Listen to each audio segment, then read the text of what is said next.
It's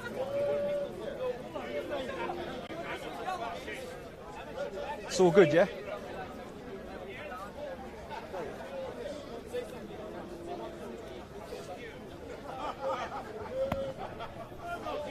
Good afternoon, all of you who are now joining me. My name is Wendell Daniel and welcome to StreetMic, and we are coming to you live and direct at 2 p.m. from Speaker's Corner. And as we know, earlier on last week, less than 4 days ago, Queen Elizabeth II, who had ruled this country since 1952, died. We now have a new king of this country, King Charles III. And watch and listen. God save the king! God save the king! God save the king! Hip hip! Hip hip! Hip hip! Long may he reign! Long may he reign! King Charles III! King Charles III! That's right! We've now had a hip hip hooray for King Charles III, and that is how. It doesn't matter whether you're white, whether you're black, whether you're Asian, whether you're domestic or whether you're foreign. We have one monarch, one sovereign. He is the King Charles III, and we swear an oath to protect him and his kingdom. Big up StreetMic. Hip hip! Hurrah! Hip hip! Hurrah! Hip hip! Hurrah! Unfortunately, we have a very boorish and uninterested crowd. But don't worry, people here, in their hearts, they love the King of England. They love King Charles III. And God bless her soul, we love Queen Elizabeth II, who passed away. Elizabeth the Great, as Boris Johnson said. We stood with her, and now we will stand with her son. Sir, Wendell Daniel from StreetMic, thank you very much for starting off this live stream today. And as you know, Queen Elizabeth ruled this country for how many years was it? 70 years. 70 years, and we celebrated her jubilee only a few months ago. Please tell me, how did you feel, sir, when you discovered that Queen Elizabeth II had died? I was sad, but I didn't know why, because it's like, I don't even know this person. But when I knew the writing was on the wall on Thursday, when the royal family, when Prince William and Prince Charles was being sent to Balmoral. And then when the news came, she passed away. I'm not gonna kid you. A tear came down my eye. I didn't even know why. I was in McDonald's in Neasden, having a happy meal, because that's all I can afford. And I was crying. I couldn't believe it. But please explain to StreetMic why a tear was in your eyes and why you cried when you discovered that Queen Elizabeth II had died. And for those watching, I'm just making sure I'm not disrespecting the Queen and her passing. I'm engaging in objective devil's advocate conversation. So, sir, why did you shed a tear when the Queen had died? I think, first of all, it's because she's the only monarch I've had in my life. I'm 32 years old, and for 32 years she's always been a constant. But another reason why is because she's a very compassionate woman, in my opinion. She's recognised the wrongs of the past, and she's willing to turn a new page in history. And she's been very kind to all British people. It doesn't matter, you know, your background, your religion. She's a person with a big heart, and very, very compassionate, and who loved the people deep down from her heart. What has your feeling been when you have seen the outpouring of grief since it was reported that she had passed? And Answer that question first. It made me feel very proud to be British. It made me feel to be proud of the British people. A lot of people think that, you know, the British people have gone the wrong way. That Britain is no longer, like the values of Britain where people were kind to each other and showed compassion is no longer there. But then when I saw the amount of compassion and grief shown by the public of all quarters of life, doesn't matter if you're working class, middle class, high class, we all love the Queen. And to see that, it made me feel proud to live in this country, but it also made me feel happy that the British people, you know, are like the British people of old. They still love what this monarchy stood for, and they still can come together at times of grief to make this country feel better and to stand with the successor of Queen Elizabeth II as well. I am going to declare, when I discovered that the Queen was likely to die on Thursday, it was on the cards, in my opinion, for the last 6 months, and the states had been getting the people of this country ready for the imminent death of the Queen. For example, lots of events were cancelled, and we can see by her failing health since her husband had passed that she was going to die. But on Thursday, let's talk about that specifically. When I got the news that the royal family, William, Charles, everyone was flying to Balmoral, and then I saw communications from Piers Corbyn, and it actually said that her death was going to be announced at 6 o'clock, which meant she had already died. This was about 1 o'clock, yeah. So I made my way to Buckingham Palace. When I got there, the flag was still flying on top of the building, and roughly around 6 o'clock, the flag went to half-mast, and then it was announced that the Queen had died. So I was outside of the palace when it became clear that she was dead, and I saw the effect it had on people. I went to Windsor Castle on Friday to do my thing. So I filmed Windsor on Saturday. On Friday. This morning I went to Buckingham Palace with one of my granddaughters. She wanted to be there to lay the flowers. So I've done my part, and I'll be doing others. But no, sir, go away. Go away. I'm interviewing. Sir, it's an interview. It's an interview. No, leave it. Sir, I have not disclosed if I like the Queen or not. No, sir, I will give you a chance. Have respect. Then piss off then. Get lost. Get lost. Destroying this interview. Get lost. Go. No. We'll ignore this. We'll ignore this degenerate. Go away.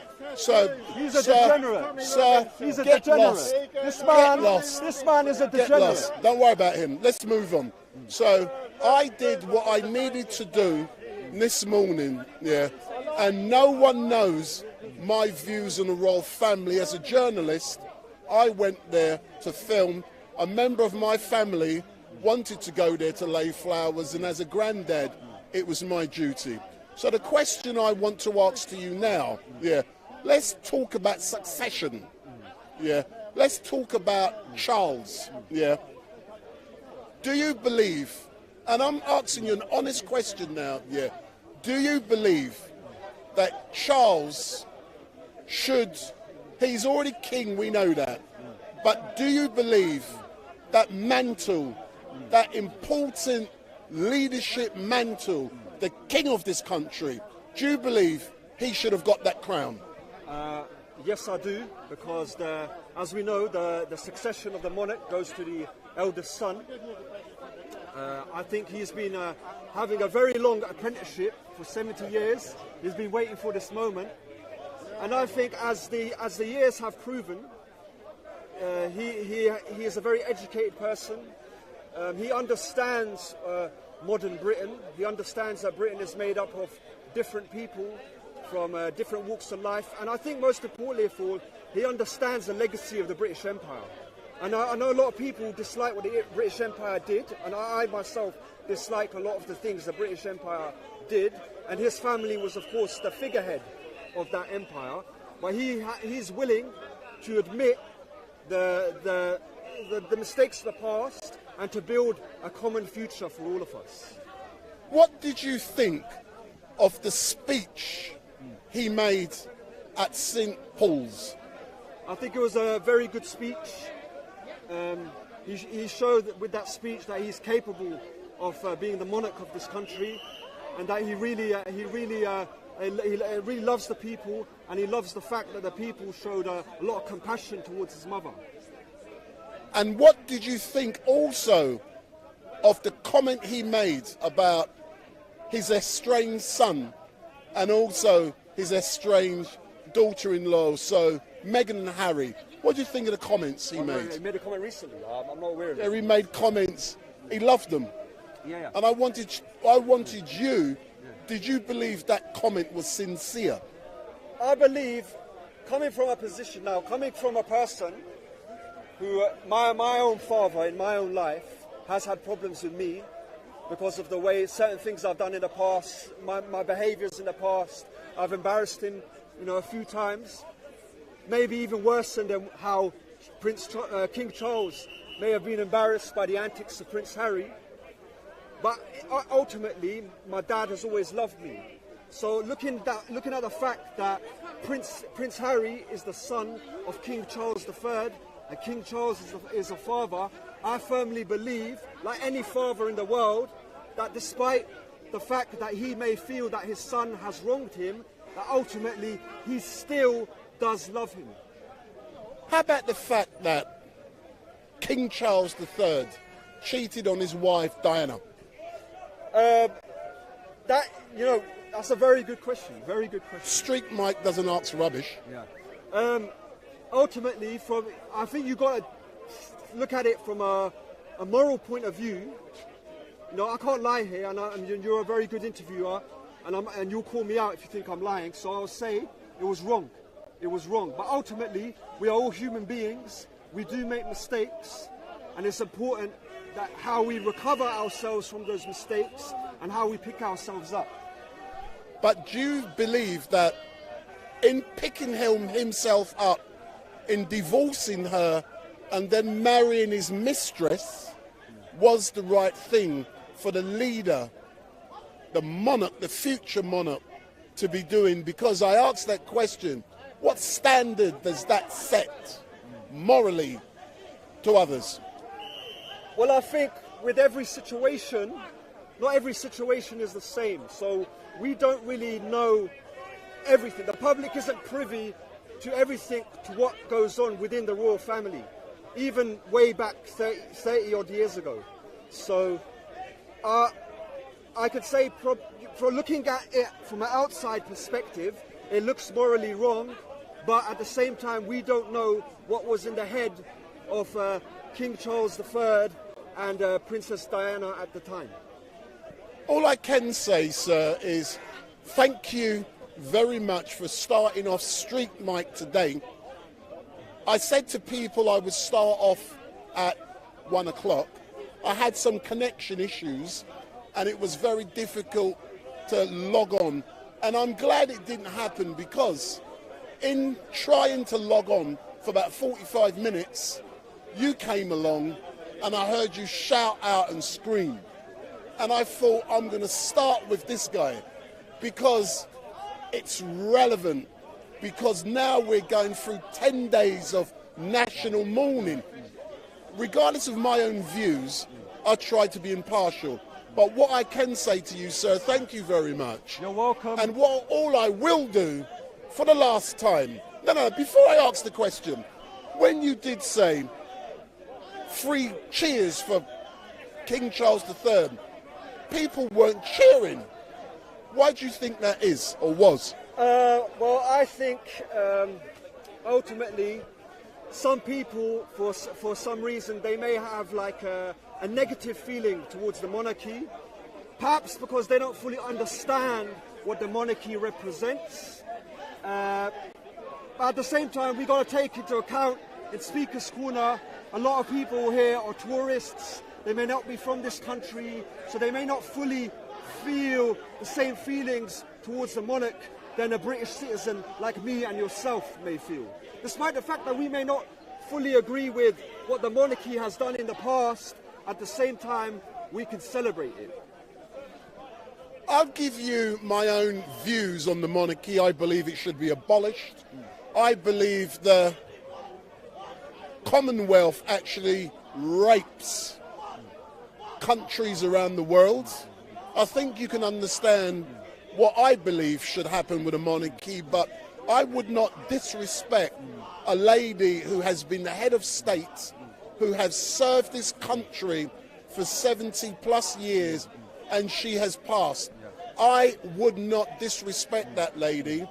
And even though I said I've been to the palace, I've shown my respects. When her husband died, I also showed my respects. But that's me being impartial. That's not me cussing. Don't look around. That's not me cussing anyone. I've done what I need to do, but thank you very much, sir. You're welcome. And in closing, you can say whatever you want to people about the monarchy. You've got 2 minutes. Everybody, this is a huge day in the history of Britain. Nothing like this has happened in the last 70 odd years. Despite whatever political background you're from, whether you're left wing, you're right wing, you're straight in the centre, the Queen, the monarchy, King Charles III, they represent this country, they represent this state. We may not agree with what the monarchy has done in the past, but we can all celebrate the life of Queen Elizabeth II and the new monarch, King Charles III, because ultimately they do represent this country that we all live in, that we all thrive in. God save the King. Big up, StreetMic. Big up. Can Big I up, say thank you very much? Can I say thank you very much, sir? Well, I'm now, if you can pass the microphone to this great man here, and people, because if you have a look at him, he's a very respected gentleman. He's well known. He's not respected. Half-mast, just the... For all of you who are watching, I am going to declare that StreetMic has purchased a Union Jack suit. So I have purchased a Union Jack suit with the shirt, with the shoes, with the hat, with the tie. And you will all be seeing me wearing my Union Jack suit very shortly. So what I am going to do now, sir, is to interview any of you who don't know the man in front of the camera. He is Hatun Tash's videographer. Where's my wife today, man? People online call Hatun my wife. Is she coming today? I'm not 100% certain. I'm not expecting her, but we don't know. So for all of you online, we've just been told my future wife may not be here, Hatun. So let's talk to you, sir. Fight about this. Sir, as last time I saw you in your outfit, it was in Telford, Tommy Robinson. And Tommy Robinson came out of the pub, he stood next to you, shook your hands, and then I interviewed you, Tommy Robinson. True or not? True, true. But do you know something? The last 7 days has been amazing. We've had Liz Truss become the leader of the Conservative Party, then she become the Prime Minister. We've also had Her Royal Highness Queen Elizabeth II dying. Very sad day for the country. So I want you to explain how you felt when you discovered that Queen Elizabeth had passed. Well, in all fairness, as much as I admire the Queen, I realised she was 96 years old. Although it was very sudden at the end and a bit of a shocker, we weren't expecting it. For 96 years old, I only wish my mother could have made 96 years old because she would still be with us. Unfortunately, that is the one thing only Lord Jesus Christ has walked away from the grave. So it will come to us all, and we have to realise. But I've been very impressed with the pass on of the succession to King Charles III, which has been done with uttermost dignity and respect to the nation and the people. So, although I've had doubts recently, the way they handed over in full dignity, just hope that the wonderful work that the Queen did do will continue under Charles III. God save the King. You nearly say, God save the No, I nearly Queen. said, God bless the King. But All right then. But you still have not answered my question. How did you feel when you discovered that the Queen had died? I want your feelings. Was you sad? Was you what? How did you feel? I was saddened, like most people are saddened by the passing of somebody that was well liked, well respected, and been a great monarch. She's been there stable all my life, and you know I'm well in the 60s now, so it's been I've watched her grow from a young queen as a young child to 96 years old, and she was devoted to her role. Do you know something? I've already said, after she passed, I was at the palace, as you know. I went there Thursday, I went Windsor on Friday, and I went to the palace this morning again, because my granddaughter wanted to place flowers there. That's her decision. I supported that decision, and I took her there. But one thing, let's talk about that succession. When I heard what Charles and how he orated, how he spoke at St. Paul's on Friday, I was very impressed. How did you feel when you heard him speak about Mama and Papa? I'll tell you the truth, I haven't heard that speech yet, so... Never mind. But I know he had great love and admiration for his mother. Like, we all should have great love and respect for our mothers. Yeah. Let's talk about, did you manage to see anything in St. James's Palace yesterday? I didn't. I do not watch TV or social media, which people don't believe. I haven't seen anything, even though I'm in the news business. Did you watch it yesterday? Now, funny enough, I was watching some retrobate doing something on the Black Lives Matter march. I don't know who he was, but... we'll come to the Black Lives Matter march yesterday in a moment, because Big Up StreetMic was covering them. So you haven't watched that. So moving on. So as you know, the state funeral of the Queen will take place on Monday the 19th. I'm glad it's a bank holiday, because I originally had a big funeral which has now been cancelled, so I can attend and as a live streamer the state funeral of the Queen. Will you be attending in any capacity to show your love and respect for the late monarch? Well, I will be in a completely different county then. I will be down in Cornwall. Again? You're always in Cornwall. So I may take the suit and croquet places in Cornwall to show my pride down there, but as for London, unfortunately, I can't make it.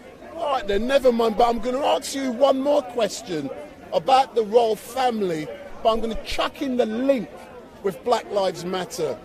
As you know, I covered the Black Lives Matter protest yesterday after Chris Cabba was shot and killed by armed officers in Streatham on Monday. The question I want to put to you specifically with Black Lives Matter, do you believe that in holding that protest yesterday, that was right or wrong? Well, not fully understanding what the young lad had done and why he was in the position to be shot, not having full knowledge of because I was going to ask you yourself why he was in that position to be shot, because that is the crucial thing as to whether it was a respectful or not. All I can tell you is information that has been put in the public by the police. And we know on Monday, the police were driving along wherever it was, yeah. Their number plate recognition system spotted the car he was in. It flashed up that car was involved. Look at the camera. It flashed up that car was involved in an armed incident previously, so they got the records. What then happened was that the police will never say they chased someone. Those words are used by the media. I was in the media, I am in the media. The police wasn't chasing him allegedly, they were just following him. Bullshit. So, as a direct result of that, yeah, what was then alleged, now I'm just giving you factually what's been said, yeah. So the vehicle he was allegedly in, no, the vehicle he was in, it was alleged that was involved with some firearms or something. So, an instruction went out, maybe to stop the vehicle. Who knows that process? Yeah. What an eyewitness has alleged, and if you go in the Evening Standard and many other publications, they said that the vehicle he was in, Chris Cubber was in, went for the police. That gave the police the authority to use lethal force to stop him. When he was shot, no, I'm just nearly finished. After he was shot, allegedly he wasn't dead instantaneously. They worked on him for 2 hours. He went to hospital and he was pronounced dead at hospital. That's a factual matrix of what we've been told happened. I will give you my opinion and then I'll ask you some questions or you can comment. I do not believe the narrative that's been given by an unnamed witness that they saw the car he's driving in going to the, heading towards the police to injure or kill the police. I don't believe that, because that narrative is always given out by unnamed persons as a justification and to turn people against what's happened. So that's factually what's happened. Well, the question is, with this unnamed witness, had they named the witness, would they get repercussions? So they keep the name out of the public domain so that the person doesn't get repercussions. Perhaps, I don't know, because I know as much as you. Yeah. Let's agree with that logically, yeah? In agreeing with that comment logically, you're correct.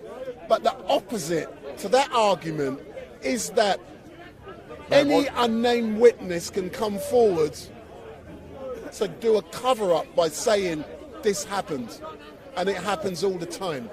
I've been in the media. I used to do stuff for a local newspaper, and I learnt certain things. Yeah, when you get these unnamed witnesses, if it is true what this unnamed witness has said, then there will be CCTV evidence of that fact. A similar, when Sasha Johnson was shot, yeah, in Concert Road, 37 Concert Road in Peckham, on the 23rd of May last year. I know the facts in my head because I've been there. Yeah, it was said, yeah, that one of the reasons why the trial collapsed against those persons who had been charged was that there was no weapon. No weapon was produced. But we were told by the police the reason they stopped the four lads, or the lads, was because there was a weapon in their car. If there was a weapon in the car that shot Sasha, there would be ballistic. There would be all kind of different evidence, DNA. These people just say things to justify their actions, and when they have to produce evidence, there's zero evidence. That's my factual matrix of what happened. Yeah, as I say, without being privy to the knowledge, you can't make... Because if I said, oh, it was terrible, then I'd be a terrible man. Or if I was to sit there and say, well, had I been in the car and run, would they have shot me? These are the questions that cannot be answered because they are hypothetical. Sorry, I disagree with you. No, they are hypothetical questions, so you can't answer them. No, you can answer that question. Is it ever justified that a man in a vehicle running from the police should be shot?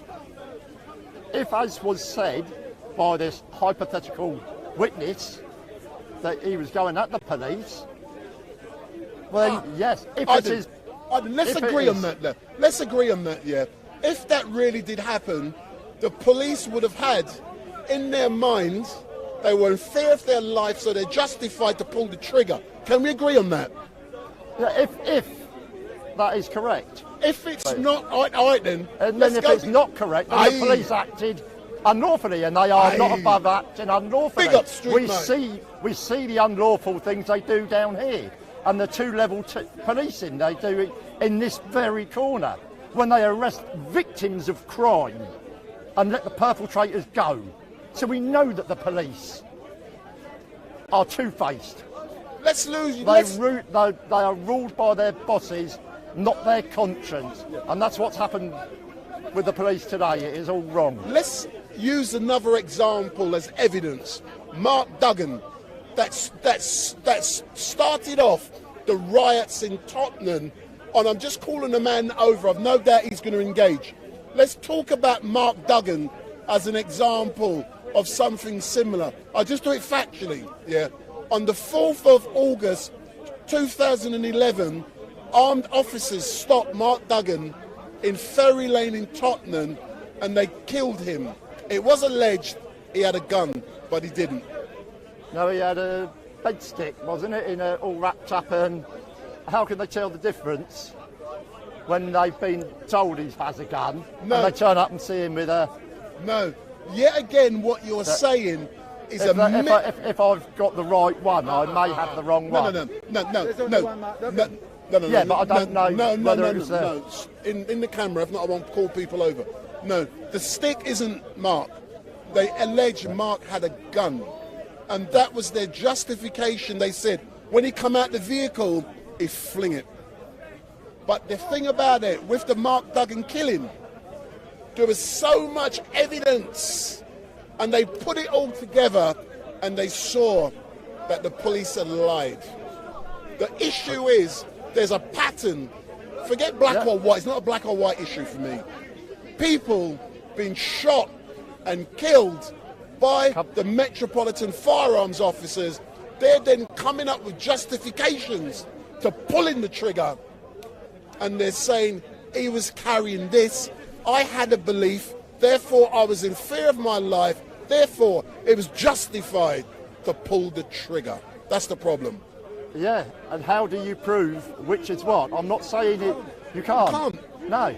So they can do what the hell they want. And they have been for a long time. Murder, then. Hey? It's murder. Sir. That all depends on what they're... I'm going to spin to you, yeah. What I'm now going to do, yeah, I'm going to show I don't know anything about law. To prove murder, there must be two things, actus and mens res. I've done the degree in law. The mens res is the mental element, that's what they call it. And the actus is the act. You must have thought about it and carried out the actions, and the thought and the actions happen simultaneously. Big up StreetMic. See, I'm uneducated Big and up dumb. DCI. Well, when you look at the case for Duggan, it's clearly, even on YouTube, it clearly say they murdered him. Yeah. We could go at least 7 or 8 more other people where we can prove that was killed by the police unlawfully. But does it justify the law of this country now?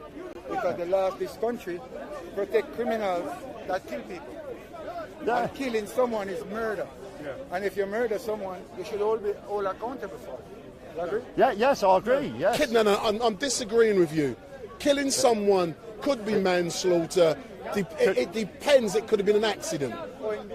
No, there's different elements. Different elements, but for Mark Duggan, no. Straight murder. Straight murder. But all I want to do, I want to close now because we're actually talking about the royal family, the fact that the Queen had died this week, and then he saw me doing Black Lives Matter yesterday, you know, after the Chris Cabell was killed, and he asked the question, so I linked it all up together. But as normal, sir, thank you very much. And I'm going to interview this brother now. Stay there, you're next, man. You're next. So, thank you very much. No probs. And for those of you who are watching, there is going to be a big protest going on the 24th. There is only one race in this world, and that is the human race. Big up, StreetMic. Hey, where's my microphone? Oh.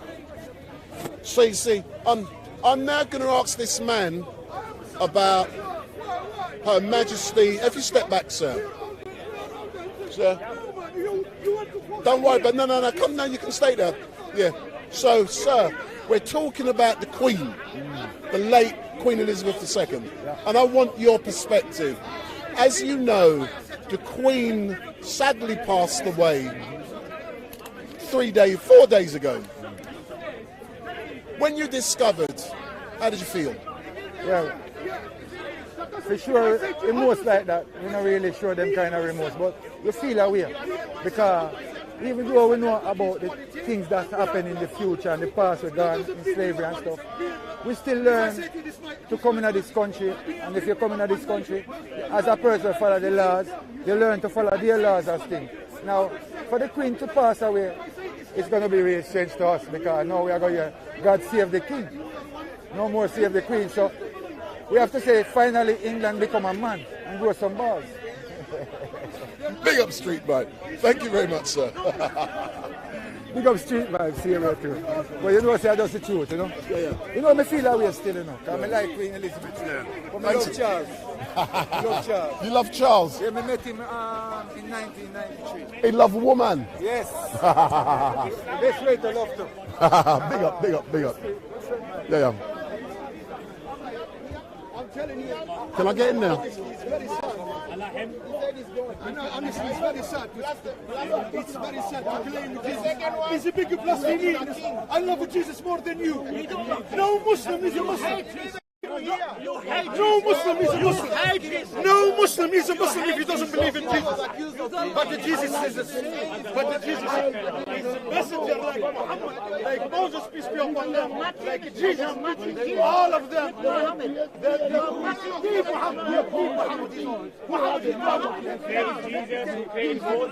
he got the Quran between his hands. The most positive book in the world. No hand can go into it. No hand. Not like the Bible. How many books? You lie about Jesus. Bunch of lies about Jesus. The disciples asked him, how are we going to know God? And Jesus said, have you not been looking at him? Show him. But they don't want the truth. The problem with Muslims, some of them don't want to know the truth. My friend, unfortunately, in Islam, no difference between black, white, red, whatever. In South Africa, you go to different churches than the white. All black people are going to hell. Can I put a microphone on you? I like your screaming and shouting. No, So, no, I'm asking. Can I put it on? All I said 2 words because I'm just filming. I'm asking your consent. I'll capture you anyway with this. no problem, you can film me. It's no problem, I said. It's no problem for me.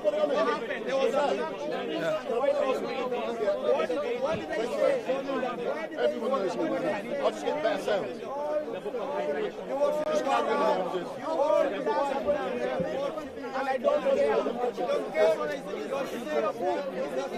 My friend, as I said, he's going to film me. I say, listen. Say 2 things. Where Jesus said, I'm a God or I'm a son of God, worship me. Where? He can never prove. Where the Bible, Jesus said, I'm a God or I'm a son of God, worship me. Worship me from his own mouth. Like the Muslim, Muhammad said, God said, Allah, I'm God, worship me. God worship. Muhammad is messenger. Muhammad is a Like dead Moses, man. like Moses, like Jesus. Peace be upon them all. No Muslim is a Muslim if he doesn't believe in Jesus. I believe in Jesus more than you. I love Jesus more than you. I love, honestly, I wouldn't be Muslim, but Jesus is a messenger. He said it in the Bible. But this is the teaching of the church, what they tell you. Jesus never said, I'm a God or I'm a son of God. Never on the Bible where he said, I'm a God or a son of God. Never. I'll become a Christian now. I will become a Christian now. My friend, wallahi, I feel sorry. No, not love, not love. Even so, I love it. My brother can teach you if you want to learn. Yes, he's an evangelist, he's a preacher. He can That's tell my you. first time I come here.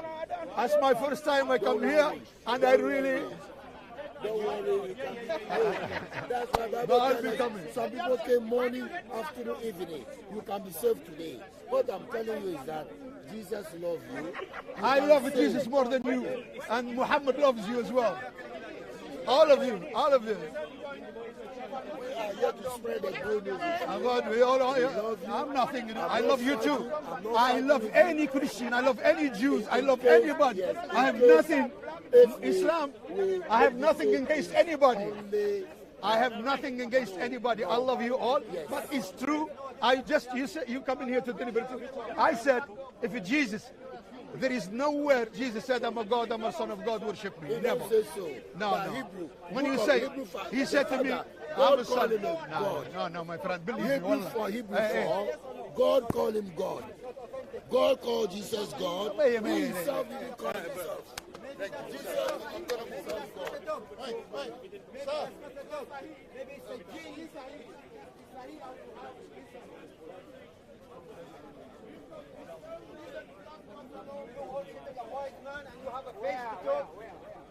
Jesus, look, Richard, why do you kiss us? Why do you kiss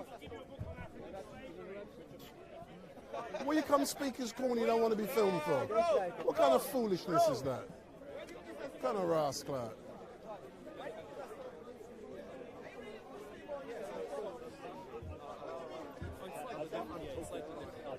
Hello there. Pavlo, good afternoon, my good friend. I know everybody loves you. I know. I'm a very controversial character. Give me a couple of minutes. No worries. I'm going to do something. Let's go. Let's do it. Give me a couple of minutes. Wherever you prefer. In the pocket is fine. It's not an issue.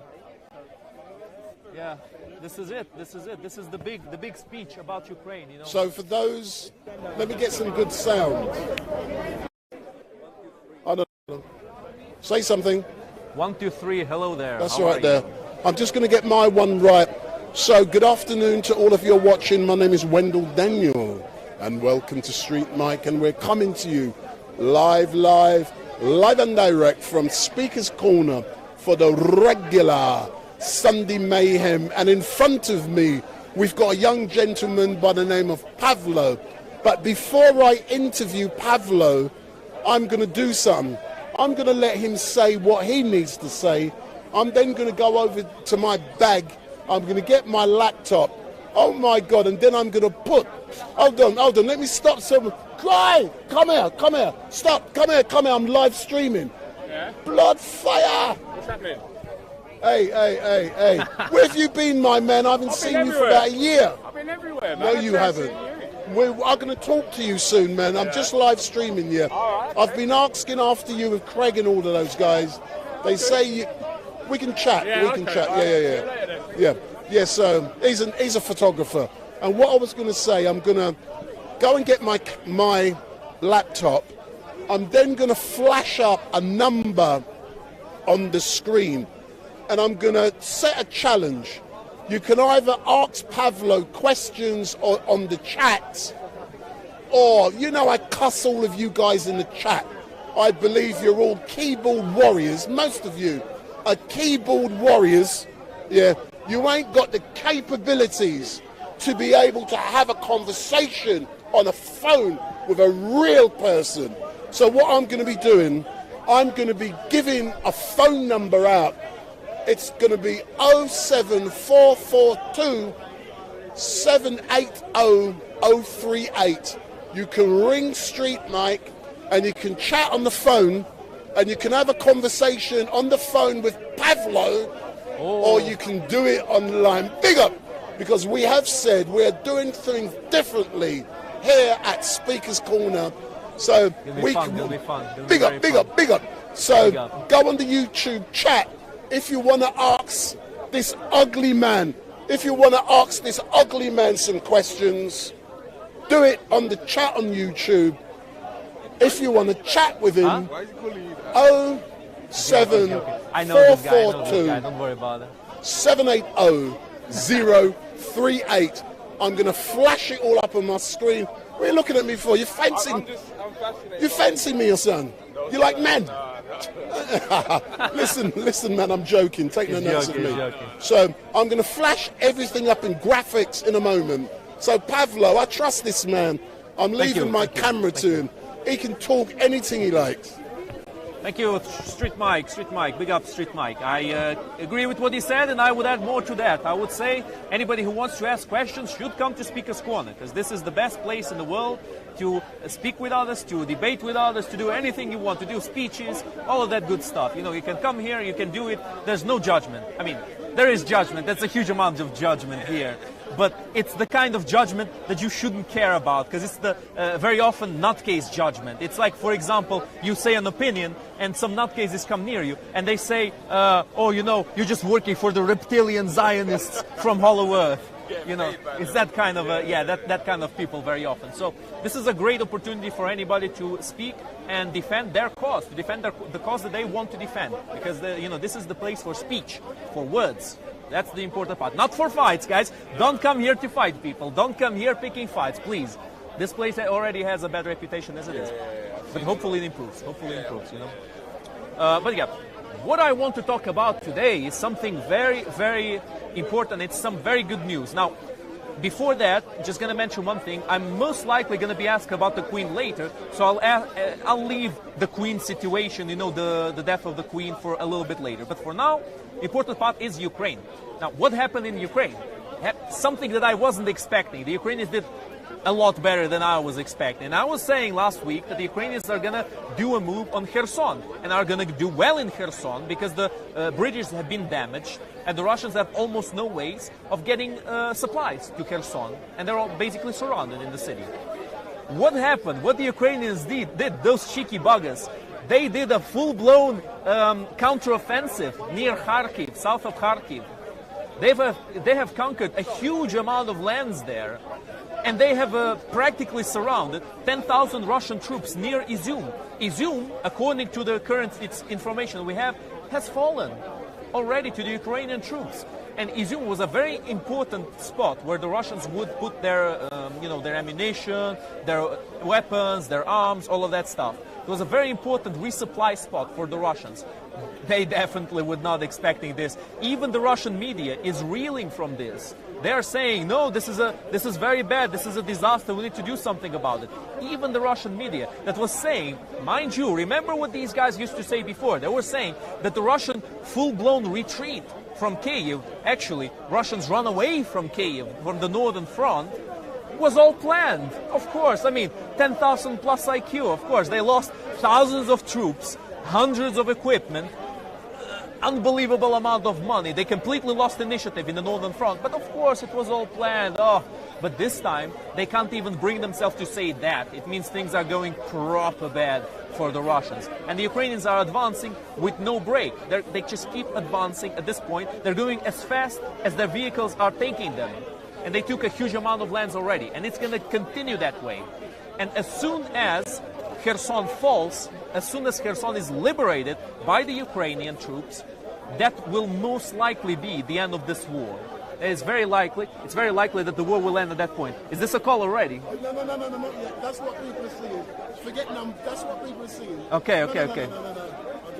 Okay, fine. So if there's a call, I should pick it up or something like that. So for those of you who are watching, you can get the screen, and on the screen, so all of you on YouTube, it's live. You need to be Don't careful be what scared. you say. It's live. I know you're all.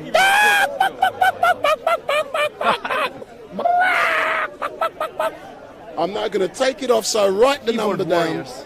So ring StreetMic. I told you I was going to do this last week. Ring me live and direct if you want to speak live and direct to StreetMic. So do it now. 07442 780-038. Pavlo has the phone in his hand and he is going to pick the phone up. So ring Some people Pavlo. are challenging them to Big fight. up. Or anyone who speaks about me should come here and fight me. Say that in my face. That's stupid. Yeah, that's really stupid. No worries. Sorry. I was just, talking to this guy. He knows Speaker's Corner. This guy definitely knows this place. He definitely knows what's going on here. But yeah, as I was saying, there's been a huge advance of the Ukrainians under Kharkiv at this point. Now, mind you, don't confuse Kharkiv and Kherson. I know the names are similar, but one of them is Kharkiv is in the northeast of Ukraine, and Kherson is in the southwest of Ukraine. So mind you, don't confuse them. I mean, southwest of the Russian-controlled Ukraine. At least that's how it is. But keep this in mind. The Ukrainians are making moves on Kherson too, at the same time as they've made huge advancements on Kharkiv, which no one was expecting, by the way. They're also beating the Russians in Kherson, even though the Russians were expecting an advance there. So this is terrible news for Russia. They're not able to contain this offensive on any of the fronts where the offensive is happening. This is no longer a war of attrition. This is an advance that the Ukraine is making, and a blitzkrieg practically in eastern Ukraine. Now, if Ukrainians, at this point it's not if, at this point it's when the Ukrainians take Kherson, when the Ukrainians liberate Kherson once again, if the Ukrainians manage to secure the region near the river quickly enough, they are going to capture not 10,000 but 25,000 Russian troops who will be caught in the middle. And that is a war-ending number. Ukraine is very close to a very high possibility of ending the war right here, right now, in Kherson. Right here, we're in London now, but what I mean is right at Kherson and right at Kharkiv, where the Russians are struggling quite a lot. Unbelievable news, very good news, and it's getting even better as time goes by. I've even checked, this is the funny part, I've even checked the Slava Z Telegram group, because I sometimes check these pro-Russians. People who say that I never check the pro-Russian sources are wrong. I check pro-Russian sources very often. I see what they say, and sometimes they are right, of course. When they say something that actually happened, they are right. They can't say pure lies all the time, but it's funny because nowadays, a few days ago, I checked the Slava Z channel, and I was fully expecting they would come up with some complete nonsensical excuse why this is happening, like, oh, this is all according to plan. But no, not even they are coming up with excuses anymore. They admitted that yes, this is a disaster. The only thing that's going to fix this is a wide-range declaration of war by Russia and mobilization of the Russian troops. Let me start asking some questions from the people online, and I set them a challenge to ring. I know they won't, because in not ringing, it does demonstrate to me with evidence that they are keyboard warriors and they're chickens. But the first question is a comment from Strawberry Atheist. Is Hatun there spelt wrong? Whoa. No, she is not. And wifey, where are you? Suspicious questioning. Where's my missus, my future wife, Hatun? She's not here yet. I'm led to believe she will not be attending today. That's what her personal videographer has said. The next question. How was your family out there? They're right. Mike Pepper. Sir, I'm filming. Mike Pepper has said, Pavlo is a comment. Go home and fight alongside the women. No excuses. Same things week after week. Of course. Hold on. Let me engage this from a different angle, because please. StreetMic here, he knows my answer. I gave my answer plenty of times. Now let me engage this from a different angle. Ukraine is not ISIS. I can't just pack up and go there and be handed a Kalashnikov and be sent to the front line. It doesn't work like that. It's not as simple as that. There are ways that this works. Even Russia, look, for all the wrongs the Russians have done, even Russia has some things you need to do before you are sent straight to the battlefield. Because they need to be sure that it's not a spy. Same with the Ukrainians. They need to be sure it's not somebody who's going to try to destroy them from within. And there's many other reasons for this. Watch the other videos, and I give all the reasons why I'm not in the Ukraine right now. This is a silly provocation, and it's a way that pro-Russians have to silence Ukrainian opposition, that Ukrainians that speak against Russia abroad. It's exactly because of the Ukrainians that have been speaking against Russia that the West and the whole world is helping Ukraine right now. It's a very big part of the reason why Ukraine is getting help right now, because they're not staying silent, they're speaking about what is going on in Ukraine. You know what I mean? I'm going to be asking another question in a minute, but before I do, those of you who are watching, if you are new, my name is Wendell Daniel and welcome to Street Mic. And what I want you to do is make sure you subscribe to Street Mic, so hit the button, make sure you hit the subscribe button, give me the thumbs up, make your comments down below, you can cuss me, I don't know, but make sure you hit the button. And also what I want you to do is to make sure you switch on your notification bell, and every time Street Mic goes live, you will be informed. The next one is from X8 Ace 99X. Pavlo, why are you here? Next question. Next question.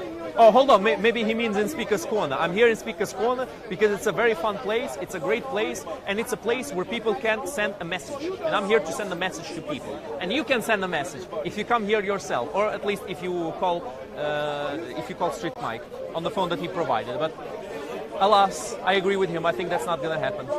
Let's go to the next one. Hopefully.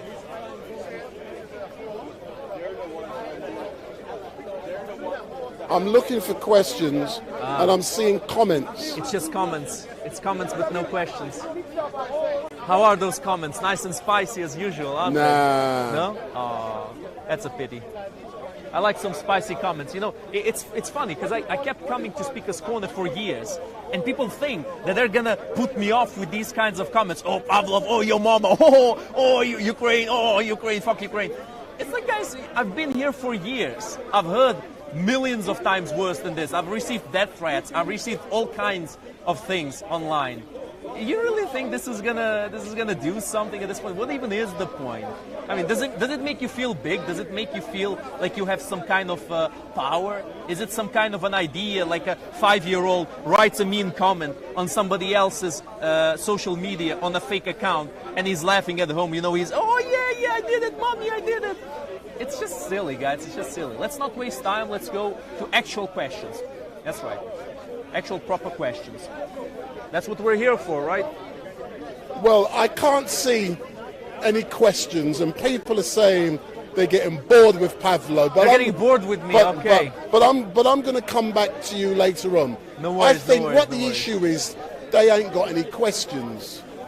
And I'm getting bored as well, but I did come down here for the same repetitive, regurgitative rubbish week after week after week. No questions, just comments. Only and the only questions there are is, up. why are you here? What kind of questioning is that, man? If you guys ask me something, for example, like, I don't know, how is Ukraine doing? Isn't Ukraine a bunch of Nazis? I mean, it's repetitive, it's stupid, it doesn't make any sense, but at least it's something slightly new, at least it's a little bit of variety, but whatever, no matter. Yeah. But I will ask you a question specifically about King Charles III. Let's do this.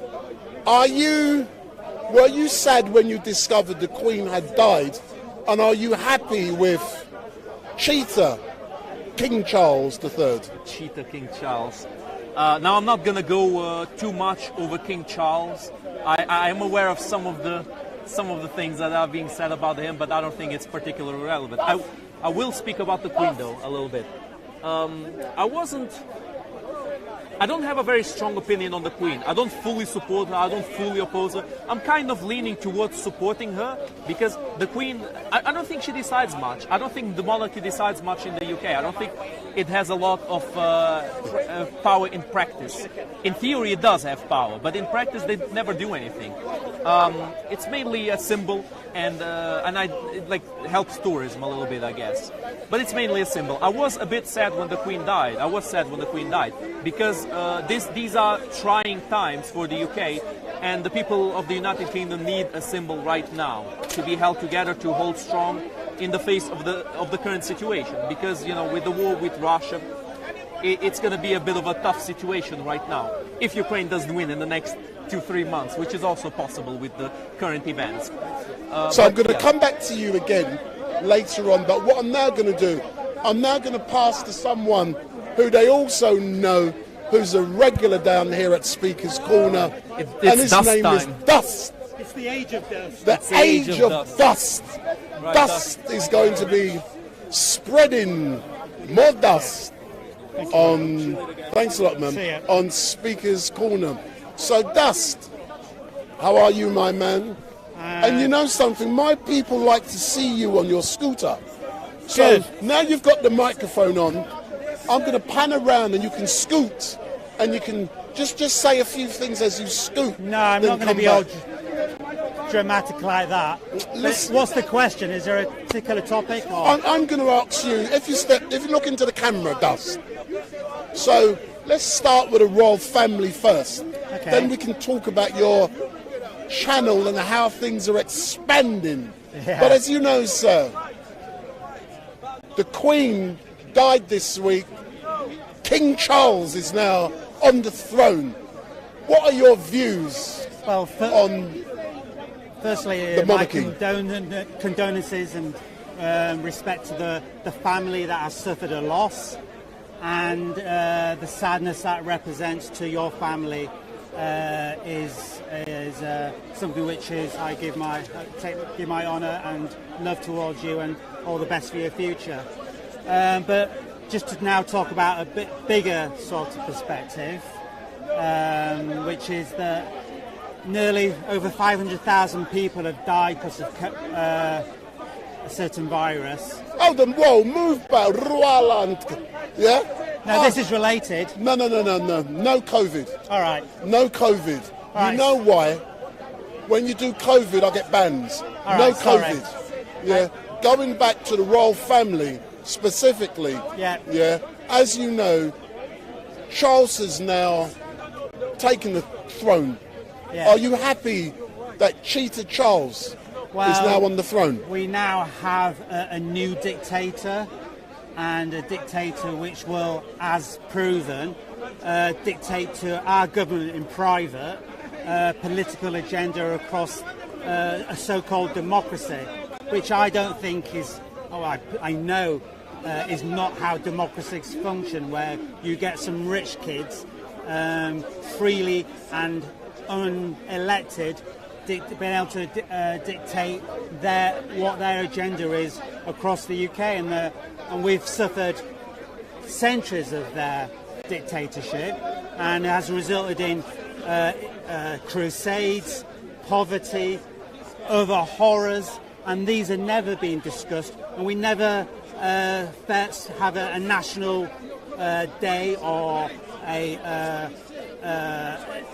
media-wide expanse of the horror of all the people that have died due to decisions being made by a couple of rich kids. I believe fundamentally that it's that democracy to fully function means that everybody in power should be elected into that position, and places like the House of Lords should fundamentally never exist. They only exist because you live in a dictatorship.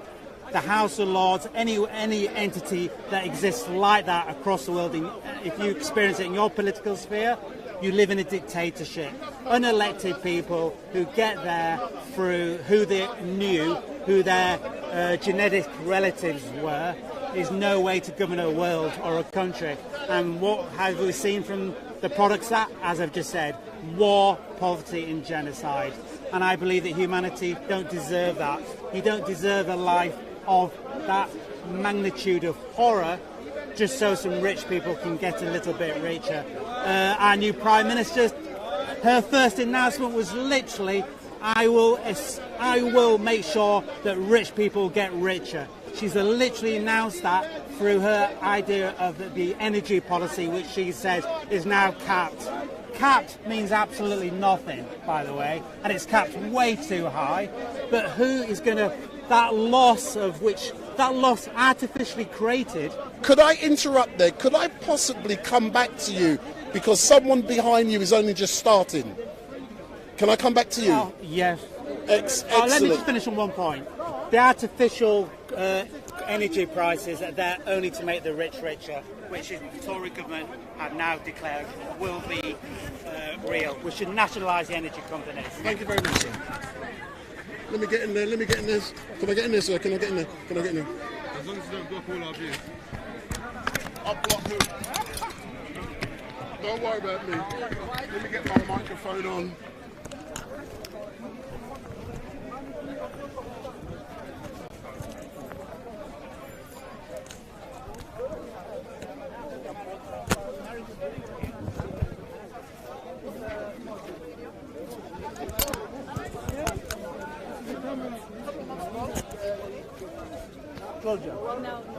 Now Noor, mashallah, even better.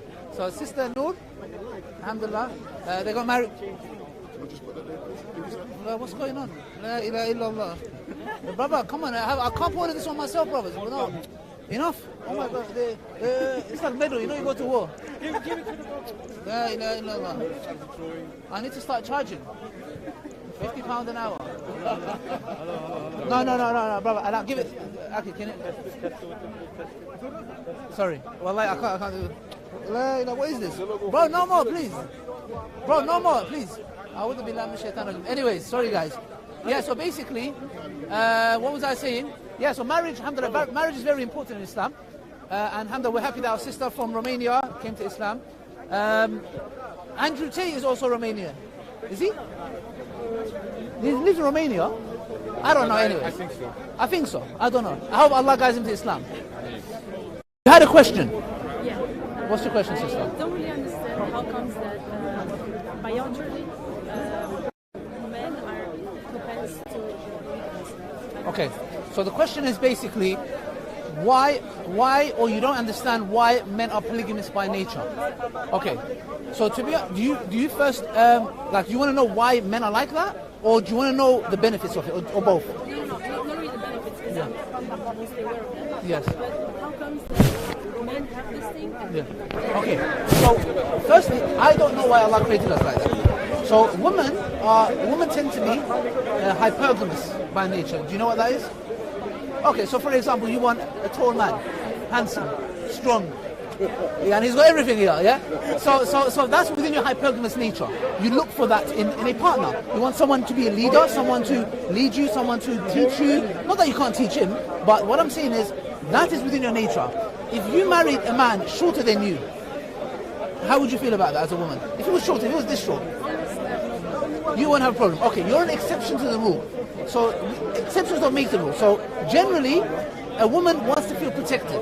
Now, if you have a man that's a bit shorter than you, a bit skinny, you want to feel protected. If a man comes to fight, you want him to be able to fight.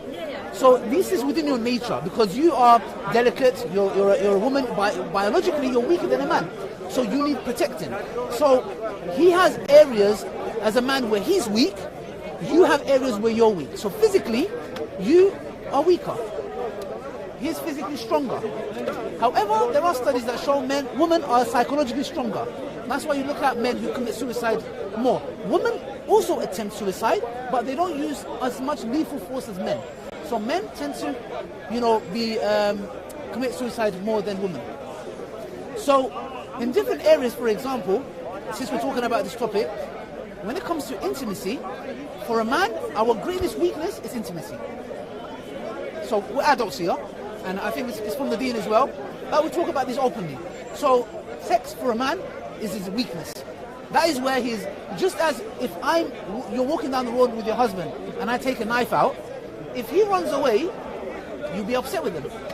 Because you're vulnerable, you're not strong, you need them to protect you. Just the same way, when a man needs intimacy and a woman doesn't give intimacy to him, he's very vulnerable, he's very weak. So that's why when you are faced with a man who's threatening you, he has to be there to protect you. And when he is in a situation where he's vulnerable, when he wants intimacy, he would want his wife to be there for him. That's a different topic. That's a different topic. It's just touching up on that. So, but it goes against our nature still. It touches upon that. So, obviously, now for a man, why is he hypergamous? Allah created him like that. One of the reasons can be that, because at the end of the day, in order for us to survive, we need to reproduce.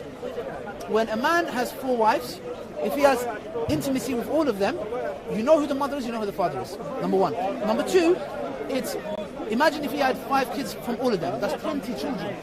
And imagine those kids grow up and they have kids. It's number 1 is survival. Yeah?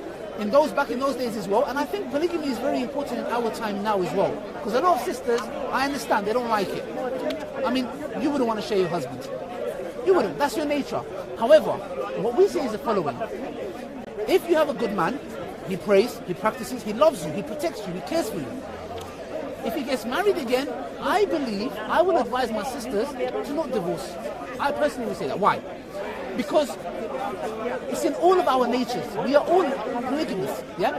Now, if a man wants to do it in the right way, I think that should be encouraged for 2 reasons. Number 1, he's honest. Number 2, when we talk about the rights of other women, if a person wants to marry another woman, yeah, let's suppose she's a divorcee or a widow, or maybe she's not. She has kids, or whatever reason. It is also a woman looking out for the rights of another woman. Because if you have a good husband, and if you truly care about your other female woman, you would want to share it in that context. What I mean is, it also helps society. Because otherwise, what happens is men do this the wrong way. And when they do it the wrong way, it has consequences. For example, there is something called serial monogamists. Do you know what that is? Okay, a serial monogamist is somebody who marries a woman, stays with her for 5 years, 10 years, he gets bored of her, or he doesn't like her, or she gets old, whatever reason, and he says, I want another woman. But he knows she will get angry, so he divorces her. He says, I don't think we're compatible. He leaves her and he moves to a younger woman. And he does the same with her and moves to another younger woman. Now what he does in these circumstances, he is leaving these women broken, with no security. They're going to think, am I ugly? What was wrong with me? Why did he leave me? What that does is force a man to do things the wrong way. Now, which is better? He stays with that wife, and he also gets another wife, yeah? And he's looking after both of them. He provides and loves for both of them. He buys something for one, he buys for the other. Is that better, or is it better that he leaves one, he says, sorry, I don't want you anymore, and goes to someone else? Would that not leave her heartbroken? Will she not feel insecure? I understand she still might feel that when she's married to him. But at least he's in your life. At least he's in the life of your children. This also has an impact on kids. So kids that are brought up in single-parent homes have a higher rates of sexually abused, ending up in prison, ending up in gangs, and other things. Yeah. So we know that when the mother and the father is not in their life, it has catastrophic effects on the children. So what we say is that a man either does it the right way, or he does it the wrong way. And another one is like side chicks, mistresses and girlfriends. A lot of men, they hide it. They have these women that they use for sex, and then they chuck them away. Islam says no. Islam gives a protocol. It says if you are going to do it, this is the correct way of doing it. Because it is not right that you go to another woman, you give her lies, false promises, buy her a bag, take her holiday, use her and say bye-bye. She's not a piece of meat. If you are going to do it, you do it the right way. You speak to her father. You give her mahar. Mahar, you know, yeah? Do some good mahar. Hope you get, mahar. You need to announce the marriage. Everyone needs to know, not secret, nobody knows. Announce the marriage. And you do a wedding. And you protect and provide. Which one is better, sister? That men who are polygamous by nature, who are going to do it anyways, they do it the right way or the wrong way? I agree with doing it the right way. Yes. But there is something else, Sure. which is how come that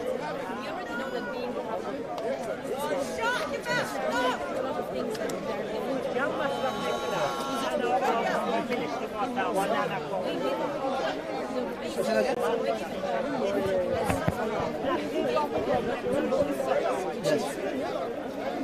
main problem is that I want to find that the woman has to say only with Yes. and the man has Yes. Why do this problem?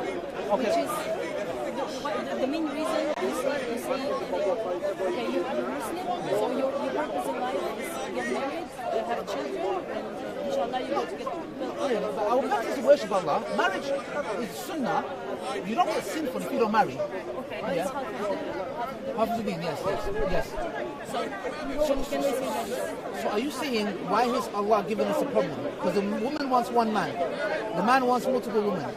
Why has Allah? Is that the question? Okay. Look, number one, do we acknowledge that this life is a test? Okay. Let's put polygamy to a side. Let's talk about war. So now Allah tells the believing men that you should, like we are told in the Quran, that when it comes to war, we have to go. We have to go to war. Do you like war? Ask me. No. Why? I don't want to go and get killed or get my arm chopped off, get arrow here. Then I don't know what's going to happen to me. Not only that, I know my wife is going to maybe, like, and it's alright. Maybe she might get married again. I lose my life. My kids, I'm going to not see them again. My wife might go and get married again. This is one thing. I could say, Allah, why are you telling me to go to war? Allah says in the Quran, sorry? This is not an extra. What do you mean by extra? You already have a wife.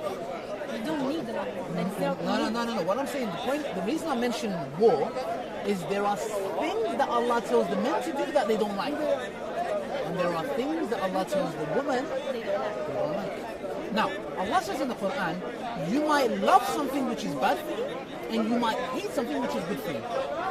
Shall I repeat it again? Okay. You might love something which is bad for you. You love it, but it's bad for you. But you might love something, or you might hate something which is good for you. So the point is this. There's things that you might not like, which might be good for you. I'm not saying that, therefore, someone getting a second wife or third wife, and just because you don't like it.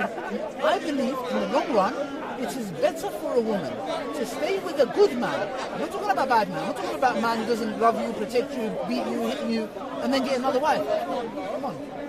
What I'm saying is a good man. If you have a good man in your life, in your nature, you are loyal to one man. You're monogamous by your nature. A woman, they want one man. Enough. But we don't think the way you do. For example, as a woman, if you don't love your husband or your boyfriend, you would want to end the relationship, correct? A man doesn't think like that. When a man gets a second wife, in your head you're thinking, he doesn't love me. So you're thinking, when I don't love my husband, I would want to divorce and go and marry someone else. We don't think like that. We can love you, and he can love you, and have no problem with you at all. And he wants another woman.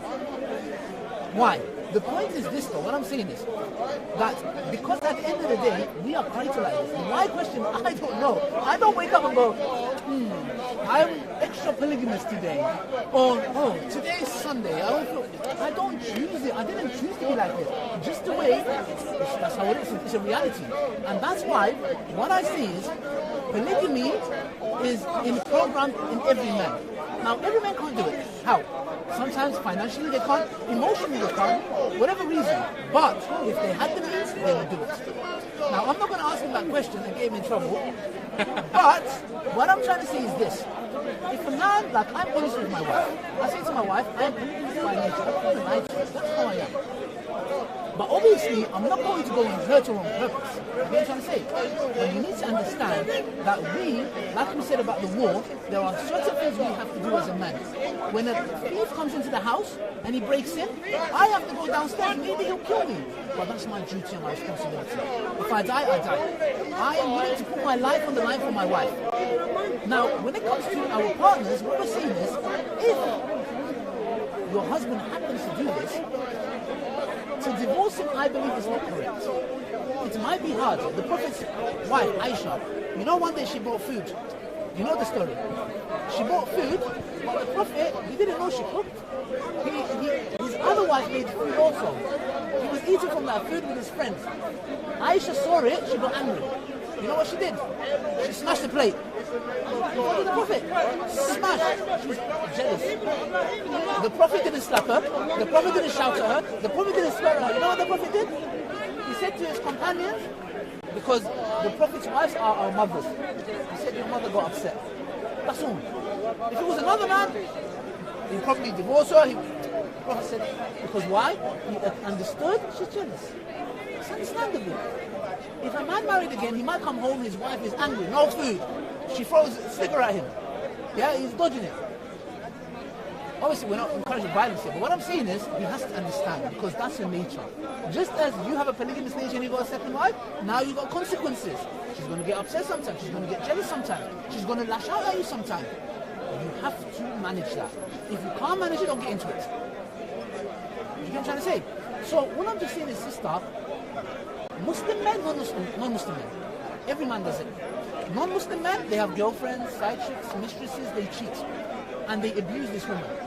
Allah says no, do it the correct way. Because at least you are honouring that woman and honouring her. You're not doing it behind the back. You get what I'm trying to say? And you're doing it in a way where if you care about your, like, feminist, I believe every feminist should support polygamy. All of them, if they're a true feminist, if they genuinely believe that, for example, the rights for their other woman, if you have a good man, why don't you share him with another woman? Why not? The thing is, the point is this. One of the Prophet said, love for your brothers and sisters what you love for yourself. If I love this jacket for myself, I want it for my brother also. So what I'm saying is, the matter's not easy. No, not a friend. I'm talking about another woman. Yeah, let's suppose there's a sister. She can't get married. She's finding it hard.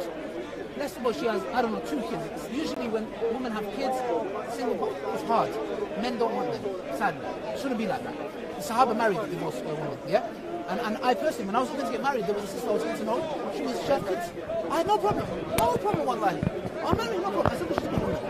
But if that woman can't, what I'm saying is that why is it wrong, for example, that you have a husband who marries you? And he's in your life, he's not going anywhere, he's not leaving you. He's there saying, look, I love you, I'm with you, but I want to get married again. So if we close that door, I believe that's going to come out in different ways. You know what I'm trying to say? Because he's going to now fight his nature, just as you have a nature. That's what I would say, but I don't know, what do you think? I know it's something, it's hard. It is. No. It's in our nature. You can say it's hard to accept that they will get another woman. But it's not hard for me to accept that you have a nature. The Prophet, peace be upon him, said, the woman is like a bent rib. You know rib? It's bent. He said, if you try to straighten it, it'll break. Leave it as it is. So sometimes, for example, wives, they go through, they have periods. Sometimes they get angry. They're like, what did I do, bro? I came home, I didn't say nothing. But we accept them and we manage. Why? Because that's your nature. No, but the thing, no, of course it would. As long as I'm married to her, she's going to go through that, she's going to go through menopause, she's going to go through hormones, she's emotional. No, it's going to be 7 days out of a month, maybe 2 weeks. He's going to be going through that every month. But what I'm saying is that's fine. We as men have to be patient. But why is it when our nature calls for something, we are faced with a problem? Which is understandable. I'm not saying that you can't get angry or upset. What I'm saying is the best solution is not to leave your husband. I would personally say, I would advise any sister, if their husband got married again, if he's a good man, don't leave him.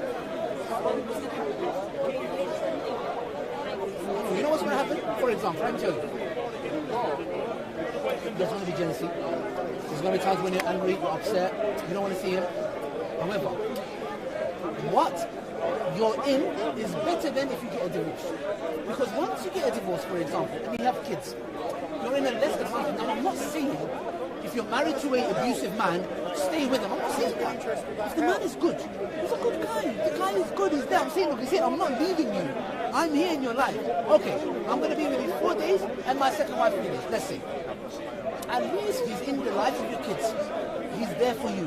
When it comes to protecting and providing, he's there. The shopping, the rent, all this kind of stuff. That's his responsibility. As a man, Allah says in the Quran, men are the maintainers and protectors.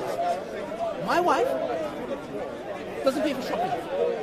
When we go out eat, she doesn't pay. Not half-half. No. Electric, gas, bill, council tax, I pay.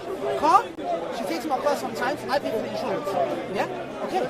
Actually, no, she chose to contribute towards it. The insurance, yeah. She said, I want to contribute. I said, okay, no problem. And then I give her an allowance a month. Monthly, I said, look, this is what I can give. This is all I have. That's all my responsibility. I can say, you know what, no problem. You go work, you provide. No, I don't get married again. You go do all of that. So there's things that I do. Big responsibility on my shoulders. Why Allah created me and gave me the responsibility. All a man wants is this, that within his nature, if he's polygamous, and he loves you and he protects you, and he's doing all of this and paying for the bills, it's hard, it's not easy, sister, to work. But you don't leave him if he wants to get married again. It's hard. Okay, now, can she get a divorce? If she chose to. Jewish people, in the Jewish religion, no, that's Christianity. Yeah, that's Christianity. But in Judaism, a woman is not allowed to get divorced. If a man doesn't give a divorce, he's not allowed to get divorced. Four times. Yes. What's wrong with that? Because when Adam and Eve in the garden was made God Adam and Eve, Adam and Eve stayed together. Outside marriage, are you telling me? It's idolatry. It's adultery. It's adultery? No, it's not. Yes, it is. That's you see when you see this. Jesus said Do you mind if I also sin separates you from God. And you can't get to God without repenting from your sins first. Have a relationship with God is the most important thing in the world. Yes. You want to do. And stay with Jesus. Read your Holy Bible. Ask God to help you. Fill you with the power of the Spirit. Have a relationship, then pour out your heart. Don't go to any man. Okay, don't be to every man on earth. Do you mind? We're all liars. You can hear the talk, but no power. Do you mind if I can? Invite you in the wrong direction. Okay, so thank you. Thank you. So the issue, what happens is this, sister. When you look at the Christians, because they don't have a solution to this problem, they are faced with a lot of issues. Number one, you look at the priests and in the church, they are known for abusing children. Why? Because when you set yourself a limit, having, for example, what do they say? What do they say, for example? Because when they say we're not allowed to have children, we have to be celibate, yeah? The human nature is going to come out. They want to have intimacy. So what do? They end up abusing kids and all that kind of stuff. Do you get what I'm trying to say? So the point I'm trying to say is that Allah created us. If you go to Christianity has no solution for this issue. No issue. You know what they say? It's just a sin. But the point is that there is no solution to the problem. What Islam does is Allah knows I created men and I created women. I know what they want. I know what's good for them. So that's why Allah, knowing us, we know we are simple creatures. Men, we are happy. That's why Allah says in the Quran, in heaven, we're going to get Hur Alain. Do you know what Hur Alain is? We're going to get, for example, a virgin woman. Okay. This is true. But our wives are going to be the queen. Okay. Now, but in that paradise, I can see your face, but there is no jealousy, there is no anger, there is no hatred. When you enter paradise, sister, there is no, I'm upset, all of those are gone. It's nothing but happiness. So I know you'll be thinking, the point is, there is no sadness. Whatever you want, you're going to have it there. The reason I'm mentioning this is because Allah knows for a man, when Allah promises him something in the hereafter, it's kind of like a motivation that you abstain from sin here. So if somebody wants to go and sleep around, say no. God has something better for me here. So if he's single, if he's not married, etc., he doesn't want to fall into sin. God Almighty knows what we want. So that's why He prescribes, He says, in paradise you will get women. Because He knows men are simple creatures. But for when it comes to women, Allah doesn't specify what a woman will get in Jannah, in paradise. You know why? Because if Allah said you're going to get 1 palace and 5 horses, argument's sake, you're going to think, but I want 2 palaces. So Allah doesn't specify. It's like when you go to the woman's clothing, it's massive. So many choices, colors. Because in your nature, you like you go shopping, my wife goes shopping, she doesn't come out until next day. Yeah, I'll see you later. That's why Allah doesn't specify for you. Allah says you have whatever you like. So in your head, you're thinking, oh, I want, you get what I'm trying to say? With us men, we're simple. My wife, and what okay, woo, that's what, I don't need anything else. So it's just, that's how we're programmed. And there's many benefits, but yeah. And what about, what about women? What about women in this case? Yes. I'm not saying I want that too. Yeah. Naturally, I don't. You don't want what? I mean, to have multiple Oh, okay, men. yeah, I don't. yes. But at the same time, in this world, Yeah. okay, how should a woman like act in this case? Oh, I talking about. My man wants more women. Okay, all right. Look, let's put it like this, yeah. We don't wake up and go, I want all the women. I'm not saying that. I'm saying it's saying that in your desire. No. Look. We have our times where we might be weak or not want it. Look, I'm not saying every man needs to get married again. Every man has and is programmed like that, but some men, for a variety of reasons, they don't. It changes from person to person. Yeah. But it's still gonna be in their desire. No. Look, it is.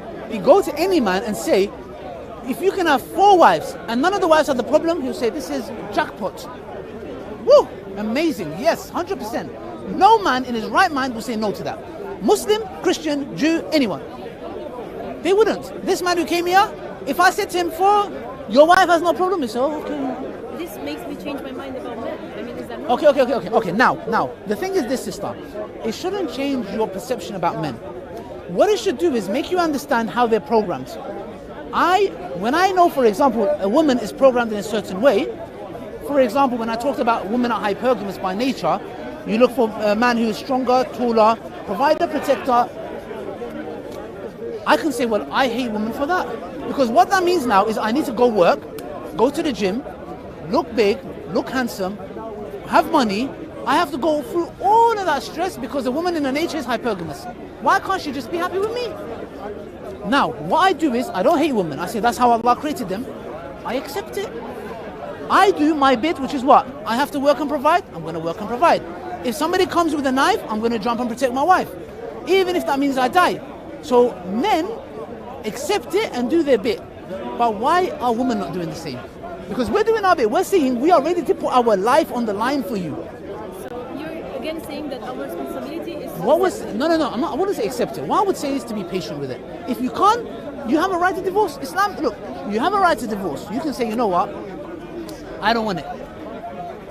Islam gives you a right to divorce. You can. But what I would say, sister, is that will cause more harm. I personally believe you'll be less happy. Because at the end of the day, if he gets a second wife, maybe he shouldn't. If he does, his second wife's going to say, good, I have him for myself. He's a good man. Thank you. Bye-bye. What I'm saying is that if he's a good man, have him in your life. This jealousy that you have, Allah will never test you with something that will cause you to totally lose your mind or kill yourself. Allah will never test you with something. So if Allah has allowed it, what that means is that you can deal with it. For us, when we go to war, we dislike it. We don't like it. But we can deal with it. Otherwise, using the right man, running, and he knows there's someone with a sword, and you're running. Is this normal? No, because it's our duty. Do you know what I'm trying to say? So if men can do their bit, or in this case, we just say, can our sisters be patient in this matter? And when I'm impatient, To be patient is a duty. it's a duty on Muslim men and Muslim. Look, we are patient when we protect and provide. When we go to work, we have patience because we need to provide. There's a new child. I need to work harder because baby needs nappy, baby needs food. Just as she does. Just as she does, exactly. So she takes care of the family. no, exactly. So they do their bit, we do our bit. It's just to come to a common. And we're good. Yes. And we're good. Yes. And then again becomes my responsibility or to be patient with letting him having another wife. This is not part of, not even of the family, not even of the. You don't know. No. Look. I know, but what I'm saying is this: if your husband comes to you and opens up to you and says that I want to get married again, yeah, I think. Sorry, did you just say need? Yes, like it's a need. It's a need. Of course, it's a need. Look, sister, there was a study done. The study showed they checked a man's sexual desire compared to a woman. The study showed there is no comparison. Meaning, the man's sexual urge for intimacy instantly is up here. A woman is no comparison. With a woman, like the Prophet, peace be upon him, said, you have to, the Prophet said, don't be like an animal. Have foreplay with your wife, yeah? Because for a woman, it has to be slowly, you know.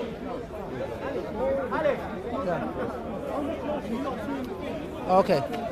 So for, what happened? Okay. So what I'm saying is that for a woman, it's gradual. For a man, when he becomes, excuse my language, horny, he wants intimacy. So it's very instant. For a woman, it's something that you put her in the mood slowly. For a man, it's instant. So what I'm saying is that shows that the way a man's sexual urges are different to a woman. So we can't treat them both equally. You know what I'm trying to say? Now, for example, when a woman goes through a period, sometimes it can go on for a time. When she's giving birth, when she's pregnant, menopause, a man has to be patient. Yeah? Now, well, he has to be. But I know, but look at the man, the way he's programmed. His desire for intimacy is instant. It's sexual. When he wants that, he's like, okay, my wife's on a period. Or she's pregnant. Or she has menopause, whatever it may be. Now, in that instant, every woman will say, well, yes, you should be patient, right? Now, what I'm saying is this. If a man, in this instant, feels like he needs intimacy, and he decides and he says, for example, look, I want to get married again, for whatever reason, it doesn't always have to be about intimacy. Why does he become bad? Why is he evil now? Like, what I don't understand is, this good man, if you came to him and spoke about him, before he got a second wife and said, what kind of a man he is? He's very good, he provides, he loves him, protects me, the children. Okay, he got a second wife. He's evil, and why? Why sudden change? Just because he got another wife, why does he become evil? No, but why does that make him bad? It doesn't make him bad if she agrees with him. Okay, agreeing is... Those of you in the chat, why don't you listen and learn and be educated? You might not like what you're hearing. I'm being educated by it. Doesn't mean I agree, but it's educational. Just the way when you have your moment, you should be patient and understanding and loving. He doesn't choose this because he wants. No man waits and says, let me make my wife upset. Let me make her insecure. No. If he is having an innate battle and he wants to go about it the halal way and not commit zina, which is, zina? Yeah? It's haram, it's a major sin. I'm just saying our sisters should try to be patient and try to manage it and work with it. That's what I can say. If she chooses not to, that's up to her. Can you see that this is like kind of, it's not for everyone, right? I mean, every man is different. Look, most men are polygamous. Very rare a man is monogamous. Very, very rare. Can we say that a woman has the same desires? Like she is, just as you said for a man, that she doesn't need time or she doesn't need to get in the mood. She wants to indefinitely. Can we say that? There are exceptions to the rule, like I said. Generally, women, for example, when it comes to sexual urges, a woman's sexual urge, I don't know what the specific word is not as high as a man's. However, there are some women who are like men. Some. So there are exceptions to the rule, of course. But what I'm saying is that we are speaking generally. You get what I'm trying to say? Generally, this is the issue, and we have to deal with it. You know what I'm trying to say? And I would just personally say, that if a husband gets another wife, if he's open, if he comes and speaks to you, and he says, look, this is the sister, I want you to meet her, and I would personally say, try to make that work, because I know we have this perception of another woman coming to break your marriage. Understandable. But if this woman is not there, she's saying, look, sister, I have 2 kids, I'm not married, I want someone in my life, yeah? I know it's hard. We now talk about the specific things. Talk about specifics, yeah. It's just not that.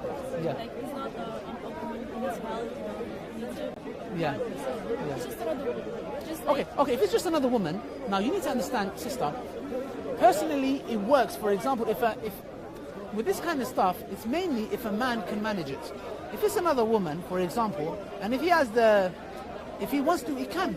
Yani, it's his right. He has a right to get married again. If it's for whatever reason. But that's upon the individual to judge. What my wife will feel, it's a specific situation. Each situation is different.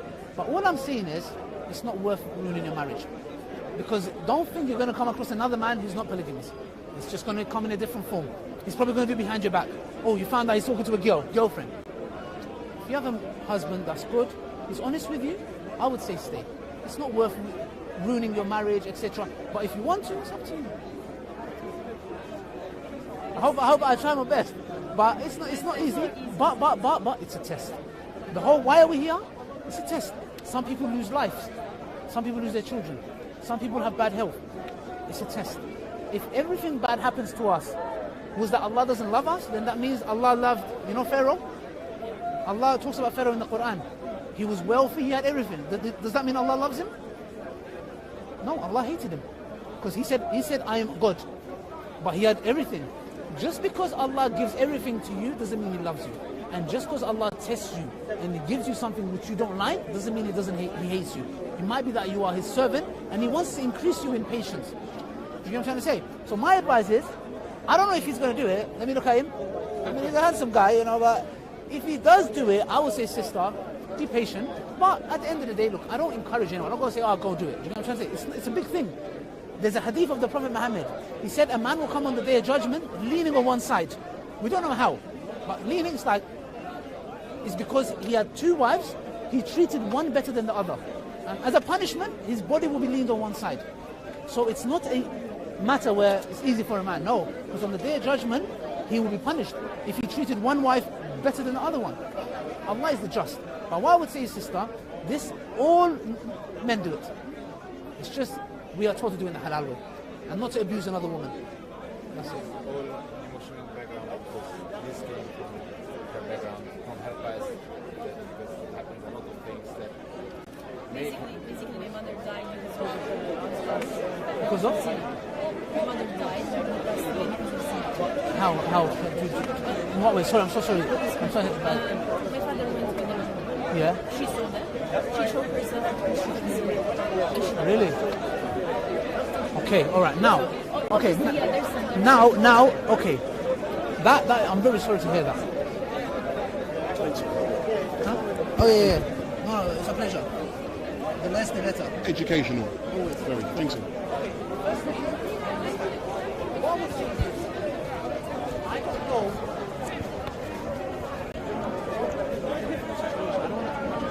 I don't know what happened.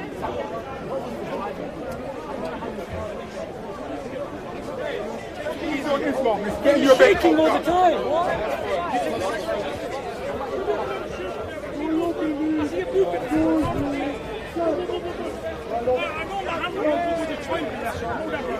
I know he was a gangster. Yes, he was.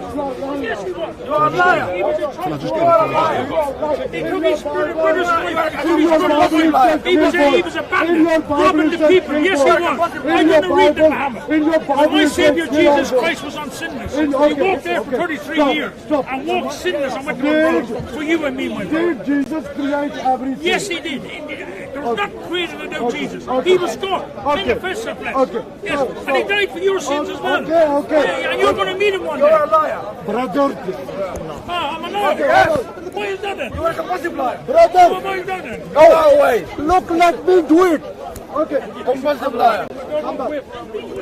Sir. Brother, no shouting. Shaitan, who's the shaitan? Brother. None from you I'm speaking.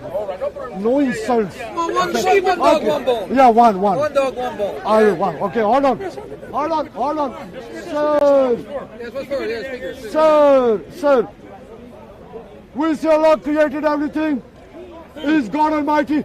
Do you believe Jesus was God? My friend, can I say something? Do you believe? Can I say something before you start? Yeah. There's two gods. Two gods? Yes, there's two gods. Who's? The God of this age is Satan has got you blind.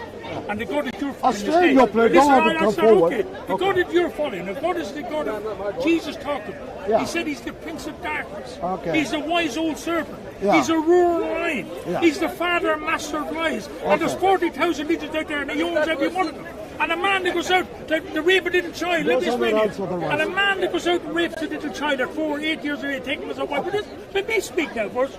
And a man that goes out and cheating and lying and committing adultery. Okay, stop. No insult. No insult. Don't let me explain. And men can have 4 or 5 wives. That's abomination. God. That's why. And that God there to let you do what you want. But my God is holy and sovereign. Your God is holy. One man. Okay, stop. Outside of marriage is adultery. Okay, stop. You made adultery sin. Stop. You look lusty at a woman, Jesus said you made adultery. Anger in the heart, you've already made a murder. That's the law of God. That's your law. So did you... You let me explain it. I don't know that. So stop. I got washed with the blood of Jesus. Can I speak now? Yeah. So you say... There's 2 gods. So you say... There's 2 gods, yes. 2 gods. So you say... My holy and sovereign God cannot tolerate sin. Stop, and another thing man. as well. He hates religion. Okay, stop. It's an old man made. Stop. Stop. Did you say you believe everything in the Bible? Of course you do. Okay. In your Bible, in your Christian Bible, in the Old Testament, in every Christian Bible, in the book of Exodus, in the book of Exodus, chapter 21, verse 7, in every Bible it says, if a man sells his daughter, in the Bible it says, if a man sells his daughter as a servant, she is not to go free as manservants do. So, did your God Jesus, did your, hold on, that was law, hold on. But you know something now what the Bible says? Hold on. But no, Jesus says, Let me ask. when you're set free, Let the me Son ask. set free, you're free Let indeed. me That's ask. law. We don't need law now, my Okay, friend. stop. We're the grace. Stop. Jesus. Stop. We don't have the law. Stop. No one could keep the law. Stop. Did your God Yes, he Jesus, said that, yes. can I ask you, Yeah, of course you can. did your God Jesus Jesus, yeah. order that if a man sells his daughter as a servant, Yes. she is not to go free? Who? No, that's not on the New Testament. Who's that God? That's It's the in your God. Bible. No, but it's the Old Testament. But in the Old Testament, your Bible. No, let me explain to you. Yeah, go on. That's the law. Okay. Men is on the law, still to this stage. So Jesus you're made that bonded. law. But let me talk. You're still in the law. Now let me explain. So Jesus made that law. Law bondage the law. When the law, the limits were not bondage, but we will uphold the law. But So it's a you new tell law. me- And now let me explain it. What's the Let me new law? talk. What's the new But law? now, Jesus Christ, when he comes, he's under grace. Now why? Because men and women couldn't keep the law. They were bondage underneath the law. They were going back to their old ways of life. They were going back underneath circumcision. Go back They were a going bit. back. I'm sorry. Okay. They were going back underneath circumcision. They were going back for the Answer my be saved. question. I'm asking you. The God who ordered you. Yes, he did order. The- He did, yes. So are and you- also, you know what he done as well? So are you telling us? Yes. No, but that- you're going to God now, my friend. Okay, stop. The law, but the grace. Can I speak? Yeah. So do Just you? sticking it to one scripture. So do you agree with this verse Yeah. that your God Jesus Yeah. ordered you that if you sold your daughters Yes. as servants, Yes. they cannot go free? No. It didn't Why? say it, but I'll tell you That's why. what it said. Yes, of course he did. He said So, to me, is that a listen, good verse? No, this is what it says. But let's get the full How scripture. can you sell your daughters? Well, no, let me spend that. That's underneath the law, my friend. Just stay Yeah, back, but man. that was underneath the law. And he said, if your children, he said, if the girls would their sons, they stay with them. If they want to be set free, it costs a price to set them free, the money. But the free redemption are now today, the free gift of eternal life is Jesus Christ. That's why God sent Jesus. So we don't need law now. If I sin now, I can repent and get forgiveness through Jesus. Did you say God sent Jesus? God so loved the world, one of the greatest scripture. Yes, that God so loved the world that he gave, look you and me, that Answer he my gave his question. one and only son Jesus. My question. Yes. Did you say God sent Jesus? I don't understand where you're coming from. No, answer my question. I don't see that. Did you say? Any sense in you? I probably No, don't. I hear you. I you don't see cannot no answer sense in now. you. You can ask. Answer my I question. told you John 3 verse 16. God so loved the world that he gave Jesus Christ. He Did gave you? him, yes, he did. So For you your are, sins and my sins. okay, Yeah. stop. So you are telling us God ordered Jesus. Yes, in full knowledge. So Jesus was not God. Yes, he was God. He proved to be God. So did God send Jesus? The Trinity, my friend. What Trinity?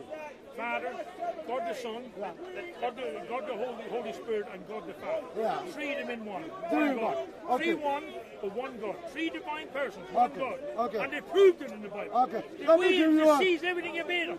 Let me give you a verse. Yeah, the other Let me give you a verse. What Jesus? friend, Do you? know these poor people. Hold on. Young people, Hold you're on. destroying their Hold lives. on. Hold You're on. telling them lies. Hold You're on. telling them to No, follow no, your no, no. plan. You are running away. You are running away. So stop, listen. Okay, so stop. Let me speak. When you speak, you don't speak holding on to my So hand. let me speak. You see me holding on to my hand. Let me I'm speaking speak. filled with the Holy Spirit. Let me speak. Son, I don't need that. It's so scared. Okay, let me speak. Okay, You see okay. me holding on to my hand. Okay. I'm speaking to me over my hands. Jesus, do you believe what Jesus said? You would wrong. Look at this Christian. You Do don't you need that believe? big book in your hand. Do you believe what Jesus said? You do. Okay, stop. Look at the page again. This is what Jesus said. This is what Jesus said. In every Christian Bible, in the New Testament, in the Gospel according to Matthew, chapter 4, verse 10, what did Jesus say? Jesus said, worship the Lord your God. And, hold on, that's not what he said. We said worship God, yeah. This verse, listen. In every Christian Bible, in the Gospel according to Matthew, chapter 4, verse 10, Jesus said, what did Jesus say? Jesus said, worship the Lord your God and serve him only. Is this true? That's right. That's why I'm serving. Is it You're true? serving the wrong God. But Jesus did You're not serving say, the wrong God. You're serving the wrong God, my man. why don't you have manners? You're serving the wrong God. Why don't you have manners? Don't you have manners? As in, like, there's three opportunities that happen. Manners after There's him. three things After him. After him. Yeah, that's fine, but I'm just So saying. stop. Read the whole thing. Stop. It's like a couple We words do. back. We do. Like, just Stop. read that. What? Why don't you Just read that. let your uncle Bro, speak? just read the thing before. Let your elder speak. Just Quiet. You've got He's something gonna there say to the be same there. thing. Just No, read the so thing. you be quiet. Let him Why are you say. gonna try to shut me up? Let Am I him- wrong?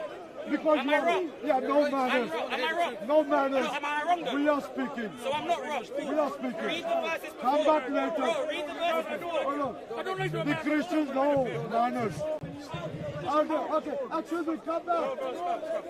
So you're running away now. So you're running away. So you're going away. Sir, Okay. Okay. So, he's going to book behind you. so, think about. Okay, excellent. Sir, brother, sir. So did you say Jesus created everything? Yes. He did. He did. That Jesus, nothing was correct. Okay. In the beginning was the Word. The Word was God and Can the Word you was can you move 1 this? John 1. You read that yourself. Okay. Can you They were not created out Jesus. can you move this side of the camera? Yes. Okay. So you said Jesus created everything. Yes. You did. Okay. Let me and you believe in your Bible? Yes. Yes. Okay. In every Christian knockout verse. In every Christian Bible. How do you know? Listen. You read it, yes? Now listen. In every Christian Bible, in the Gospel according to John, chapter 5, verse 33, Jesus is quoted as saying, in the Bible, Jesus said, by myself I can do nothing. nothing. Okay, so what about verse 24 and 23? You be quiet. One to one. Sorry, just So, okay, so excuse me. just ask him about Excuse me. Ask him about verse 23. Tell him Answer me. You told me. Read from verse 22. You be quiet. Hey, don't shut me up. Read from verse 22. Don't you have manners? Go back to school. Okay, you told. Excuse me. Excuse me. Hey, Christian. He's gonna judge. That's crazy though. That's crazy. We don't know that. Jesus is alive. So he's alive. So this is the problem, right? No, you're lying. Hold on. Okay, stop. Don't you have manners? Don't you have manners? My friends. We are talking. Hey, we are talking. This is what's gonna happen, right? Stop. What you do is you take one or two verses and ignore the rest of the So what? context. Okay, is this What verse do you mean, true? so what? So you what? admit it. You take Why one you are verse. shouting? So you take one verse. Why you are shouting? You take one verse. Why you are shouting? Bro, imagine if, hold on. Imagine this, ladies and gentlemen. Imagine if I went to the Quran and I took one verse of the Quran. For example, Surah 4, Ayah 24, something like that, Ayah 34. And it says that the Quran says to beat your wife. Would that be just to just take one verse? No. Oh, brother, should I use the context that the Quran and the Sunnah provide? Have no manners. I was talking to this Christian. Now he's coming on. He's shouting. Okay, stop. In the Gospel of John, the Divine Gospel of John, in the Gospel of John, chapter 5, verse 23, it's a waste of time. Jesus starts to speak. And in this narrative, he says that all must honor the Son exactly the same way that they honor the Father. Do you deny it? Do you deny it? Do you deny it? Stop lying. Do you deny it? Stop lying. My friend, hold on. My friends, I implore you that you open the Gospel of John, chapter 5, verse 23. Okay, stop. And it says that all may honor the Son. It doesn't let me say something. Why are you scared? Imagine my friend. I confused them. Excuse me. Worship me the way that you worship the King. Are you preaching? I'm not a preaching mode. Why doesn't you listen to me? Why don't you listen to me? Okay, stop. Stop. Don't get near me. Stay back. Stay back. Okay, listen to me. In your Bible. My Bible. And the Gospel of...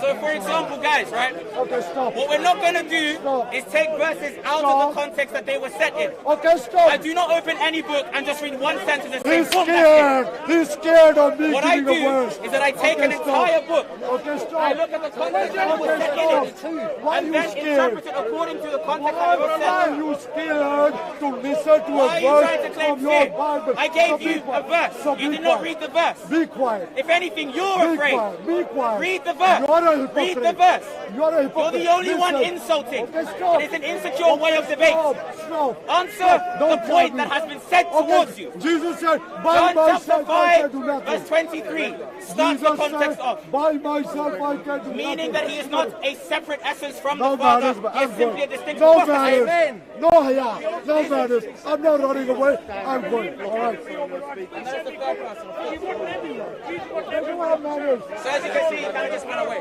So who's running away now? So anyway, look, this is the point. Ladies and gentlemen, right? Who's the king in heaven? Hey, preacher. In order to rise heaven, Hey, who's the king in heaven? Preacher. Preacher. Who's the king in heaven? You said you didn't do that over there.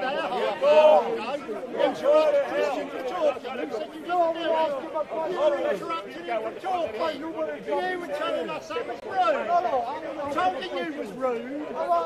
Verse 7 says, well, so also said the king of Israel is there no is still a prophet of the Lord here. I am my kind of British. He made No, you're very glossy. Don't you see I'm British?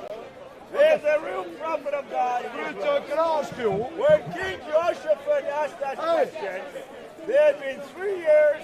If Jesus was a Jew, how can he be God? Syria, Who's God? praise Yeah. God Almighty. Hey, brother, how can Jesus be God? We never visit Israel. Why? Was the king, was Okay. the king of Israel, served Jehoshaphat, Why? as one man. Why is the Christian avoiding my question? Micaiah, the son of Imlah. Why are you avoiding my questions? We may fire. This is Christianity.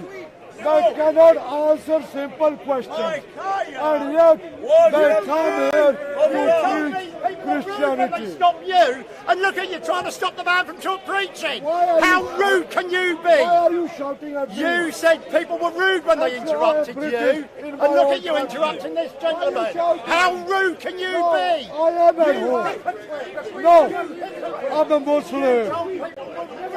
Is it how Christians preach? You hypocrite! Why are you insulting? Take the plank out of your own eye! You hypocrite! That's you!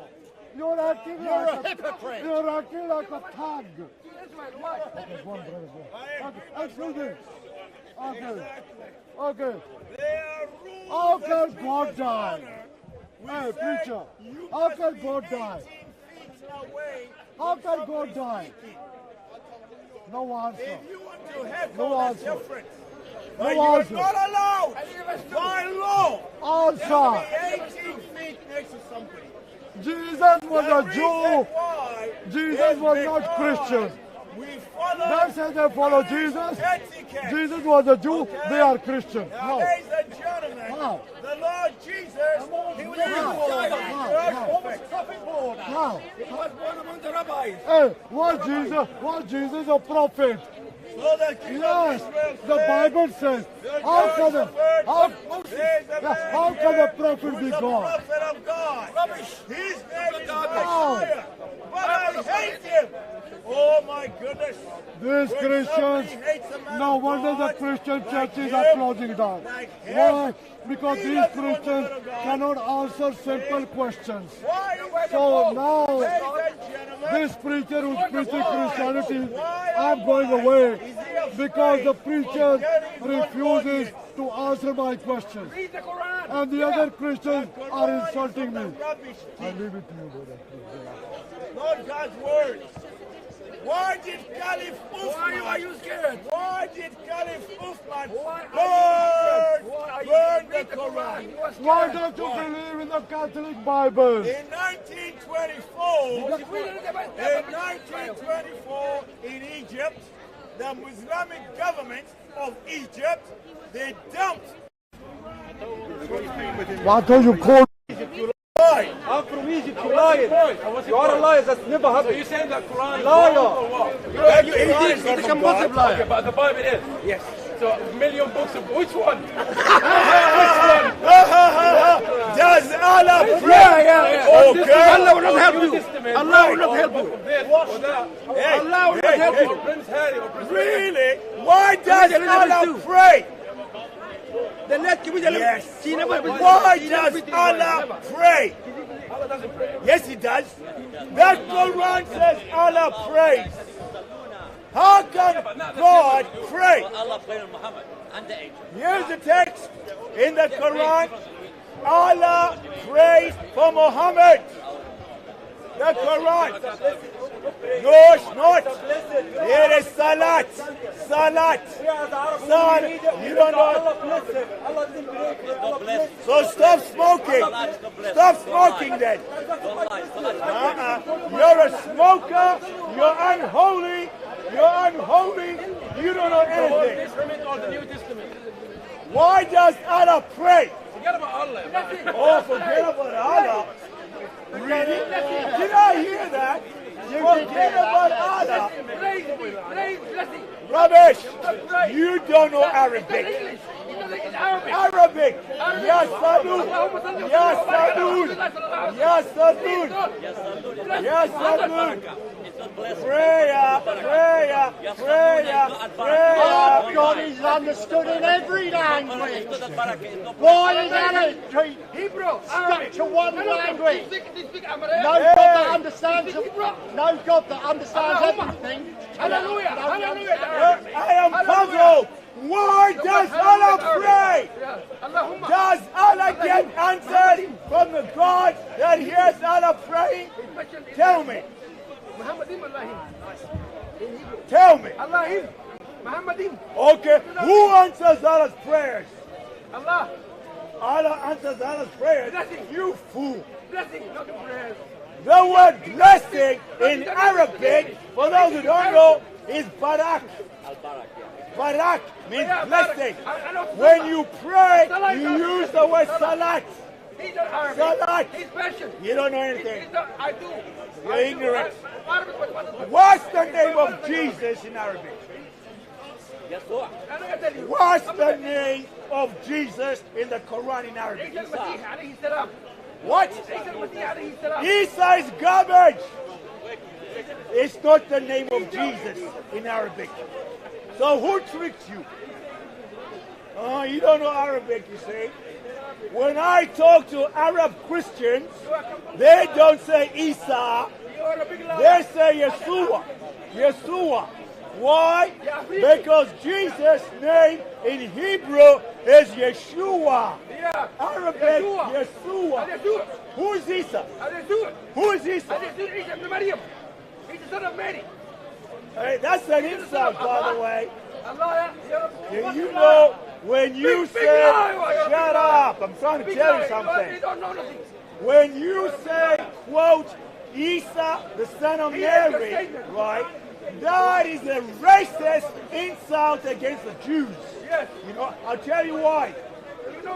Jewish people, they count the sons and daughters after the father's name. After the father's name. Who's the father of Jesus? Who's the father of Jesus? Islam has got no answer. Who's the father of Jesus?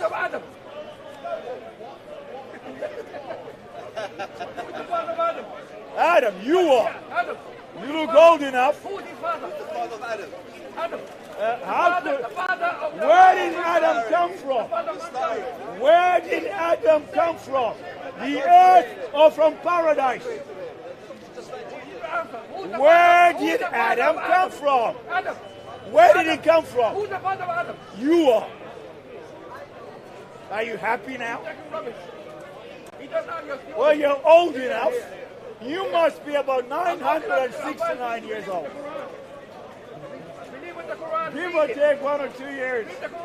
Now, who was Adam? Adam was the first man in the world.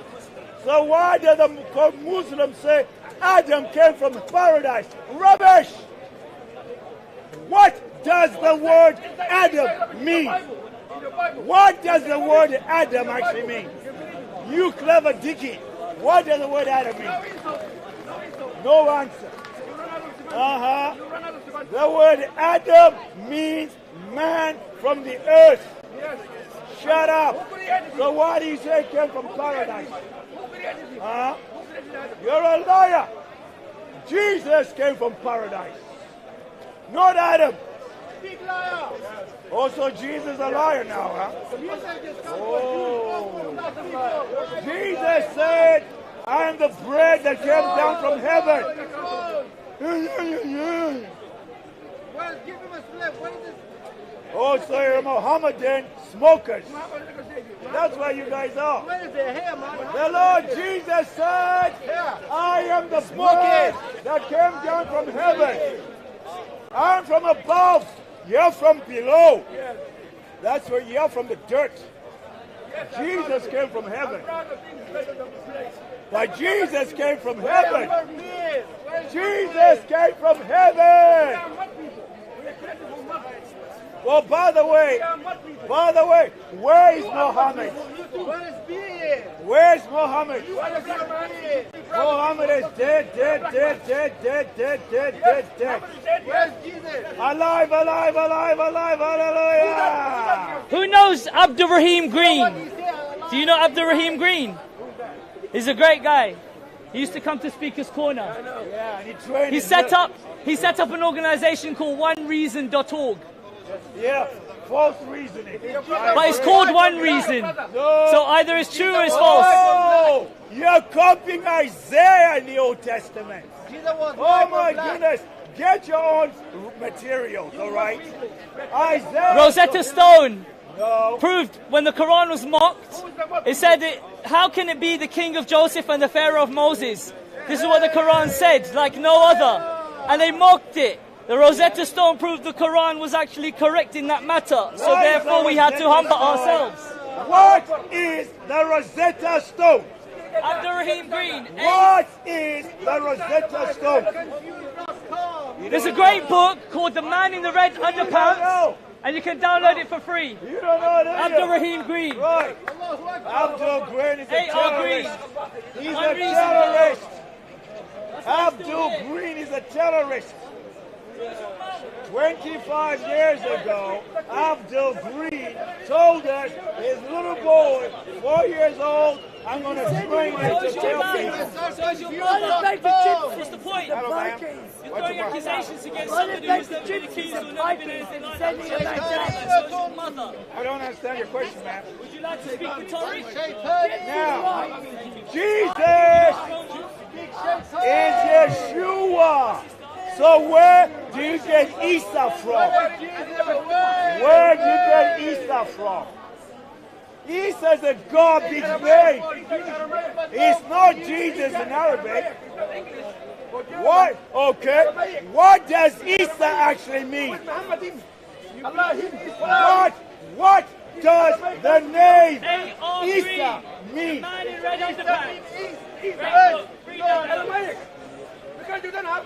What does Isa mean? Say they can't tell you. They can't tell you. Right.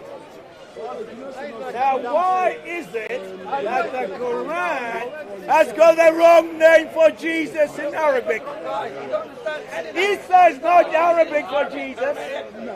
It's a fake name. Like you're fake. Why? Like you are fake. Isa's not fake. What does it mean? It means you are fake. So the name Isa means you're a fake. You are fake. What does Isa mean? That's the point. You're fake. That's my point. Speakers corner nature. No, you don't know anything. You are ignorant. You are fake. Right. You are fake. I know that much. That's all I need to know. Why does the Quran copy the words of Jesus? Why does the Quran copy the words of Jesus Christ? The Quran in Surah chapter 7, the Quran says it is hard for a rich man to enter paradise just like a camel cannot enter the eye of the eagle. What's your point? You're fake. That's You right. copy, copycat.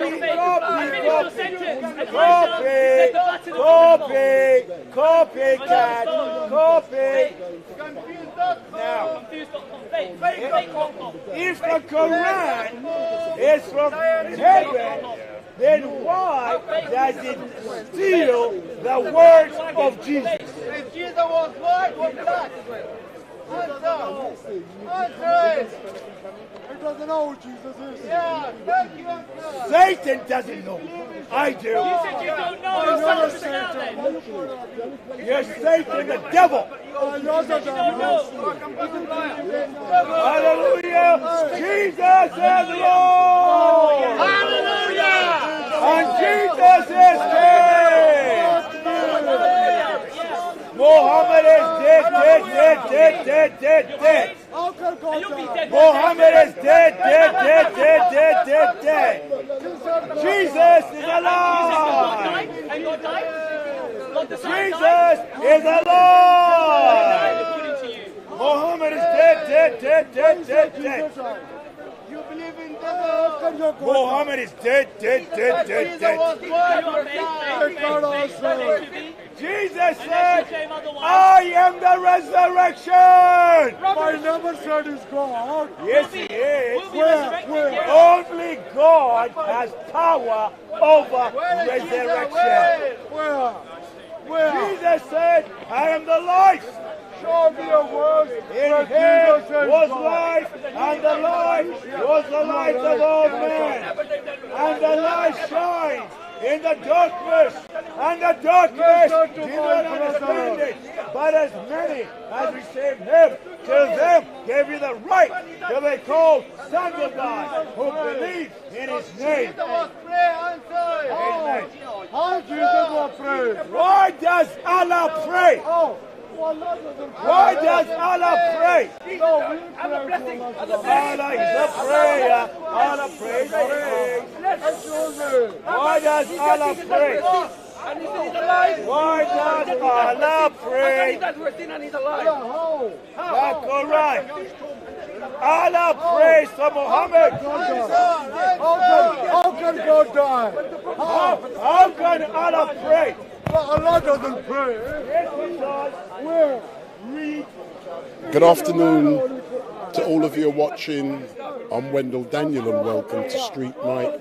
And this is the regular Sunday mayhem down at Speaker's Corner. And I must admit, doing this every week, it is boring. It is the same repetitive rubbish week after week. I will not be here next week. I'm not coming next week. I'm just sick of this rubbish week after week. I haven't actually heard anything new being said in such a long time. And it is so great that I do many other activities around London on a daily basis. But next week, I'm giving you advance notice. I will not be here because this is boring. Jesus, the King of Kings, the Lord of Lords, the Supreme Commander of all heaven's armies. Praise God. Allah is Satan.com. Satan is Allah. Read the Quran. Read the Quran. Read the Quran. The Quran says Allah is the best. I'm just looking into the chat and beat crates. We want answers. Where's Hatun? Peacemaker. I agree. I'm actually quite upset that I think my wife Hatun has eloped. I think she's run off with a Muslim or a Christian or a Rastafarian, I don't know. But it seemed like Hatun has left me, and for 3 weeks now I haven't seen her and she hasn't communicated with me. But I'm led to believe that she has gone abroad. So I'm led to believe that Hatun has gone abroad, hence the reason you have not seen her. And I only hope that another man hasn't taken my place and he's enjoying the fruits that would be available.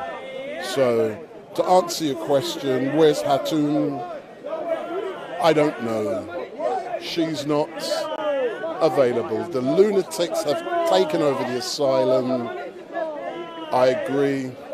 She was here last week. No, she was not. Hatun is a runaway bride. Ace 9XX, you make me laugh. My runaway bride has done a bunk.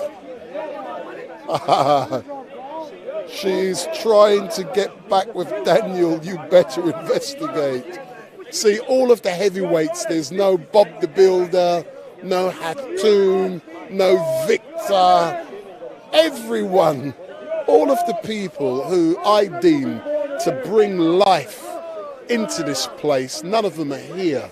And because they're not here, I only hope you guys can really understand why I focus on certain people, because, you know, those who are here, it's boring. And because it's getting so boring, you know, I've said this place will become part of my repertoire on a weekly basis, and I've made every effort to be down here, and it is getting boring.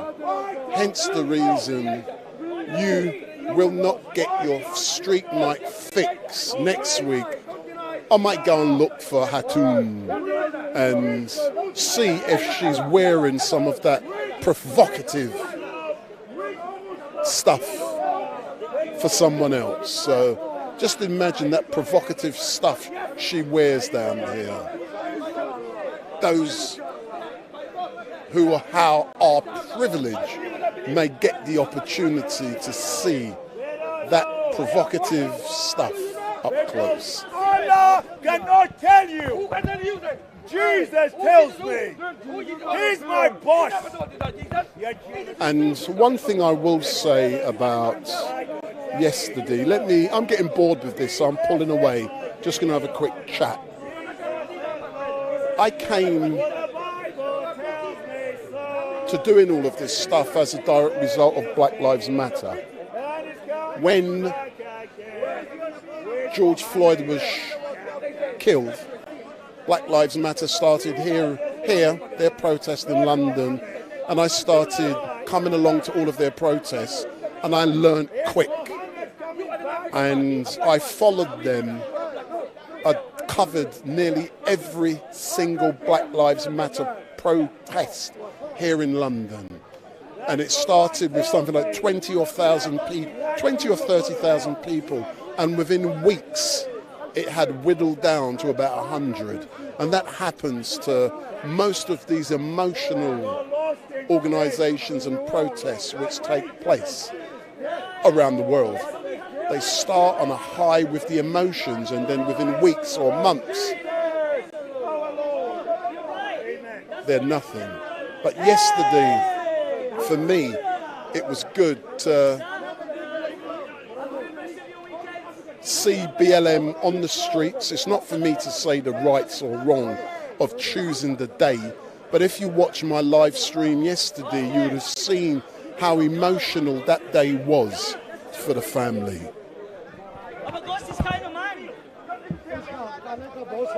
Gott ist eine Gott. Keine Schwein. Crystal clear sound. I heard you're good. So afterwards I might interview you when you finish.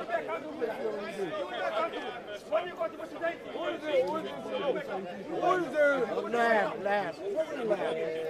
They believe in devil, that's why. Jason Byrne. Who is the lamb? That's what Jesus is the Lamb of God. We can carry on the chat later on. We've now got a new speaker. His name is Jason Burnsworth, I think he said. He's got on my microphone. Let's listen to what he has to say. And I believe he's very provocative. Bring back Bob the Builder. Bring back Hatun. Bring back Victor. And I've got some news to give you. Yeah, you can ask me a question, sir. Later on. I believe Jesus is God, yeah. Do you believe Jesus was God? Yes. Do you believe that God died? God cannot die, bro. Did Jesus die? Jesus died, yeah. Was Jesus God? Your logic is silly. No. Your logic is silly. First of all, Jesus claimed to be God. In John chapter 8, I'll answer your question. Let me give a background. John 8, 49, 58. Yeah, what does it say? It says, I am. Is the name of God. I am. Before Abraham was, I am. I am who? Yeah.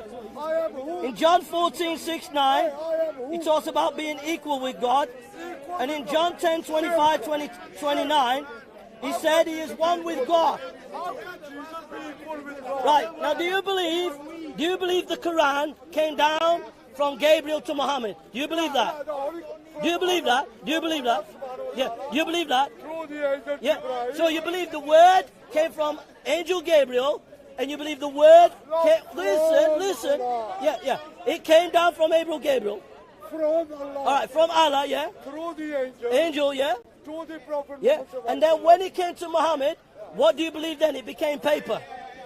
The word became paper. Right, now we believe the word became flesh. In the beginning was the word, and the word was with God, and the word was God. Now listen. Well, listen. You believe the word became flesh. The word became paper. We believe the word became flesh. Now listen. Danny Shine is in the house. I'll let you know Danny Shine is in the house. I'm just reading your comments. Does it destroy it? No. But the word, you believe the word became paper. We believe the word became flesh. So if Jesus died, it doesn't destroy the word. End of debate. End of debate. End of debate. Try again. Try again. Try again. Try again. Give me a hug. Give me a hug. Was Jesus God? Yes, he was. Yes. So how can God die? I've just explained to you. Is he deaf? No. Check his ear. Check that ear there. Check the left ear. Check the right ear. He's not got it. He's not got it. He's got it. Listen. The word became... For all of you guys on the chat, I could answer a few of your questions about why certain people are not here. Big T should be back within a couple of weeks. He's doing charity work elsewhere. Victor, I don't have a clue where Victor is. Bob the Builder is on holiday. So a lot of the heavy guns, who I call them, who entertain you guys on a weekly basis, they're taking a break because this stuff is very hard doing it week after week after week. And it is great to have a break, hence the reason you are not getting your fix of Street Mic next week. And then you will realise the importance of me being here. So even though even if you don't like what I do, you get something every week. You get a piece of everyone. But I'm not here next week, and hopefully I'll be able to go and look for Hatun. How can God Almighty become a man? Can God do anything he wants? Yeah, but God... Can God? No. No. Ah, what's this? No. Can God become an ant? If God wanted to become an ant, could God become an ant? Hold on. Jesus, brother, could God become an ant? He can become a man. Okay. He can become a man. Am I right, brother? Also, the Nation of Islam, Brother Leo Muhammad, I've spoken to Brother Leo Muhammad on the pathway to victory. You're asking the question. What Brother Leo Muhammad has told me is that, and I'm not believing him, I spoke to him on the phone live 3 weeks ago.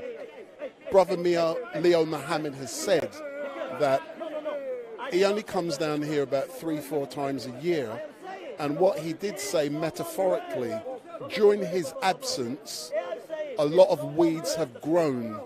They've grown out of control here at Speaker's Corner, and he's going to be coming with his machete to chop the weeds down. That's the metaphor he's used, but I haven't seen him. I've spoken to him. I spoke to him live on air a few weeks ago, and I don't know where he is.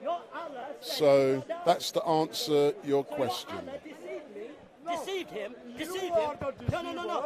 Your Allah deceived us. Don't you insulting words. You deceived us. He deceived us. I'm not deceiving you. You are deceiving. Because your Allah deceived us. A man became God? When? Okay. No, your Allah deceived us. I stop insulting you. No, I'm deceived by Allah. No, you're the... No, when Allah is crying. When Allah put the guy on the cross, he deceived us. Yes, very helpful. We've been deceived by Allah. Now they're going to treat you like a customer. But the Bible says that Jesus was crucified. Jesus said, I give my life for many in Mark chapter 10. Orthodox Bible, 86 books. Jesus. Okay. I will become a Muslim right now. Okay. Listen. Listen.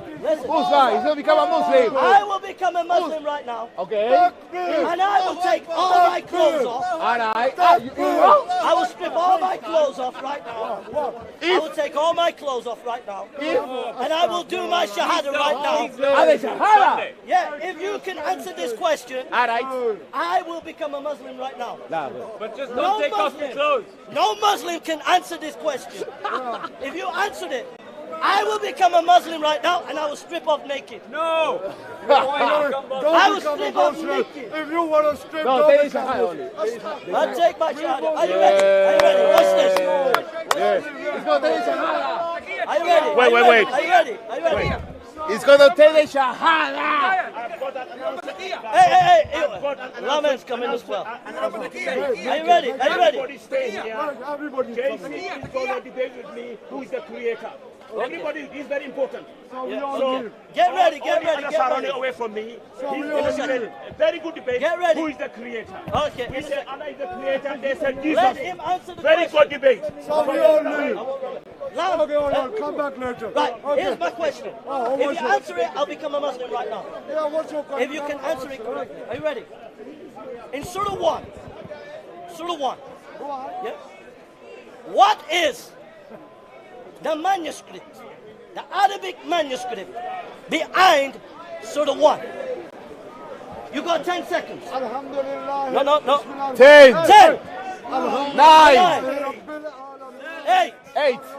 7. 6. 5. 4. 3. 2. 1. Finito. He didn't answer. Nothing. No. Was it the Sunnah? Another take. Was it the Sunnah? Another take. Another take. Right. 10. 9. 8. 7. 6. 5. 4. 3. 2. 1. Right, next up. I'll become a Muslim right now. If you could tell me the manuscript behind Surah 2. Behind Surah 2. 10 seconds. Do you know your Bible? No. Sana manuscript, top copy manuscript. Okay. What manuscript is behind Surah 2? Read Surah 2. You have 10 seconds. 1, 2, 3, 4, 5, 8, 9, 10. Right. Surah 3. The manuscript behind Surah 3. Go. Tell me. Reply. Hold on. What do you know? Read me Ezekiel 4:12, please. No. No. I can all the way over there. Read Ezekiel 4:12. How much shit do you eat a day? Ezekiel 4:12. How much Christianity is shit a day? Surah 4. I will become a Muslim right now. Ezekiel 4:12. I will become a Muslim. Read your Bible. Read your Bible. I will become a Muslim right now. It tells you you don't eat I shit. will become a Muslim right now. Surah 4, the manuscript behind Surah 4. The Arabic manuscript behind Surah 4. Now, 10 seconds. 10, they can't answer. Surah 5. Arabic manuscript for Surah 5. Are you ready? Go. Jesus. 10, 9, oh, it's running. Do run. Hey, do run. Surah 6. No, we haven't finished. Look, the shit's coming out your mouth now. Surah 6. Give me the Quran. Surah 6. The Muslims are running. They are running. You are running. I will become a Muslim right now. Any Muslim in here right now can answer this question. I will become a Muslim right now. You've got all your Muslims here. Are you ready? Surah 7. Manuscript for Surah 7. No, the manuscript. Is it Sana, top copy? What manuscript? What is the Arabic manuscript behind Surah 6? I don't know by heart. What is it? I don't know by heart. Tell me the manuscript, bro. The manuscript. What's about manuscript? You see? What's a manuscript? You can't answer the question. You can't answer it. But every week you attack Christians. Every week you say, oh, which Bible do you use? King James or NIV? And I ask you a question about your Quran and you can't answer it. You cannot answer it. Well, at least there's one copy, man. No. What's the manuscript behind Surah 1? Surah 1, now go. Yeah, what's your point? The point is, You're lying to us. You can't answer any questions about your Quran. No, but you're attacking the Bible every week. I'm not attacking it, but do you trust the No. Surah 2. No. New Testament. You can't answer it. You can't answer. You can't even answer. You can't even answer. Surah 5. No Muslim has answered the question. Is it the Sana, top copy? What manuscript is behind your Quran? Surah 1. Tell me now.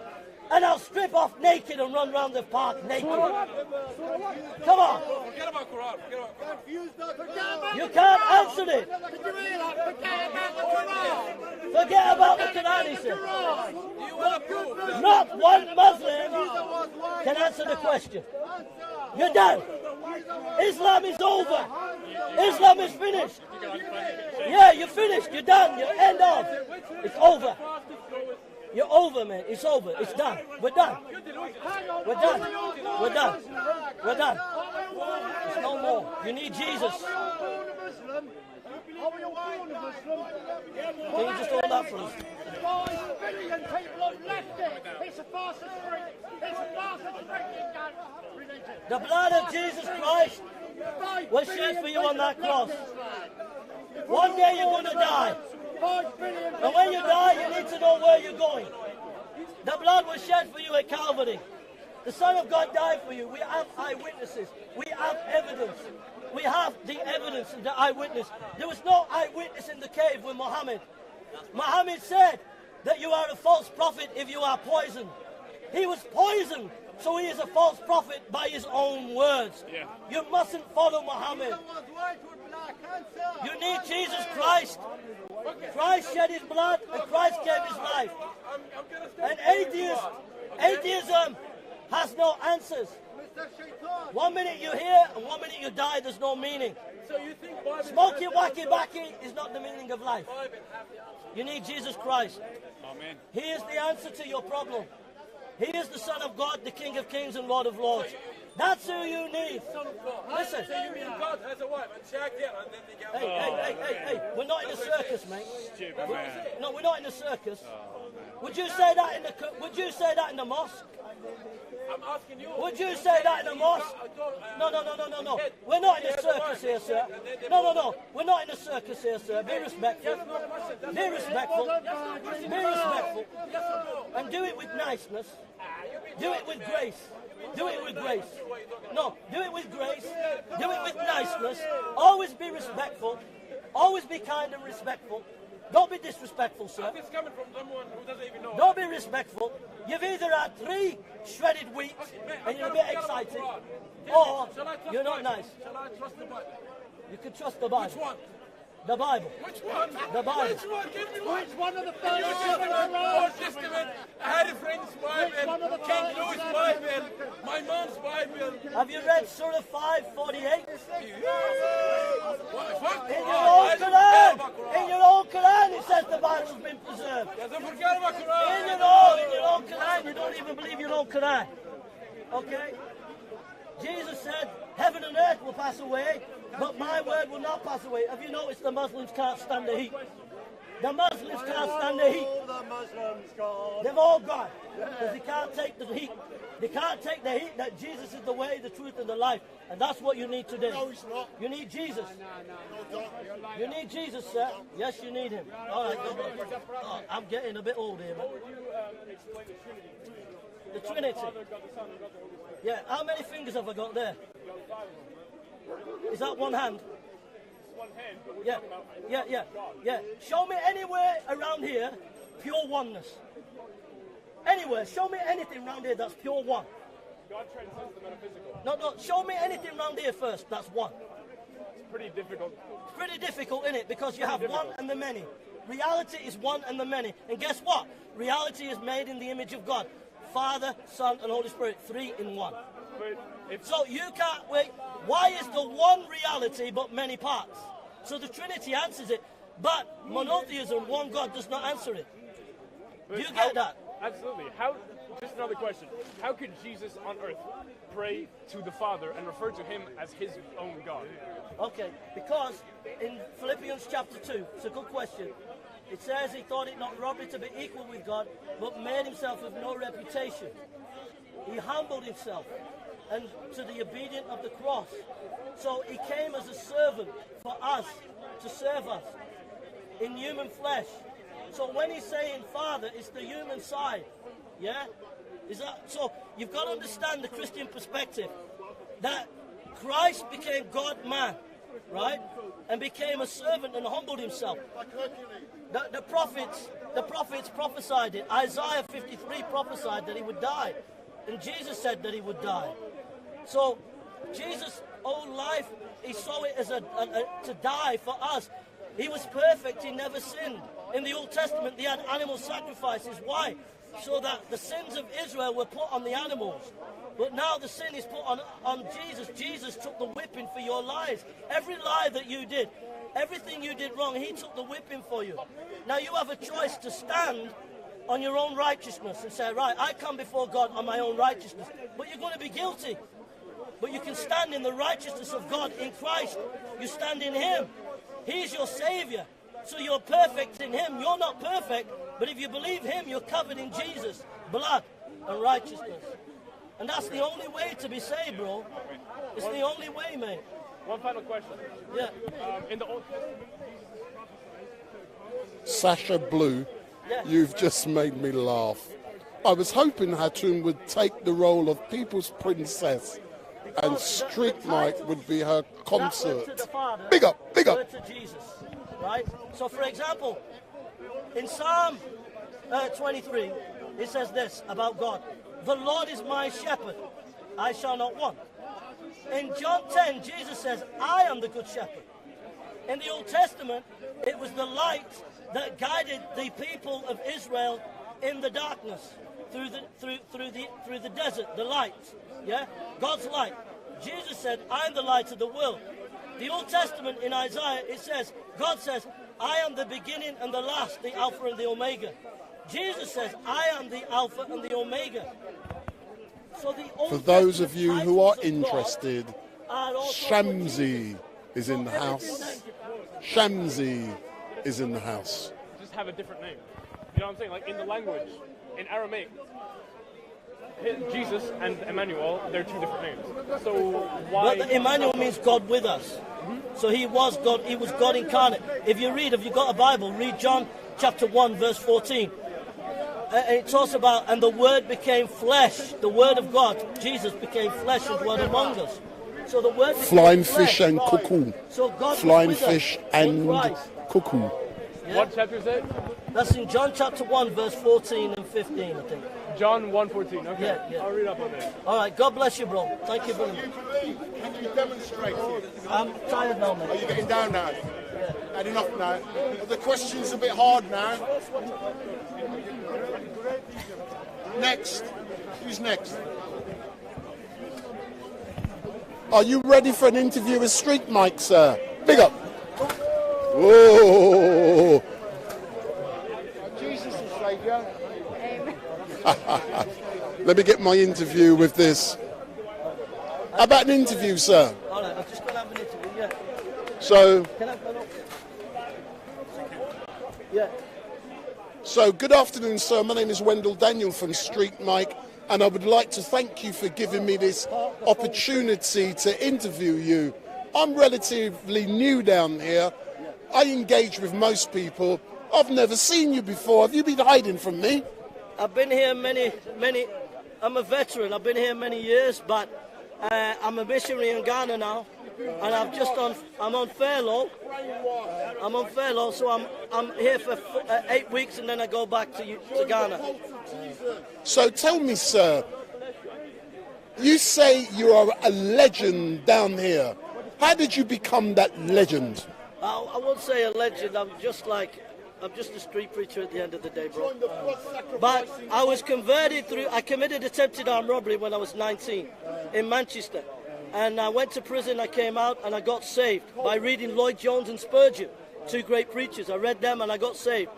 And then I went street preaching for many years. I came here And I've always studied. I have a degree in theology, studied an MA in theology, and I like studying scholarship. So I came here to help the Christians against the Muslims. So tell me, as I said, what is it about Speaker's Corner that motivates you to get on your ladder and to engage? Because I must admit, I enjoyed listening to you engaging just now with the regular preachers down here. Well, the thing is, you have to remember that Speaker's Corner, every week, millions of people are watching. The world is watching Speaker's Corner. And the Muslims have decided that one of the ways to take over Britain is to use Speaker's Corner. So if you look on YouTube, there are many Dawah Team YouTube channels. Right? So they're using Speaker's Corner to try and flood Britain with their propaganda. So the reason why I came down is to help the Christians to defend the faith. And when the videos are made, they spread all across the world and defend the faith in Britain. And that's why I'm here, is to share that gospel and defend the faith, so that when the videos are made, it counteracts all the Dawah teams and all the false propaganda that they're pushing.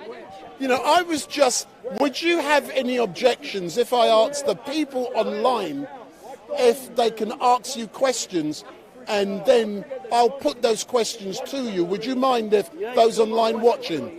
So just repeat your name, sir. Jason Burns.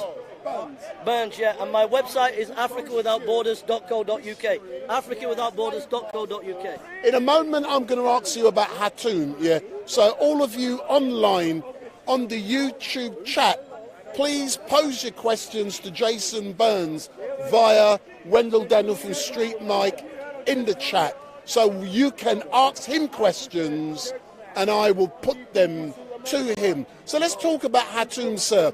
Many of the people in the chat are missing her. And she brings, I'm not taking sides, she brings a different perspective to down here. And can I ask you, what is your assessment of the attacks Hatun seems to get physically on a regular basis? I think that the issue is that in Britain, sadly, we're losing our freedom of speech. We've become neo-Marxist identity politics. So we're losing our free speech. But Islam is also bringing pressure on free speech. Islam around the world, for example, Pakistan and other countries, you're not allowed to have free speech. You're not allowed to debate. You're not allowed to preach. And so Hatun sees the future of Britain. She sees 10, 20 years down the line that if Islam gets stronger, our free speech is going to be put down. And so what you're seeing is the Muslims here, the Dawah teams, many people here who are Muslims, they do get angry and they do try to bully people. And it's because many of their countries are like that. And so they have this culture of not allowing anybody to have free speech. In fact, Islam is a theocracy. So therefore, by definition, you cannot have any other view in a theocracy. And they want Britain to be a theocracy. No way about it. And when all this gay pride collapses and there's moral anarchy, Islam will try to take over. And if they do take over, God forbid, they will be a theocracy. They will stop this Speaker's Corner. They will not allow it. They're using it for their own benefit, but they can't use it. They don't have Speaker's Corner in Pakistan. They don't have Speaker's Corner in Iran. They don't have Speaker's Corner in any of the main Arab countries. Why? Because they're theocratic. They don't believe in free speech. Did I hear you say that you are preaching the word in Ghana? Yeah, I'm a missionary in Ghana, bro, yeah. So that's a link to a question in the chat. And the question says, if I can find it, from Fat Loba. That's the person's name in the chat. Yeah. Ask him if it's nicer in Africa than Manchester. The culture's old-fashioned. It's like going back 150 years. Islam is not strong in Ghana, but it is strong in Nigeria and the rest of West Africa. People are getting killed in other parts of West Africa near Ghana. But Ghana is relatively peaceful compared to other West African countries. But it's still dangerous for me. I could get kidnapped at any time. I always have to have a bodyguard with me. That sort of links into the next question from Cuckoo 1981. Is what you are doing in Africa the same thing as what you are doing, what you are against the Muslims doing in England? Basically, are you a hypocrite? Well, in Africa, I'm in Ghana. The reason why we're in Ghana is to counteract all this money preachers, the preachers that are into money. And we're training a younger generation to preach the gospel for nothing. So that's what we're there to do. We're not there to attack Islam or anything. We're there to train the young people to preach the gospel and disciple them. That's why we're there. We're in Speaker's Corner here to defend the faith. It's a place of debate. It's a place of discussion. So it's a different atmosphere. It's a different culture. In Ghana, it's a different situation. The young people, we're training them, we're teaching them, discipling them. Speaker's Corner is about debate and discussion. But do you believe the standard of that debate and discussion has gone down since the introduction of social media, where people seem to be only interested in engagements through likes, shares and follows, and as a result, sometimes a lot of incidents are created purely for social media. So do you think the standard has gone down in debate? I think if you think about it, years ago, most people were in church, local church. You have to be in a local church to be accountable. But with the advent of social media, a lot of ministries started, a lot of individuals started ministries without accountability, without being in a local church. So they say things and do things on the internet that are run by emotion rather than accountability. And that is rife, sadly. We all have to be accountable. We should be in a local fellowship and accountable to our fellow brothers and sisters. But there's a lot of cowboy ministries that don't want to be accountable, and they end up saying things and doing things. And it's easy to get views if you have internet drama. If you have internet drama right now, we could have millions watching now if we do internet drama.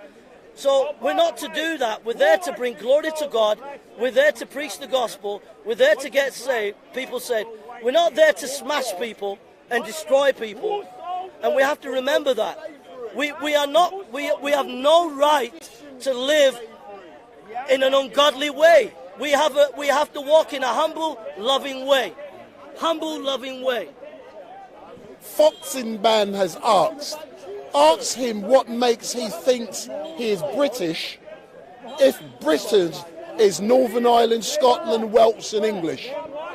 Well, I love my country, Britain, but at the end of the day, there's not going to be a Britain in heaven. My citizenship is in heaven. My identity is Christ. And every nation is full of corrupt people and will be corrupt because it's got sinners in. So we must be careful not to get into nationalism, because nationalism can be corrupted and is corrupt because we're corrupt people. Our nationalism is heaven and my citizenship is in heaven and my identity is Christ, not British. I'm proud of being British. I'm proud of my country. I'm proud of Britain, but Britain is full of sinners. It's corrupt and it will not be here when Jesus comes. There won't be a Britain, there will be a heaven and an earth, but there won't be Britain. Earlier on you said when you began your introduction, and I've now switched off the questions, so all of you in the chat, thank you very much, but I'm now going to ask a few more questions based upon what my man has said. You said earlier on that you had been to prison for armed robbery. Yeah. I'm going to leave that to one side, but whilst in prison, what inspired and motivated you to take to the book, the Bible?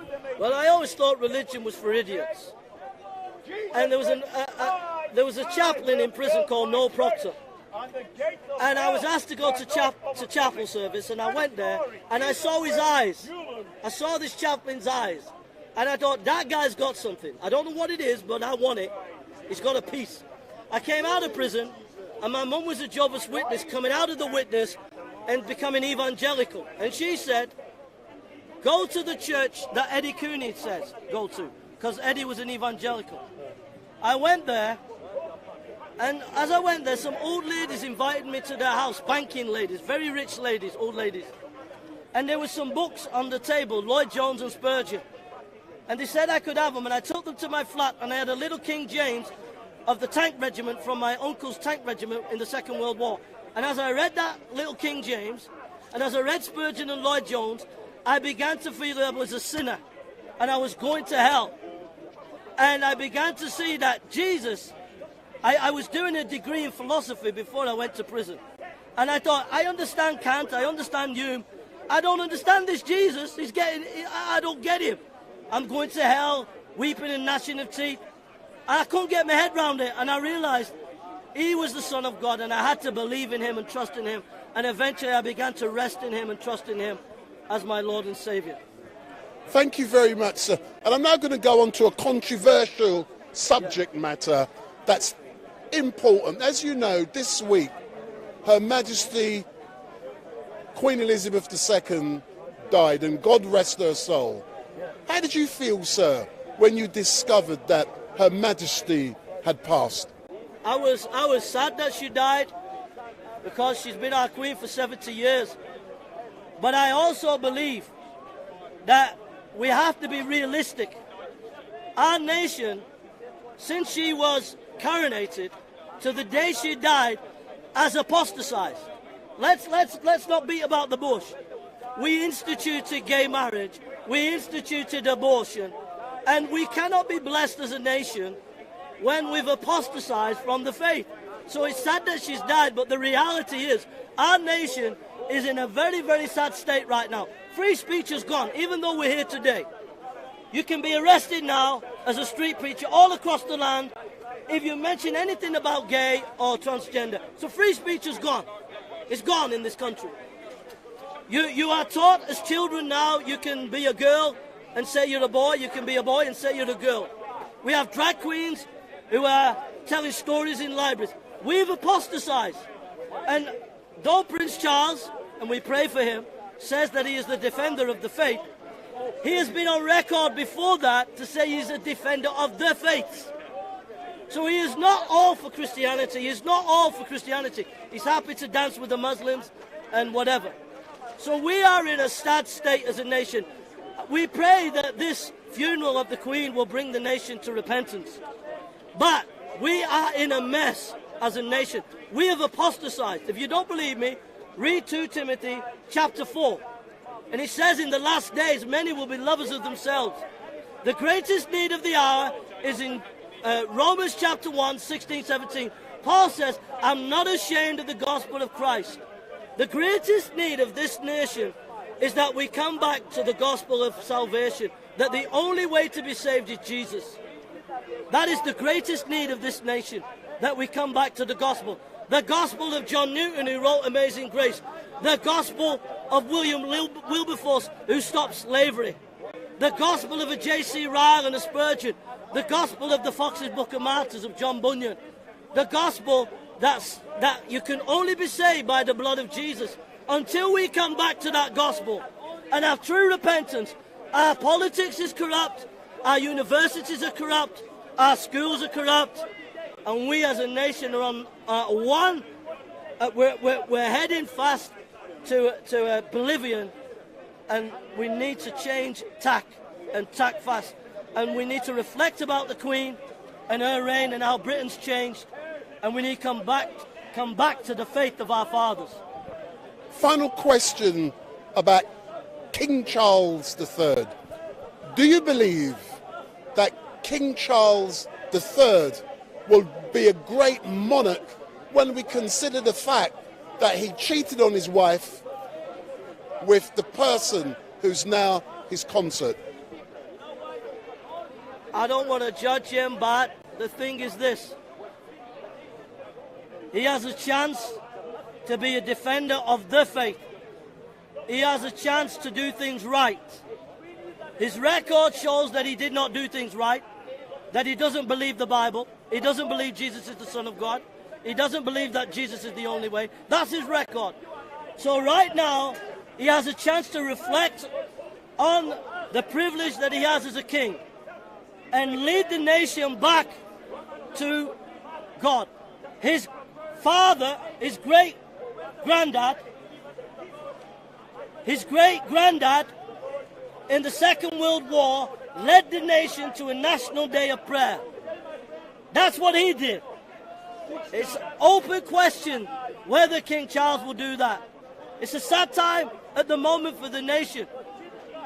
But the greatest need for King Charles and Parliament, for Parliament has a bad record, nearly all the MPs have voted against the Bible. They've all, most of them, not all, sorry, but most of them have voted for gay marriage. And they're happy with abortion, most of them.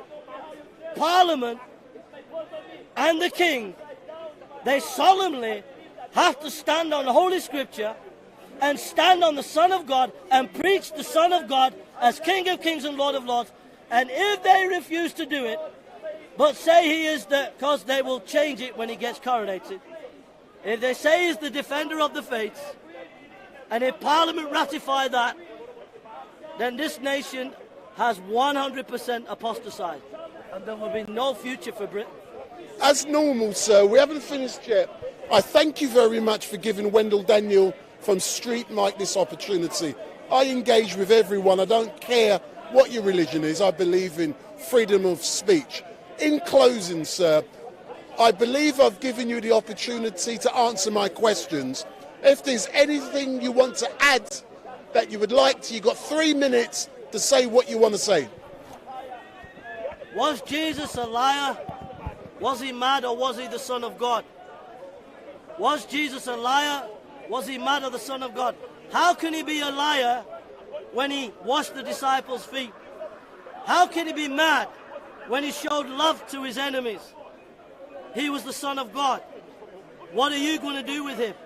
You need to believe in him right now and trust in him. Jesus says, come to me, all you are weak and heavy laden, and I will give you rest.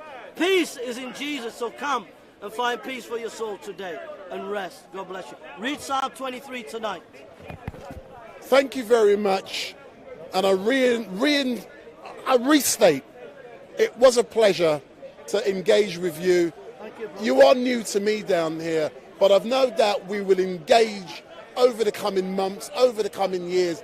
But I give everyone the chance, even this heckler, they all get their chances to engage with StreetMic. But thank you very much. All right. God bless you. Spirit of Speakers Corner hecklers.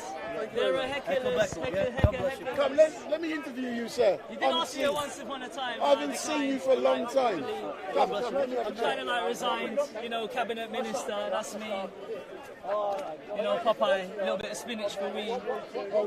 But we're talking. I might choke like Artie. Yeah, so good afternoon, sir. As normal, I like to engage with different people. No, don't worry, that's picking up everything, yeah? So, just for the record, what's your name? Call me Khalid. No need to lean forward. I got good sound. Just be yourself, yeah? I used to see you down here regular. I haven't seen you for a little while. Have you been hiding? Hiding. Chapter 18 of the cave. Decius, 250 AD. Emperor. Monotheist, inspired. Guess how long they slept? Mr. StreetMic? StreetMic, Wendell Denner from StreetMic. Yeah. So let's have a chat about Speaker's Corner. And you come down here regular. Why is this place important for you? To heckle, for one. To heckle. But why? Why do you need to heckle? Parliament has a lot of heckling. So we're kind of unofficial parliamentarians right about now. It's not always a denomination. Many of the conversations are non-denominational. So, they say, I don't want to, on live, BS, they say BS, like brilliant stuff. We can put it in a sarcastic format, if you know what I'm trying to say, without trying to be derogatory or, sarcastic. Yeah. Oh, no, let me put there, because that microphone you're holding cost me about 600 quid. And I don't want you breaking it up. A bit more than the bike, I was going to say. It's a nice little junk bike. See how it trades. So you enjoy Speaker's Corner? To some extent. The person I attended with today, along with another gentleman who's come over from France, he's new to England in that sense, he's a semi-professional footballer. No, that's fine. Card, carry on. Okay. So you come across with a man from France, and where else? Another gentleman I'm with, we were actually a place of worship, and he was of the opinion that perhaps Speaker's Corner is not the best place to visit, and I opine the same pretty much. There are things in life which are a bit necessary evils, if you know what I mean, brother StreetMic. So excellent. Is it Mike from Michael? Or is it Mike from Pick Up the Microphone? My brother, by God's. But tell me something. Let's have I'm going to unlatch. Yeah, is that all right? Yeah. I might come back. You might come back. Hiatus, yeah. See, you know, when I'm you on the expenses, big up.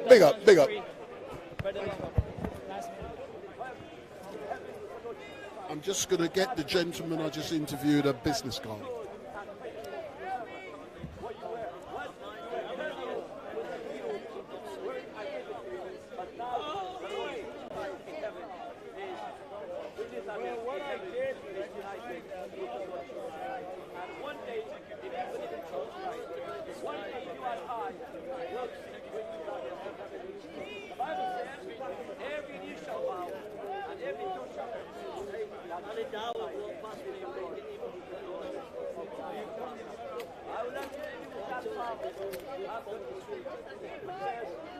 The Lord is my shepherd.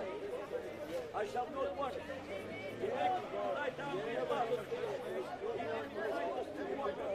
Thank you very much, sir. Yeah? Excellent stuff. Thanks a lot.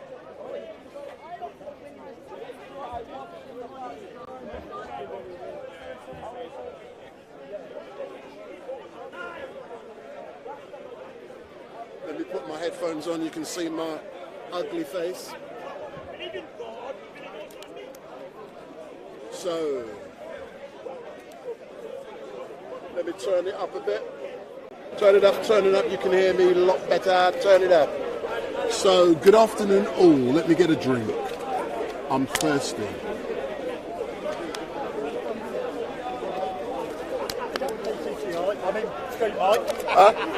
Big up. So, good afternoon all. My name is Wendell Daniel, and welcome to StreetMic.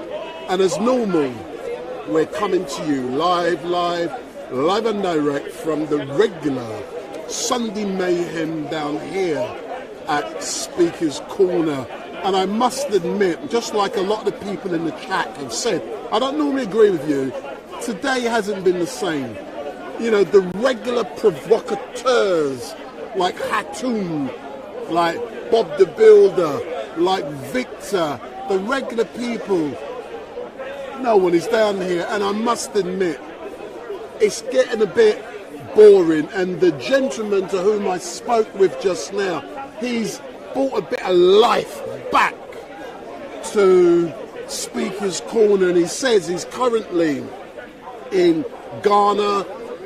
When he was here, he was in prison for robbery, and he's now taken up the church. And, you know, to hear him speak, to hear him heckling or debating with Usman just now, for me that was a breath of fresh air here at Speaker's Corner, and I had to engage with him, and I think I did that on a very interesting level. And you know, we want to see more people down here regular, but it's also great not to be here every week because it gets boring. For example, Mohammed Hijab. How often do you see Mohammed come down here once in a blue moon? And when he is here, he makes an impact. Behind us somewhere, we've got Ali Dawa.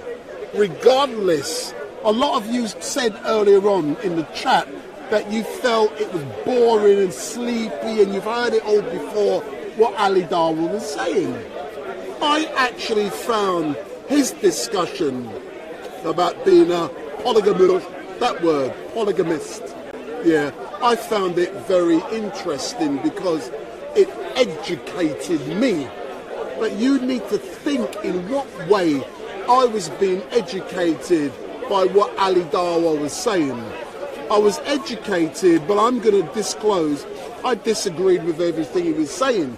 So I continued to listen, because even though I like Ali, I support a lot of the stuff he's doing and how he's educating people, but he believes in what they were saying. Therefore, I have to respect him, and he comes down here and he promotes, and I give him the opportunity to do so. But it does not mean I agree with him. If I don't agree with someone, I'll still allow those to engage. So it has been interesting. It's been rather quiet. And as I look around, I'm saying to myself, there's no Bob the Builder, no Hatun, no Victor, all of the regular people who make Speaker's Corner what it really is. There's no Big T. And, you know, I like Big T. I might even ring him now to see what he's got to say. But, you know, people like that makes this place come to life. And what I do like is that, I shouldn't say it, people like Big T, they're different. And every now and then, fight rock out, man. And that makes this place, I shouldn't say it, even more interesting. And what I'm going to do now, I'm now going to ring Big T. Let me see what he's got to say, because I know he loves it when I ring him. And I'm also going to ring two other people. I'm going to ring Hatun. I'm going to ring her to see if she answers the phone, to see what she has to say. I'm going to ring her. Yes, I got a number. And I'm also going to ring my man from the Nation of Islam, Brother Leo Muhammad. So you're going to get 3 big guns, and I'm going to ring them all. Brother Leo Muhammad, Hatun, and also I'm going to ring Big T. It's ringing. That's Big T.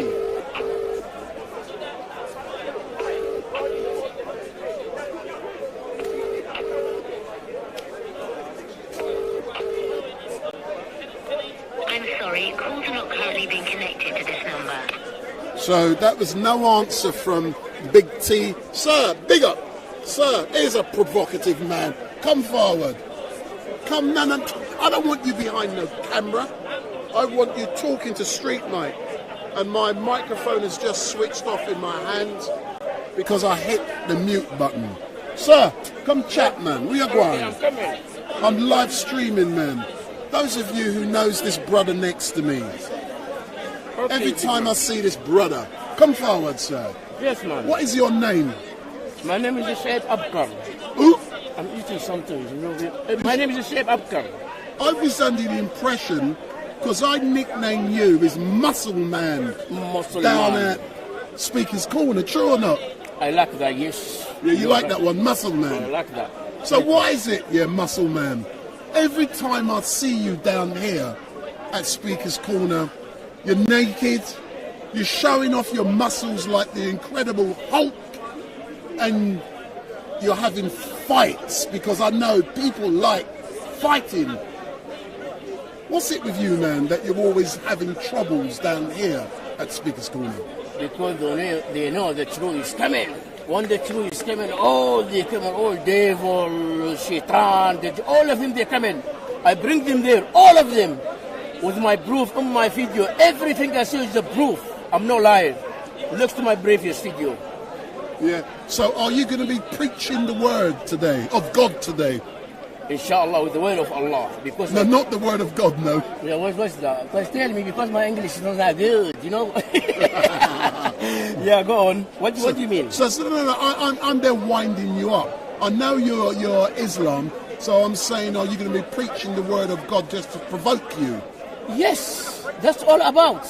Because now I'm talking about all religion. I said there is no Muslim, because in the book, the holy book, there is a lot of secret from all religion.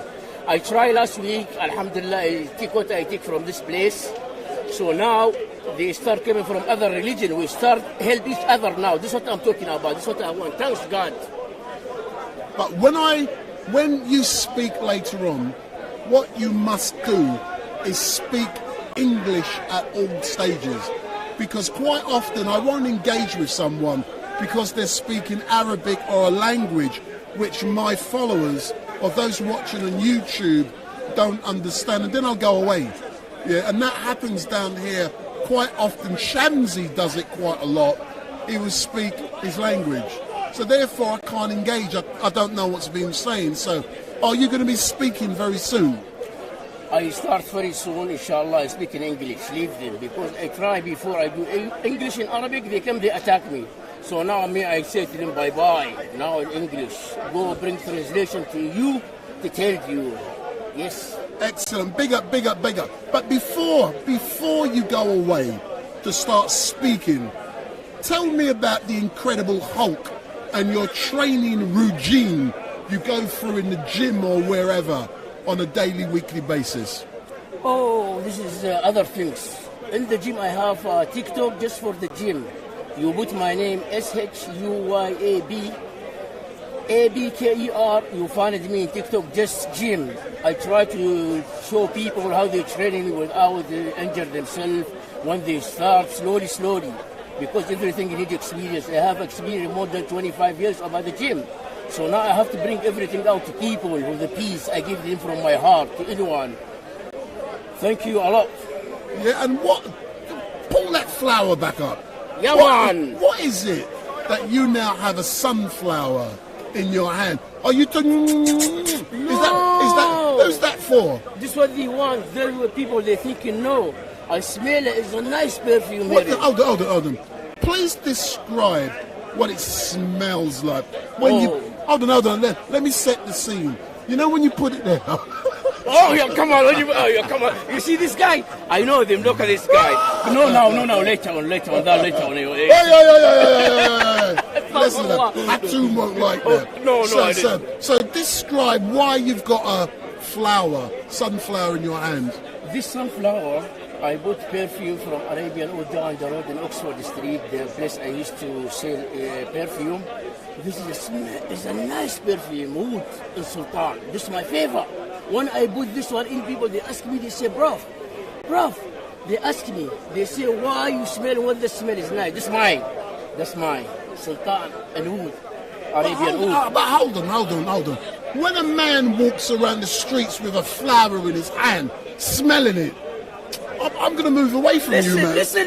No. What do you think? No. I'm not thinking nothing. No, you think a lot of things. I know. Come on. I was in the street. Now I leave the street. I came back to the street with the word of God. This is what I'm trying to do all my life. I see you in the speech now. I want to do a speech in English about Jesus, peace upon him. Jesus, son of Mary. Take care, guys. See ya. So before you go and do your thing, and let me know when you're going to speak. I'm going to come and put a microphone on you because good sound is important. But go and prepare. And as you jump on the fence, I'm going to get you, yeah? That's my place. The fence is my place. This 20 years I'm here. Now I have to come to give the message from there. Big up. Thank you very much, sir. Thank you. So that is... So what I'm now going to do, a few moments ago, let me put this here. I called Big T and there was no answer. So I know Big T will ring back. What I'm now going to do, I'm going to now ring Brother Leo Muhammad. After Brother Leo Muhammad, I'm going to ring. Hold on. I'm going to ring someone controversial. This one is Gavin. Let me ring Gavin. Gary. He's off here as well. Oh my God, no one seems to be on here today. Everyone's got their phone switched off. I'm now going to ring Leo Muhammad. So this is StreetMic ringing Brother Leo Muhammad.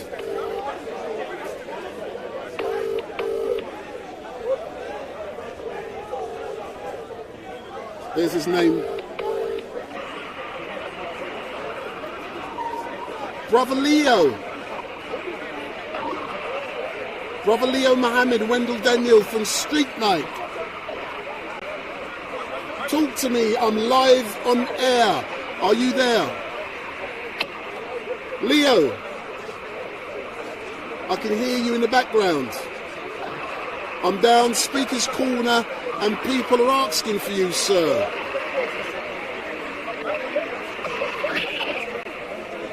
Brother Leo, no answer. So that's Brother Leo Mohammed. I'm now going to speak to someone else. Pierce Corbin. Pierce Corbin in the house. Pierce Corbin in the house. We're live and direct, sir. Let's have a chat, sir. Well, I can do, but do you want to do it where we're going to speak? Or you want to do it now? I'll literally only be a couple of minutes because right. I'm waiting for someone. Sir, last time, let's talk about the royal family first. If you come around, if you remember,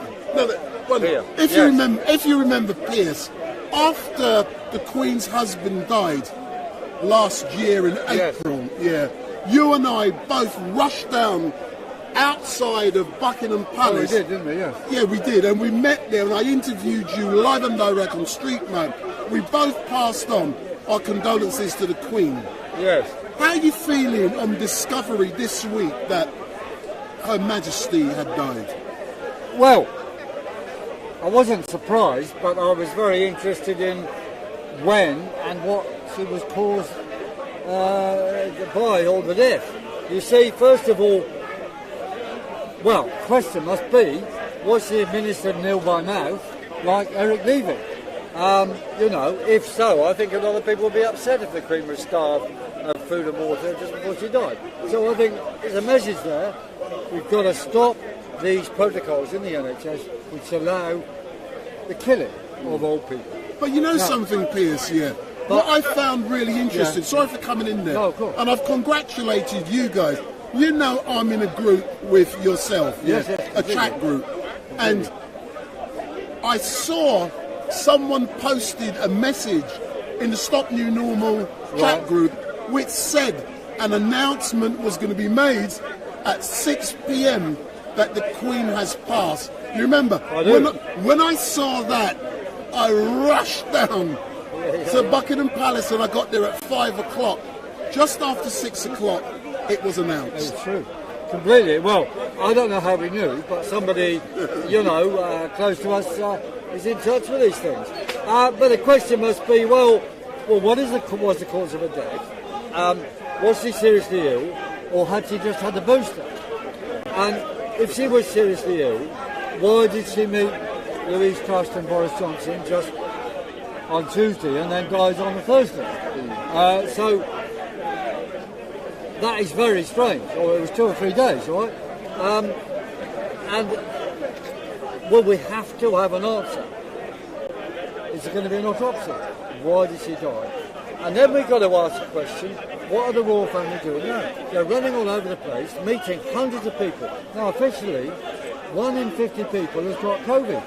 1 in 50. Well, they're shaking hands with thousands, each of them. So they're bound to be spreading it or catching it, yet they're not saying anything about that. So I have to say, I don't believe the figures or that anybody is going to be spread anything by so-called COVID. And also whilst you're there, this week has been very exciting. I met up with you outside of number 10 Downing Street on the day that Liz Truss took over. I also met you the day before when she was elected as the leader of the Conservative Party down at the Queen Elizabeth II Centre. So it's been an exciting week. So how's this week been for you? Well, very exciting, like you say. And a lot of questions have now come up. Because, we say, the Queen is dead, long, well, God save the King, or God save us all, I would say. Because I met the Queen a long time ago when I was president of the Imperial College Student Union. And regardless of the politics, she was intelligent and well informed. And I have to say, unlike her eldest son. So there's going to be difficulties. Now, we've got a new regime, a new government, who are kind of distancing themselves from certain World Economic Forum things, I think, because they've got Jacob Rees-Mogg in charge of the environment. Well, he's a climate skeptic.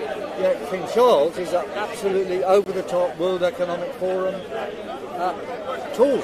So there's going to be differences, and we should exploit those differences. I mean, and he believes, you know, you've got to own nothing and be happy.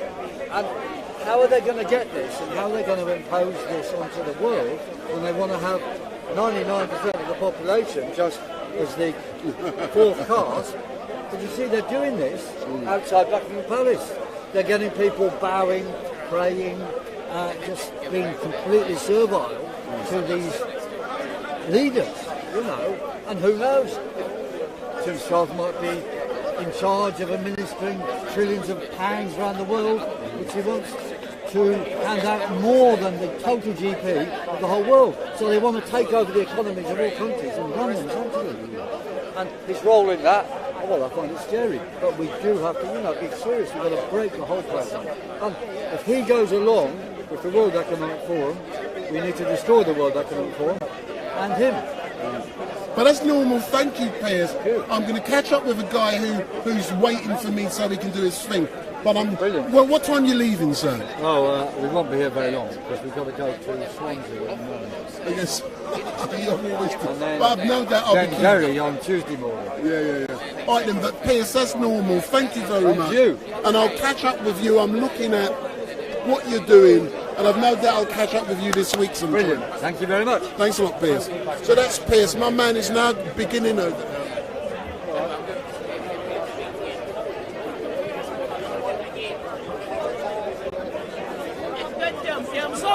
يا مصور محترم خلك لا اله الا الله لا اله الا انا انجلش يس انت خلاص ما بتكلم عربي خلاص لا خليك انت تصور ما بتكلم عربي انجليزي قال sir which topic you like I talk about Jesus peace upon him Jesus I want to talk about Jesus peace upon him Jesus I want to talk about the royal family to begin with. Royal family and a new king. No, new king. No, hold on. What you say, new king? Me, I'm looking for the kings. We have a new king now. This is good. I want to see this new king. Go on. We want to see this new king. I have a message for the new king. Because the message is what the queen, she's passed away. So now, the new king, you take the message. Because it's a message. So now, we want to see this message, all right? So now the topic we're talking about Jesus, peace upon him, Isa alayhi salam. Jesus, we said, he been born miraculously without death. Yes or no? Yes. Yes. So there is Adam, the first man, Adam, peace upon him, no mom, no dad. Which one is stronger miraculously? Which one? Which one? There is no answer. No answer. Listen, come, leave them. There is no answer. They don't know. Some of them they know. So Jesus, peace upon him, when the Mary, she prepared herself, she cured herself. Allah Jalla Ala chose her. The angel, oh Mary, Allah Jalla Ala has chosen you because he will give you the word, Isa alayhi salam. Yes? So now, when she go, she made a baby, she came back to her folk. They say, oh Mary, from where you bring this one? She was fasting, she can't talk. She put in the baby, medically he speak, he say, إني عبد الله آتاني الكتاب وجعلني نبيا وجعلني مباركا أينما كنت وأوصاني بالصلاة والزكاة ما دمت حيا وبرا بوالدتي ولم يجعلني جبارا شقيا والسلام علي يوم ولدت ويوم أموت ويوم أبعد حيا. This Isa alayhi salam, Jesus, son of Mary. He said, I'm the slave of Allah. He gave me the book. He teach me the Torah and Injil. He sent me as prophet. Jesus, he said that in Surah Maryam, yes. Go read. They say Mary in English, Maryam in Arabic. You have to know. The name is the same. If you are good Mary, you don't know, so I say Mary or Maryam. Jesus is there. Jesus, peace upon him, is there. Go find an English Quran, read. Yes. all about Jesus, peace upon him. Inni Abdullah, I'm slave of Allah. He give me the word, he give me the book. It's not God, it's not an angel, it's no. Yes, that's how you say. Go think about it. It's enough now. خلاص. عربي لا ما اتكلم عربي. انتم قلت لكم العربي ما في. That's it. Cut. No. Stop. Don't cut.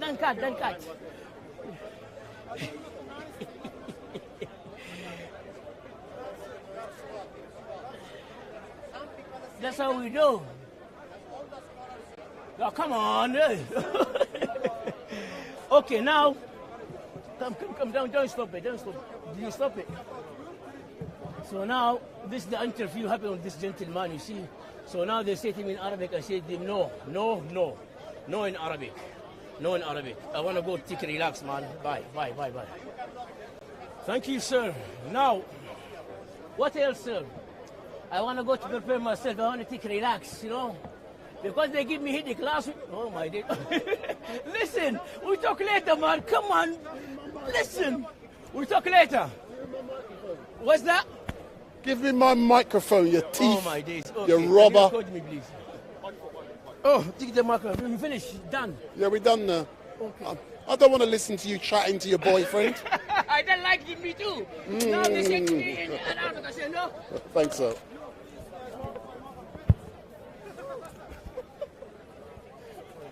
It's crazy, man. But you know something, what I like about him, yeah? He's a character down here. And regardless if I like what he does or not, he brings something slightly different down here. May I ask? Let me interview you. Get him in the background. Go around, get him in the background. Come forward a bit. Come forward. Stay there. I'm going to put a microphone on you. See, I like good sounds. That's it, I'm not a thief. Sorry. Let me get him in the background.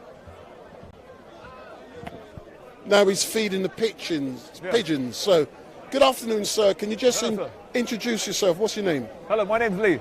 So, Lee, yes, what kind of English name is that? Where are you from? Lee. Yeah, where are you from? Lee means clarity. Yeah? Yes, come on in. So, yes, please. See, hold on. Stay there. Yes, there we go. So, yes, in Hatun, as well. see, Hatun is not here. Hold on, see this young lady, hold on, look. Yeah. She's my new wife, whilst Hatun is not. A lovely one. I can have more than one wife. What are you pulling away? That's why. What are you pulling away for? You good, man, yeah? Yeah. Hey, watch my interview. Yeah. Go, come in. So good afternoon, sir. As I said, thank you for giving me this opportunity to interview you. What's your name? You said Lee. My name is Lee. Elder Lee. So Lee, what are you doing down here? What a cheesy chat line. Sorry? So I'm saying chatting up because those people in the chat's now going to believe, no, Hatum's not here. I'm chasing, I'm chasing man. Yeah. But I can assure you I'm not. But tell me about Speaker's Corner and why you are down here. Why I'm down here? Well, I'm down here to listen as well. I'm down here as well, yes, to fellowship. Also, I'm down here to take every opportunity I can in order to engage with others as well and interact. But when you talk about fellowship, what kind of fellowship are you talking about being down here whilst you're interacting? What is fellowship? Fellowship, fellowship is an act of showing loving kindness as well. Showing loving kindness as well is something we need to practice more, to show humility to one another in order for greater understanding. So, in your opinion, why do you believe that act of kindness and humility has gone away in this great society here in Britain where we live? Why is it dissipated? Why is it gone? Why is it flown away like the pigeons behind you? You like that link, yeah? Why is it flown away like the pigeons, you said? Well, I don't really know how to interpret that, sir. See, when when you're with StreetMic, yes, I don't plan none of this. No, I just fling questions based upon what you said. So you can't just say something and me not come back to you. No, man. So why? Why? I think when you practice fellowship, when you practice loving kindness, and the act of filial love means brotherly love. That's the act of filial love. And also, it's something that we need to do. We need to lean upon each other as well, to be humble as well, to be humble, to practice our humbleness. And So you're talking about love, practicing that humbleness. Do you see that down here very often at Speaker's Corner? In the act of brotherly love. I don't see brotherly love here. I don't see filial love here. But why do you think that is? Well, all I see here, my friend, all I see is just too much pride here. I see a lot of pride where people, well, in the essence of people want to say, I know. People just all the time. They don't want to learn. They don't want to interact. They don't want to engage. Earlier on, I was talking with two sisters earlier on. And as I was chatting with two sisters earlier on, we had a nice civilized discussion here. A nice civilized dialogue as well, yes, which went on for more than 40 minutes. But I felt like it was 10 minutes, because it was so deep. And we wasn't there to debate, we were there having nice fellowship, time of fellowship, and having, basically, yes, just having a nice chat, you could say, yes. Do you know something? It is so great to hear you saying that. That's one of the reasons why I love what I do. I never know who I'm going to meet, what we're going to chat about, and I must be able to react instantaneously to what you are saying. But all I can say, sir, thank you very much. Thank you for administering that fellowship down here at Speaker's Corner. And I want to see you doing more engagement and giving out some more fellowship. Thank you, not just in words. No, not just in words, but also, yes, in our actions as well, through loving kindness. Excellent. Thank you very much, sir. And don't teeth my microphone. Not today. Not today. Love, bro. Thanks, man. I thought he was going to interview you. I thought you were going to talk about him. He's gone, man. He gets up there on the railings for a couple of minutes and he flies like the birds. But I don't. When I come in, you don't see me debating with people. Yeah. I just come in here to chill with people. Do you know something? Next week I'm not going to be live streaming. I'll be here, but I want to have a camera, just interact and engage and watch and listen. That is so important. Let me go and get some of Danny Shine and then I'm coming back. I'll be back. Thanks a lot, yeah. So I can see Danny Shine. Me now going to get a piece of him because I know earlier on some of you were asking for Danny Shine. So big up Danny Shine. So Danny Shine, I don't know what he's talking about today, but it's normally, he's talking about abortion should be mandatory. That's interesting.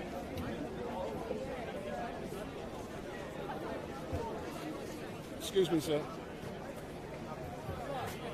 Excuse me, sir. Excuse me, sir. Thank you very much. To himself. Yeah. Why don't you commit suicide then, if you believe in abortion? Why don't you commit suicide if you believe in abortion? His topic today is Save Lives, Make Abortions Mandatory. You're live on Al Jazeera. I'm live on BBC 24. No, I don't like Al Jazeera. I like BBC. I'm live on BBC 24/7. Your wife must be killing you. So why is this? Genuine BBC 24/7. Which channel, brother? BBC. Oi! Fuck you fucking. Why you touch me? Why you fucking touch me? Why you touch me? Hey. Come on. Did I touch you? Did I fucking touch you? Did I touch you? No, fucking did, alright? That's why abortion. Fuck off! Alright? Fuck with your fucking hands on me. Yes! Don't fucking put your hands on me! The fuck off then! Don't put your fucking hands on me! Stop put your hands on me! The fuck off then! Do it without hiding! Pussy-o! Fuck you! Yes, fuck you! What do you want to say? I'm standing in there, he's coming putting his hands on me, so don't put your hands on me. Simple. Yeah, don't touch me then. Ever again, alright? That is my warning to you. Don't put your hands on me again. No, what I'm saying to you is, yes, no, hold on a minute. Hold on. No, hold on.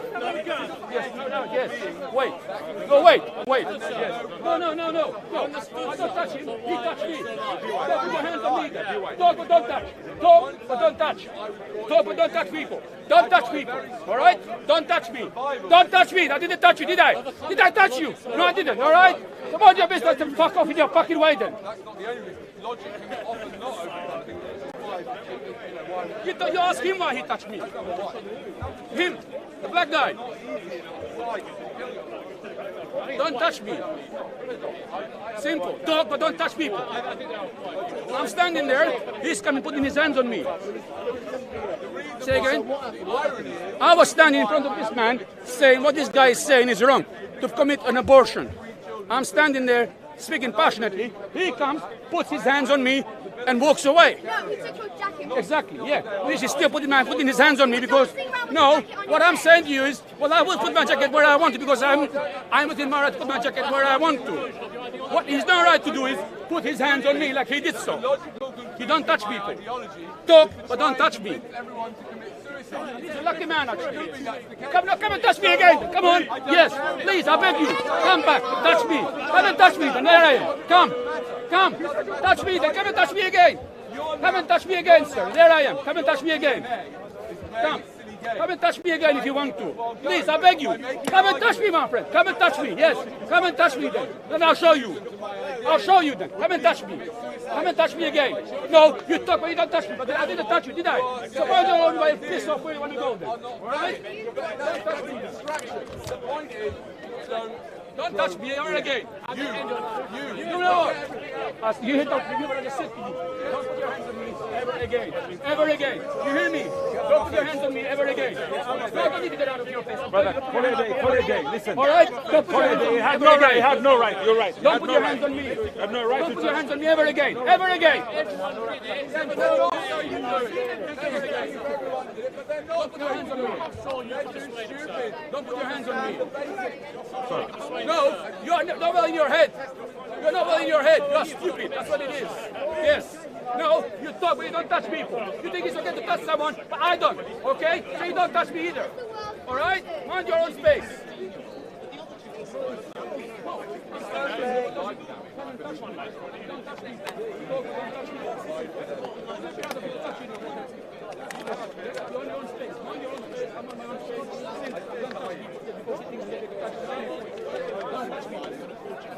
Don't touch me. Don't touch me. I can see you lot in the chat are loving what you are seeing unfold.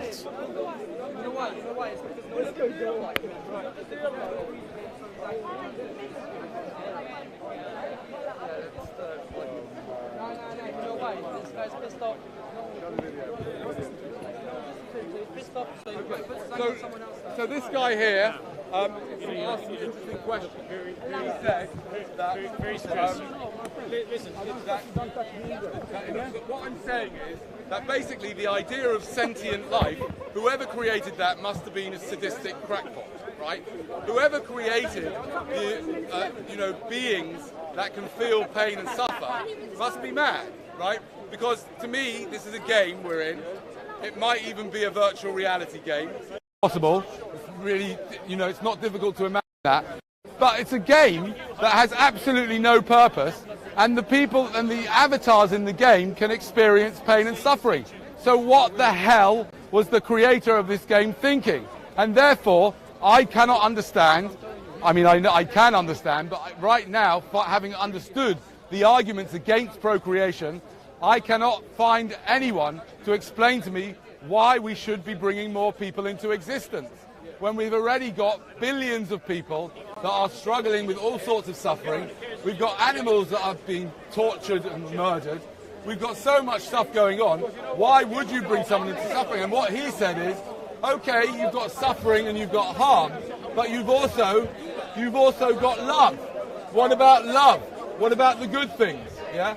And I'm saying love will never be compensate for a child having I'm here. Bring your boyfriend. Always trouble. Look at this guy. Always in trouble. Decent amount. For what? You fucking idiots.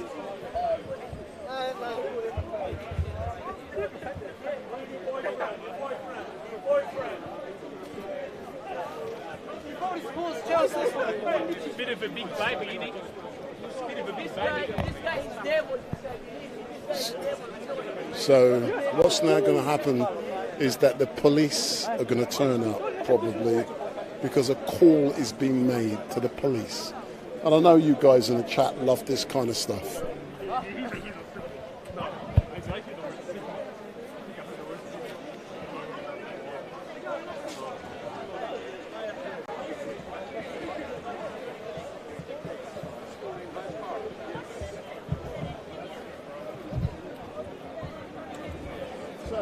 Yes.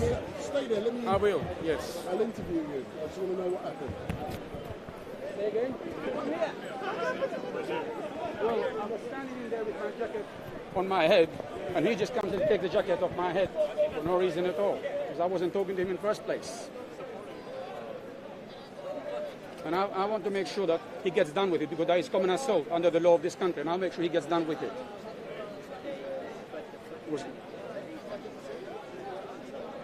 Yes. Well, basically, I'm like, you know, who is he to come and touch me? To come and take the jacket off my head when I had nothing to do with him. I wasn't, whatever, you know. Nothing, absolutely nothing at all. Nothing. Which is all evidence. Which is all evidence. I said nothing to him at all whatsoever.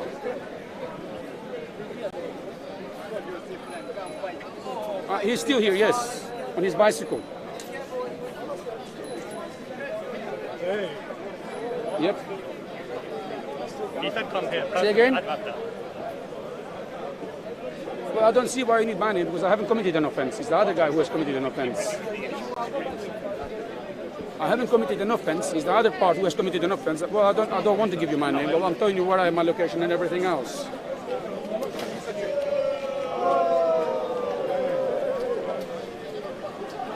But what I want is for him to be dealt with for common assault, for touching me when he shouldn't have done so.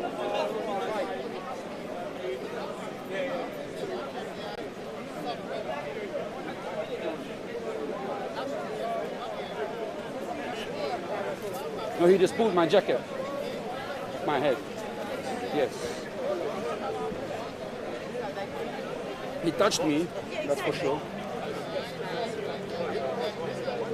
Not punched me, I said, he touched me on my head, I said. He did touch me on my head, that's what I just said to you. And that is common assault.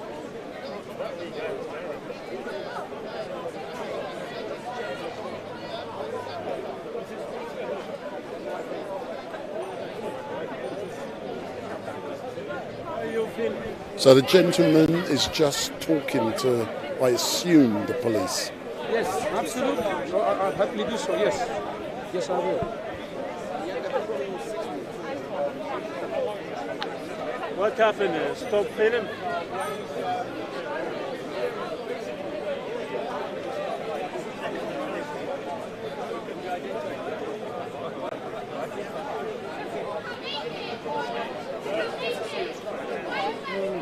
I'm not having someone touching me. Because I'm not here for him to touch me. I have my right to be here as much as he has. Yes, sir. I'm listening to you. He's in his 40s, I would say. He's got a bicycle written on it, Cannondale. White bicycle. Yes. Yes. He's quite tall, yes. Skinny.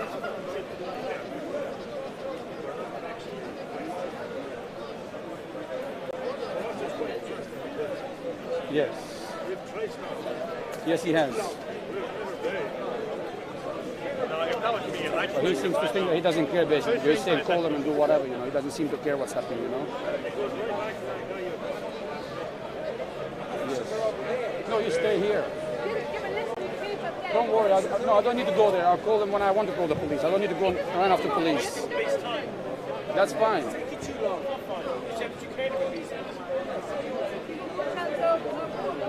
Yes, I'm listening to you, sir. I'm listening to you.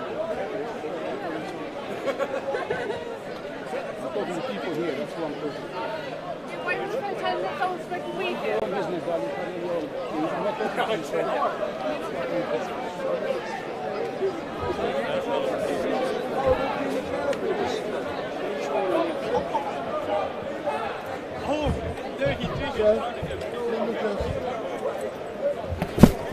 Sir, my name is Wendell Daniel from StreetMic. I'm currently live streaming. I have no views on what's happened. I don't know what's happened yet. Can you describe in your own words what happened? Sure. This gentleman here was heckling this gentleman over here. So Danny Shine. But he had his jacket on his head so he couldn't be identified. So I decided to take the jacket off. And that was it. So can I ask you a question? I'm just turning my volume down slightly because I can hear. So I'm being devil's advocate. Don't worry about what's going on down there. We are at Speaker's Corner. Would you agree it is possible that the reason the gentleman had the hat on his head is because that he didn't want to be... No, hold on. The reason he had a jacket or covering over his head is because he didn't want to be identified. It could be on TV, internet or whatever. Would you agree that's a possibility? Then I'll ask the other question. Totally agree.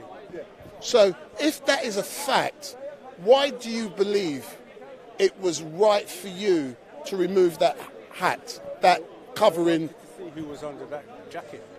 But do you believe you have the right to do so? In a public space? Freedom of speech, Speaker's Corner, heckling. I want to see who's heckling. No. That's not my question. Yeah. If a gentleman is covered, just like, for example, at the moment, you've got on your glasses, you've got on a covering. Because you're in Speaker's Corner, are you saying to StreetMic that anyone can come up to you to take it off? So would you agree? Someone may want to see if you're bald or you've got dreadlocks, hypothetically. So the gentleman had the covering on for a reason. I'm just looking at your arguments here. Do you still agree that you've still got the right? But I wanted to see who was making so much noise. That's all it was. So what you're saying, you wanted to see who was making so much noise, but you upset you didn't have the right to remove the covering. We accept that, yeah. So to resolve the issue, would it be easy to explain to the gentleman what happened and to maybe apologise? I'm just asking the question. Is he in a position to take any apologies? No, just ask him. You won't know until you've asked. Are you in a position to take any apologies? So if you step forward. No, really. No, you see, he says no.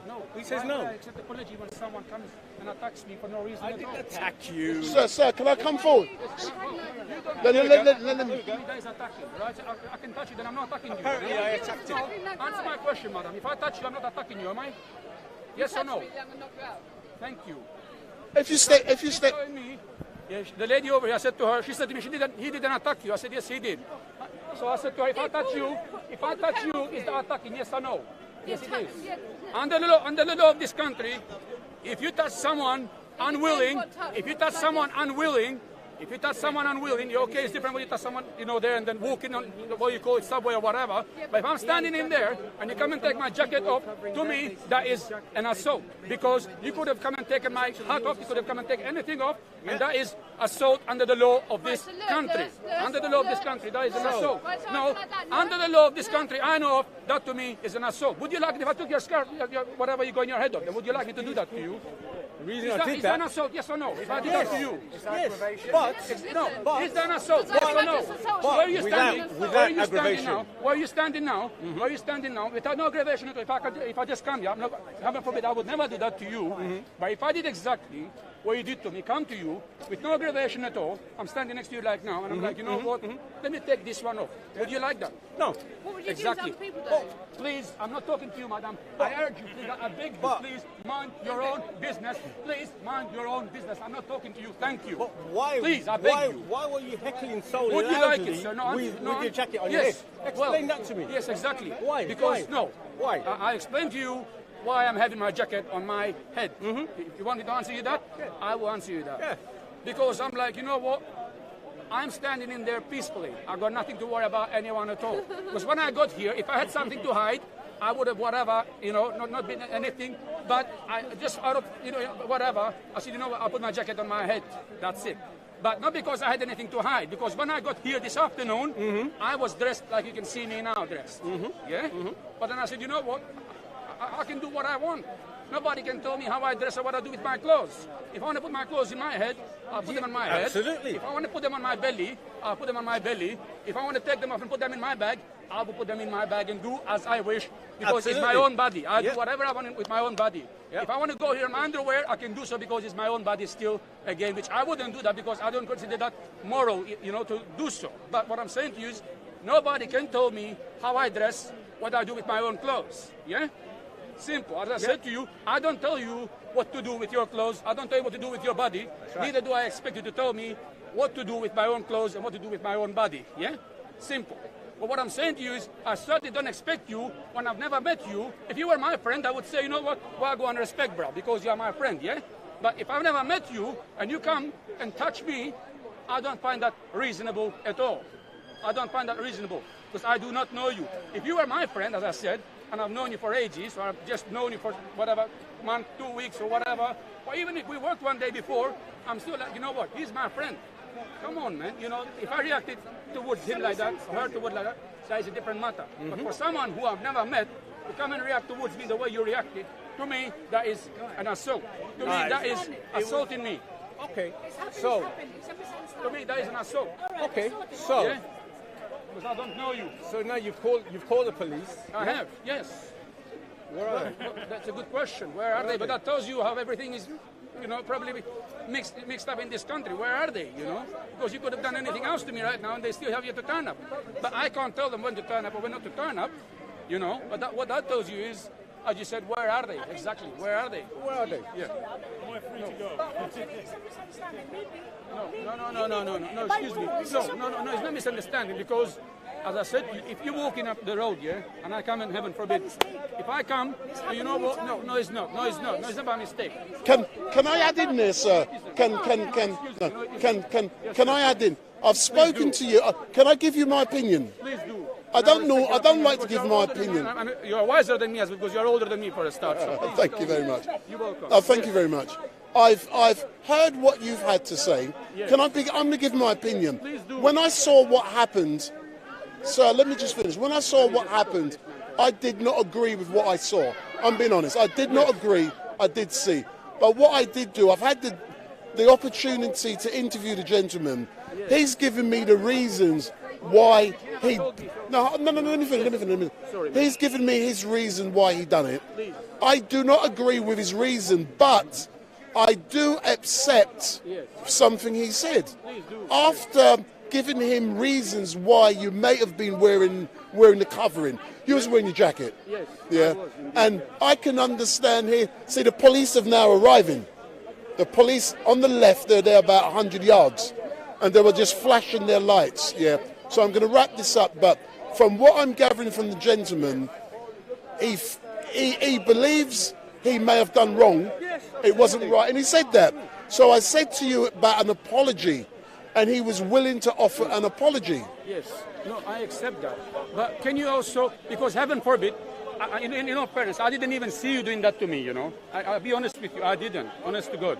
Because when I saw you, and when I saw someone moving my jacket, I feared, and I'm not kidding you, I really did fear. I was like, God knows what's going to happen to me now when my jacket has been taken off my head. I thought someone was just going to knock me over, honest to God. You know what I mean? Because I don't know what's happening. That wasn't the intention at all. Can you understand what I'm saying? Yeah. You know what I said to you? I have nothing against you. And I'm being, look, respect, bro. You don't know me from A to Z. I'm telling you. You do not know this guy from A to Z, yeah? You don't know me. I grew up with black people, Martin. Black people fed me when I came to this country, yeah? I grew up with... You want to look at me? Well, those are stories I've been hearing from when I was down here. I don't need to hear that. Listen to me. Doesn't matter. I grew up with doesn't black matter if people. you grew up with black people. It doesn't matter. What I'm trying to say to you is... Don't bring that into it. Okay. Don't bring that into it. All right, I'll leave that. Okay, Yeah, I don't bring apologize. it I'm into sorry. it. That's all right. I have nothing against you because I've never met you before. I don't know you from A to Z, and you don't know me from A to Z either. What I said to you is, would you have liked it if you were in my shoes, I come and do to you what you did to me? No. Eh? No. You wouldn't. You know what I mean? Because I don't know you. If I did something which is offensive to you, Go ahead and do it. Yes, because you're passionate for something that you believe in. And someone is doing something wrong, I would do the same. Yeah, because I don't want to see what I'm seeing. Sure. Yeah, and I couldn't care less because something that I'm passionate about it. But when I'm standing there and I don't know you and you come and take my jacket off my head, I'm sorry, that just doesn't make sense to me, bro. It really doesn't. I'm trying to, but it doesn't. I just wanted to see who was heckling, that's all. No, that's fine. But all you had to do is... That was it. Instead of you touching me, if you had come to me and said to me... Or your jacket, technically your jacket. Yeah, if you had come to me and said to me, would you mind taking your jacket off? I would have said yes. Really? Yeah, because look, I've taken my jacket off now, haven't I? I had nothing to hide. I was just being silly, to be honest with you. Okay. And nothing else at all. Okay. Nothing and I have to say, I was being whatsoever. silly as well. No, you were being silly, but you touched me. I didn't touch you, though. Yeah. And that is it. Technically, I touched you. Can I make a suggestion? Yeah, I'm glad the way this has ended. The police have just arrived. I believe all you have to tell the police is that the matter has been resolved and there is no need for their attendance. But I believe they're calling him now because they're over there. The police are over there on the left. The police are here. They've arrived. Yes, they've arrived. I'm telling you.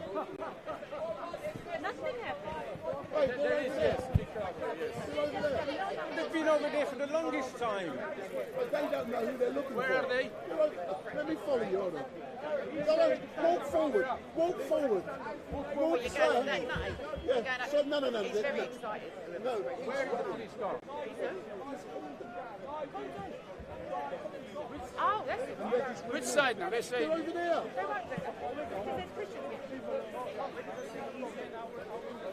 It's not going nowhere. Because I want to make sure he doesn't run away. Don't tell them. They're over there by the police car. Honor the Son, just as they honor the Father who sent him. He doesn't run away,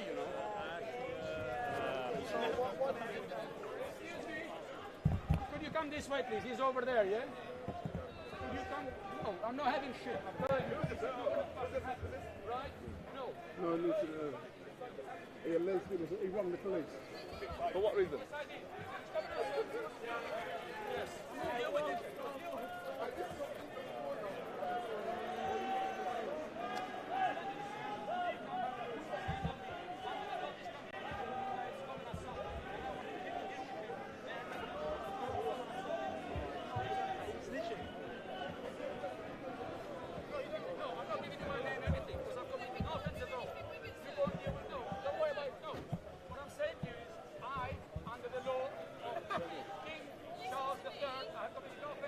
Right now, I like him again, but the other kids, they drove me mad during teenagers.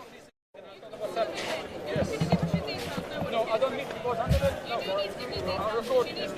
No, I don't. No, I don't. There's going to be no offense. And you need to make a statement. Could I just record it? Can you say that on the camera, please? You need to give us your details. You need to make Why a for when I've committed no and you need offense? to make a statement. What for when I've committed no offense at all? I've been assaulted. You've not committed an offence, but we need to take an account. So what you're saying to me is, even though I've committed no offence, I still have to give you my details? Yes, sir. No, I don't, because I've committed no offence under the law of this country.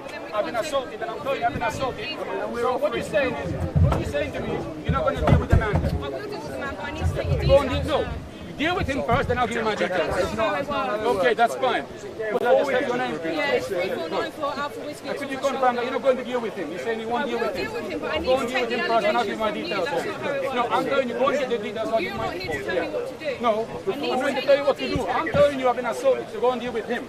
Before you take my details. Yes. No. Here is the man. Here. Establish what's happened. No. So can you step over here with me and tell me exactly what's happened? Yeah? You deal with him. No. Because I'm not having someone assault me for no reason at all. That's simple. We'll deal with that.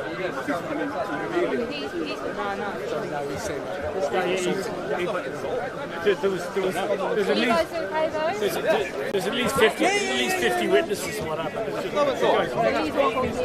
He's the one. Quite happy to apologise to him.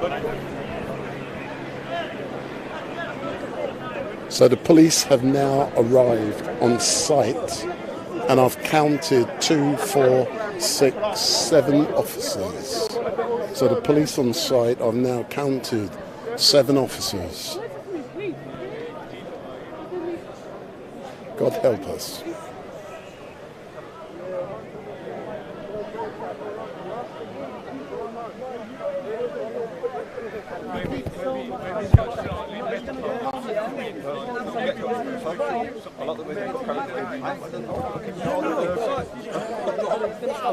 Prince, oh yeah, King. No worries.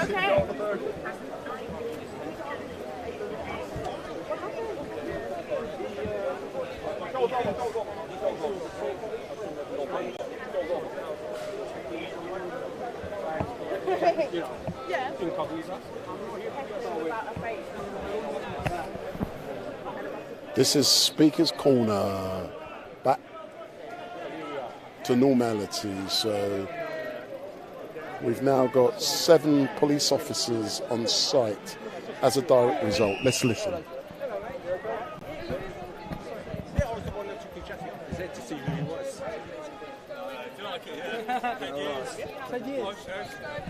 This is only 3 weeks. No idea. No idea. Is there any way, let's say when I get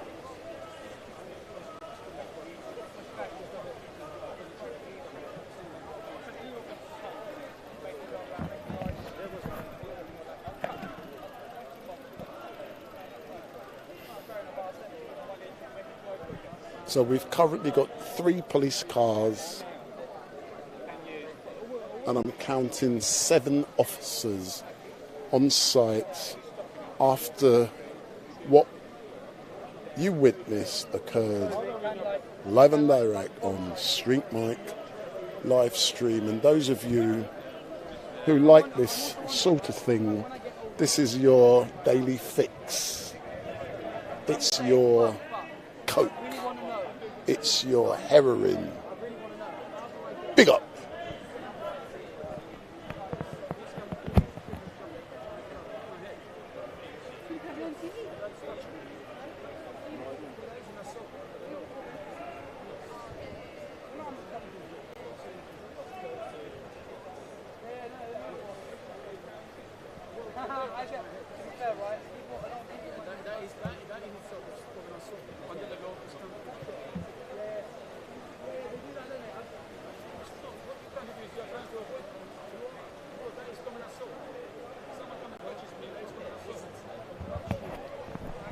So whilst we're waiting, this has been the longest I haven't said. Give me the thumbs up, make your comments down below, share and follow. And what you must also do is switch on your notification bell, and every time StreetMic goes live, you will be informed. So switch on that bell, and every time StreetMic goes live, you will be informed. Big up.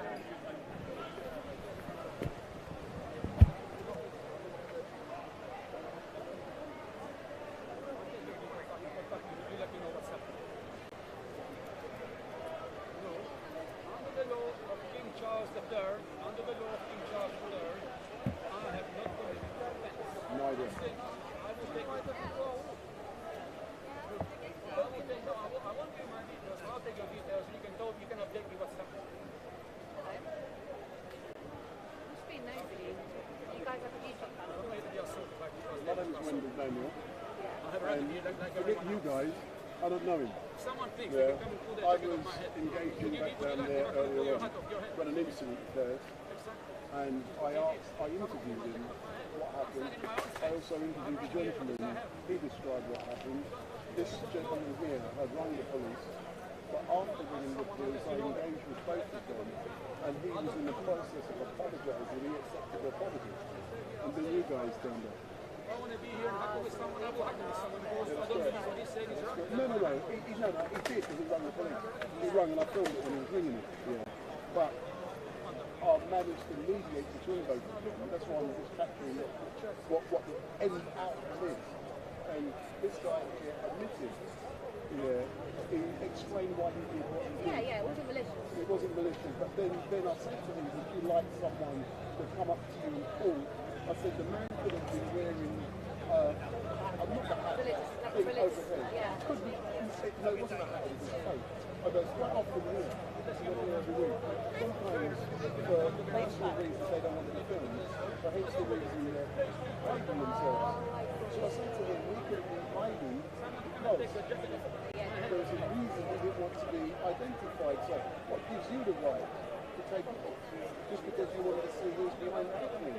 And he accepted it done wrong, and then put it to this gentleman, he accepted it as well.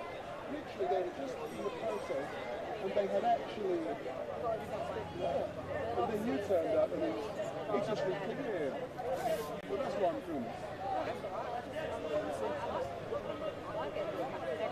This place is crazy, isn't it? Yeah.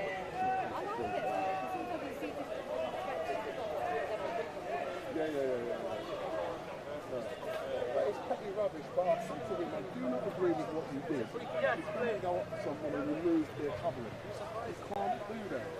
You get what I'm saying? Because there's a legitimate reason that I was doing. I don't agree with people's off with all this stuff. I don't agree with it. But he's doing it for a reason. Try and get under the cover to find out why he's doing it. I don't mean take it off. Yeah. Metaphorically speaking. Yeah, obviously, we've got an arraignment speaker, talking about what's going on in the march. If they show them who they are, it's a lot of... I know that because I'm here every week. I've never seen him before, so he's probably seen things, let me think it's funny, and then he realised. Yeah, well, at least he realised. Yeah. What's your channel? StreetMic LiveStream.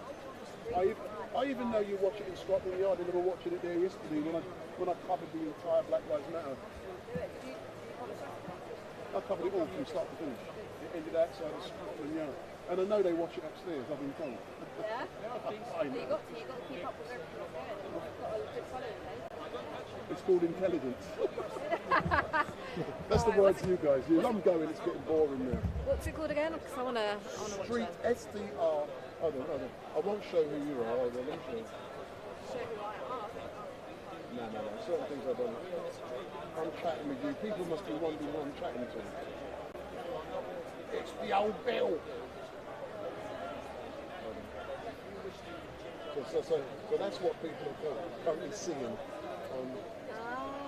That's so cool. That's really cool. They can hear us, isn't it? But they can't see.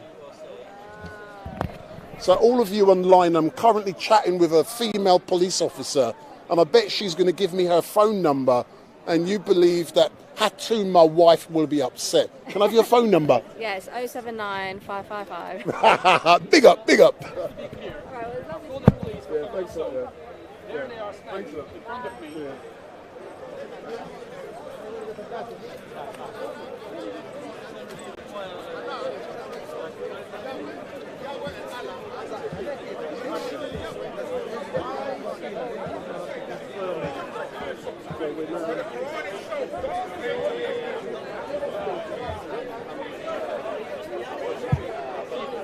Wait, Daddy Shine's going for a long time, isn't he?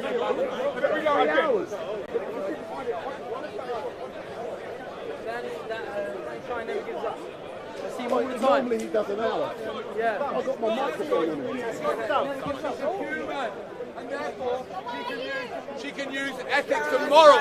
And it is unethical and immoral to have sex with someone for fun and bring people into existence.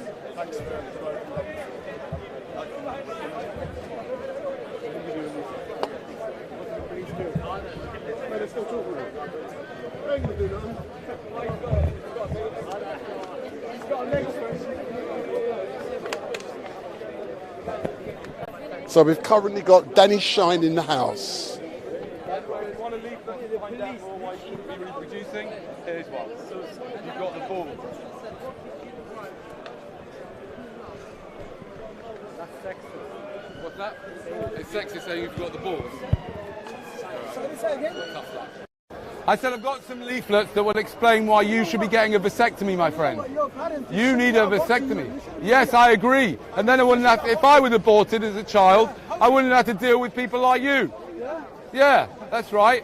And you wouldn't have to be here because you're bored on a Sunday afternoon and you like to get your kicks off by making fun of people who you think you're better than. Do you believe what you say? Do you believe Do I believe what I say? I don't. Do I know? I believe you should be getting a vasectomy, 100%. No, yeah. Well, yes, it does. I believe you and he should be having a vasectomy. Yes. I think he should be having a vasectomy, 100%. I would support, yes, I would. And I will put my money where my mouth is. I will pay for your Uber to and from the vasectomy clinic. I promise you. I say that in public. I will pay for his Uber to and from the clinic. Really, does it? Right, okay, fine. That's fine. You can abort me now? Yes? Are you ready for it? No. Abort yourself first. Any questions? How do you abort yourself? How do you abort yourself? Yeah, you just said abort yourself. No, I was joking. Don't abort yourself. Don't abort yourself. Don't do it like because of me anyway. I mean, I don't mind if you do it, to be honest, but just don't do it because of me. Yes, what was that? Yeah, I mean, you think I haven't answered your question yet? Okay, his question was, why shouldn't we be able to have children to continue our bloodline? And my answer is, why on earth would you want to continue your bloodline? What on earth for? What's so good about your bloodline? Come a bit closer so I can hear you. If you can't accomplish, okay, so if you can't accomplish everything in your lifetime, then you can have a child and you can teach it all your bloodline, whatever that is, right? And then they can carry on. Yeah, but if the point of you doing that is to make the world a better place, the last thing you want to do is to have a child and all that's involved with that, wasting all that money and all that time and changing nappies and all that stuff. And the child might be disabled and won't be able to carry on your bloodline or whatever it is that you're into your bloodline. Why do you have to have children of your own to pass on your ideas? And what makes you think your ideas are worth passing on? What? Yes, I'm here passing on my ideas, but not by fucking people into existence. I'm passing on my ideas by coming to Speaker's Corner. If you think your ideas are so good, instead of having children, come to Speaker's Corner and speak to everyone about your ideas. I know, that's what yeah, then I wouldn't have to deal with people like you. Sure. You say that disabled can't afford someone. Carry on the blood, yeah. Right? My father's a mechanic. Yes. And he has a company. Yes. Right. He wasn't doing so well. Now you're saying that the disabled can't carry on the bloodline. I am disabled, and yet I make triple the amount of money in that company. Right. Yeah. Okay. So hold on a minute. Firstly, we're not going to get all caught up with that, right? There are different types of disability, right? Some disabilities, some type of disabilities, if they're severe disabilities, will make it about impossible to do that. That's number one. Number two, are you telling me that you actually believe? Because if you're saying this, then that's another reason why you should have a vasectomy. Because if you believe that it's okay for your parents to bring you here so they got someone to hand off a freaking business to, right? Then seriously, you need serious help. It's ridiculous. We're ridiculous. What? Take a risk with somebody else's life just so that they can carry on your business? What's the point of that? It's ridiculous. You don't need to do that. Your father could have adopted someone. He could have taken care of someone that needs help. But instead, he brought you into existence for no good reason other than to carry on his stupid business. What is his business? Mechanic? So what? He's a mechanic. Who cares? Who cares about stupid mechanics? It's ridiculous. Bloodline? What a load of rubbish. Mechanics, bloodline, what rubbish. I have no interest in your father continuing his mechanic bloodline. Who cares about your stupid mechanic bloodline? I have no interest in anybody including their bloodline. Why would I? I have no interest in, and when I thought about it, I have no interest in including my bloodline. The man who alleged assault has now made up. So as you can see, they've made up with each other. They've now made up. They've hugged and they've made up. You don't have to base your kids' teachings off the bloodline. you know, new technology is coming out every day. So why? New technology is coming out every day. So what? Yeah, so your kids can learn. So Omar's now My kids can make the world looking a for better the place. police. I tell you something, Omar's the new looking for the technology police, but that's I'm not coming out involving is myself the with most that one. disruptive technology Let's ever. go back to It's run by Danny psychopaths. Shine. The new technology is the AI algorithms that are behind Instagram and TikTok, which are making people even more messed up than they were before. That's what happens when psychopaths get hold of the new technology that's going to help.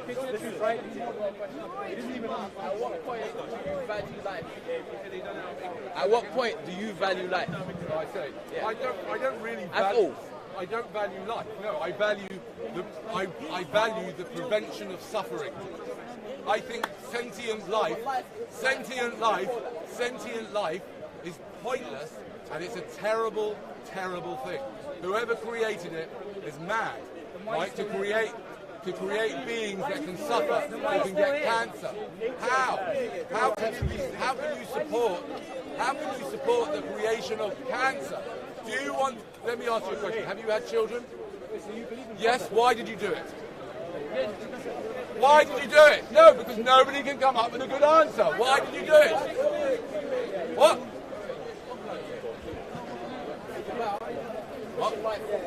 Pushing life forward. Right. But what? But what? Number one, why? Number two, you didn't need to have children for life to be pushed forward. If you go and see a psychotherapist, which I highly recommend, and you tell them that I had children because I wanted to push life forward, they would tell you you are seriously deluded. You are mad. Whether you have children or not, it's not going to make any difference to life being pushed forward. You didn't have children to push life forward. You had children because you probably thought God wanted you to, which makes you mad, or because you like sex, Why did you have children? To push life forward? Is that why you had children? No, hold on. You had children to push life forward, is that right? Let me get this right. No? Yeah. The version you want life to be. Your version of life. He wants to push his version of life forward. As if this guy has got a version of life. Don't forget all on the that's so chat, bloody hit good, that subscribe right? What button. makes you think your version So of life hit is the so good? button, That's make number one. sure Number two, you if follow your StreetMic priority on is to push life YouTube. forward, I am on Facebook, but I've recently got a 30-day ban, so that's why I'm not on Facebook today. So hit that subscribe button, share, follow, and switch on the notification bell. He's pushing life forward. He's not having children to do it. He's spreading information. I know, we'll get to that later. Right? He's spreading information. He's pushing life forward. You don't have to have children of your own. In fact, by having children of your own, that will get in the way of you pushing life forward. It will get in the way. It will distract you. It will cost you millions of pounds if you do it right. They'll drive you nuts. Just like they've driven me nuts. Can't you see?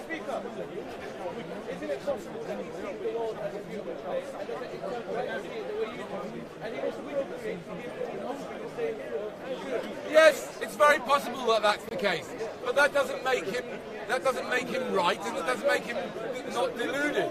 He's deluded. Well, the point is, I can give you First visual, you have asked who are the top 5 characters in Speaker's Corner. That is a subjective question. Everyone who performs is a top He didn't character. think about the possibility that those children could suffer terribly. Oh, extreme pleasure. What pleasure can compensate for a child having bone cancer, eh? What pleasure? Tell me. What, an orgasm? Edmund Buckley, Having an very orange? funny. Why are you so sexual? I don't know, having sushi, is that okay? Yeah, oh, we got a child with cancer, but you can always have some sushi. Danny. The way he sees the world and his experience of the world may be very different to yours. Yes, I'm sure it is. So you can't impose your experiences and the way you view the world onto him. Yes. Yeah, so your views, with all due respect, could be wrong. Yes, they could be. You have no right to stand here. I've no right to stand here. You have a right to stand here and tell him that he's wrong. Right. It's all relative. Is it? Yes, it's relative. Oh, okay. So you're bringing that argument up now. I'll tell you what, when someone comes up with an argument, just say, oh, it's all relative then. Oh, all right, fair enough. I don't know what you're talking about. That's just your DNA. You just don't want to admit that you should never have had children. Come on. You should never have had. What did you do it for? I thought you said you had children. Yeah. Yeah, and you didn't do it for any good reason. You've already told us. You just don't want to accept that. You don't want to admit it. I don't blame you. It's a horrible thing when you realise what you've done. My end goal is for you to have a bloody vasectomy. I've told you that about 20 times. So get yourself to the clinics. Call your doctor first thing in the morning and book your vasectomy in, my friend. Danny, And I won't come again to Speaker's Corner for a few weeks. It's not the same as yours. I don't see the world how you see the world. Yeah. Yeah, I recognise that there's extreme suffering, but I also recognise there's extreme pleasure. Right. Yeah. And I yeah. see the whole picture. For some And how will you be if your children get cancer? How will you be? What will you say to them? Will you say, oh, don't worry, because you can always have some chocolate ice cream, right? What will you do if your child is born terribly disabled? Let me finish up. Oh, don't worry, when you're older you can have an orgasm. Oh, you live in Iraq. Sorry. I'm just realistic, my friend. I'm just realistic and truthful. Yes, because the suffering is what? Because there's a lot of suffering and it's all unnecessary. You didn't bring your children into the world for any good reason, and all of their suffering is unnecessary. I didn't say I'm not happy.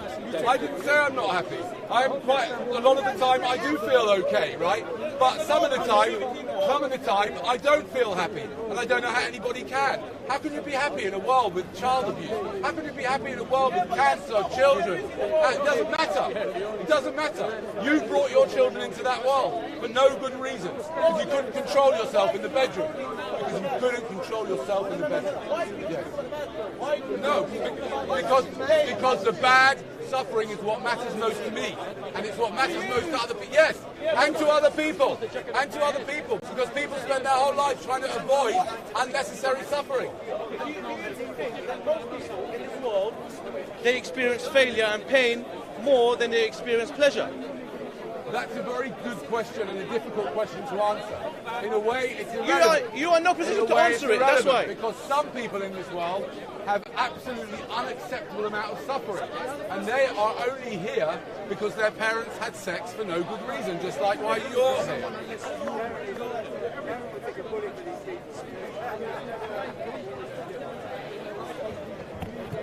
Danny, big up.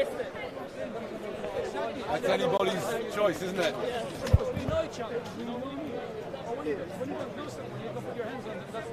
Yeah, did you want to... Hey, Danny, I was going to ask you a question, sir.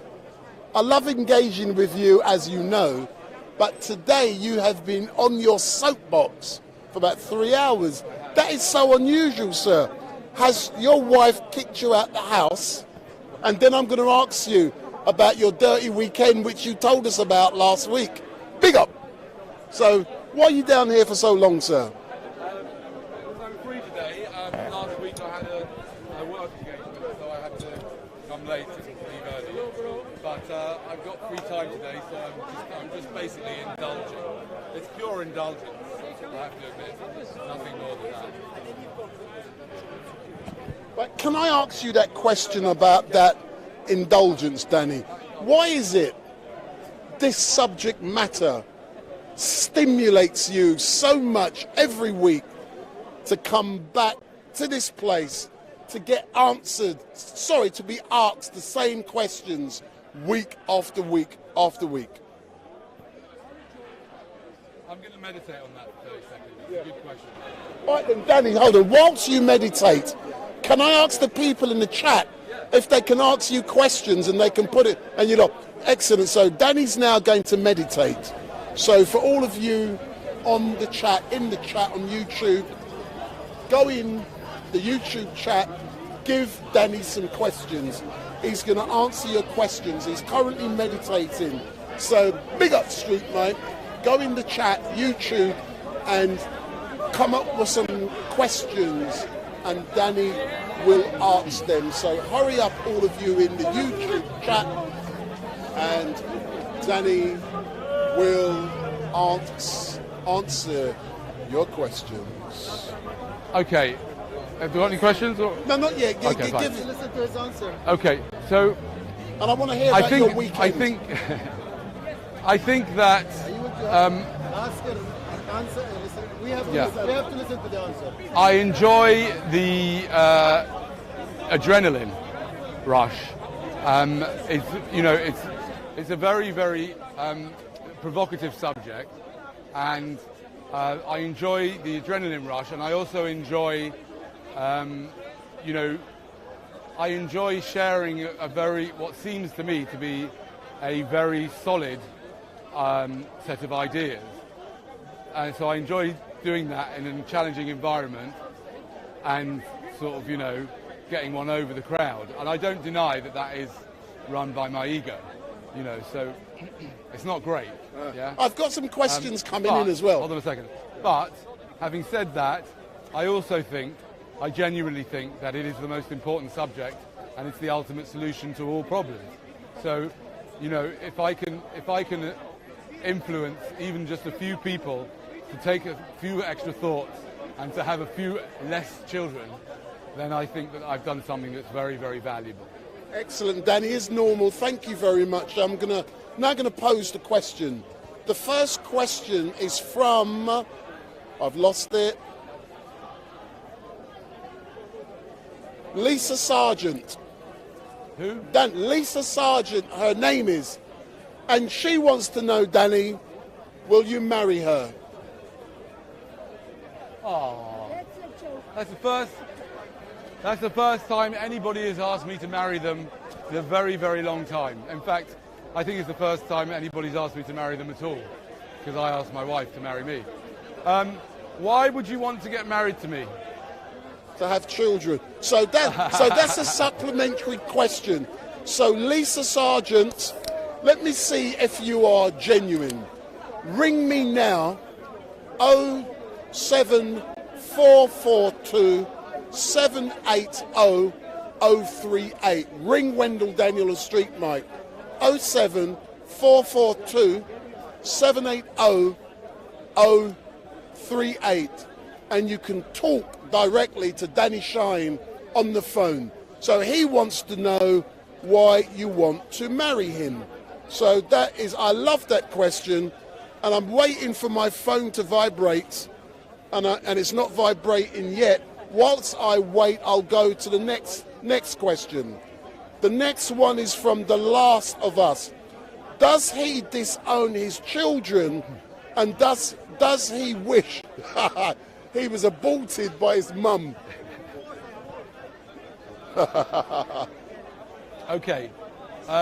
Why would I disown my children? I mean, I take responsibility for having them. I didn't disown them, and I would never disown them, and I think that I am responsible for their well-being from the day they're born till the day I die and beyond, right, if I possibly can. So that's regarding that. And the question about whether I wish I was aborted, I don't think it's a very useful thing to wish things had been different, right? Because they are as they are. And if there's anything that I do, it's the absolute opposite, which is I practice acceptance of things as they are, even though I might not have wanted them to be that way. X-Ace99X. Danny, is it true that your father was a tree? Was a tree? A tree, right behind you, a tree. I'd like to ask what drugs he's been taking and whether he should be on, maybe he should be lying down if he's taking the wrong drugs. I want to ask him that kind of questions every week when he talks about my wife, Hatun.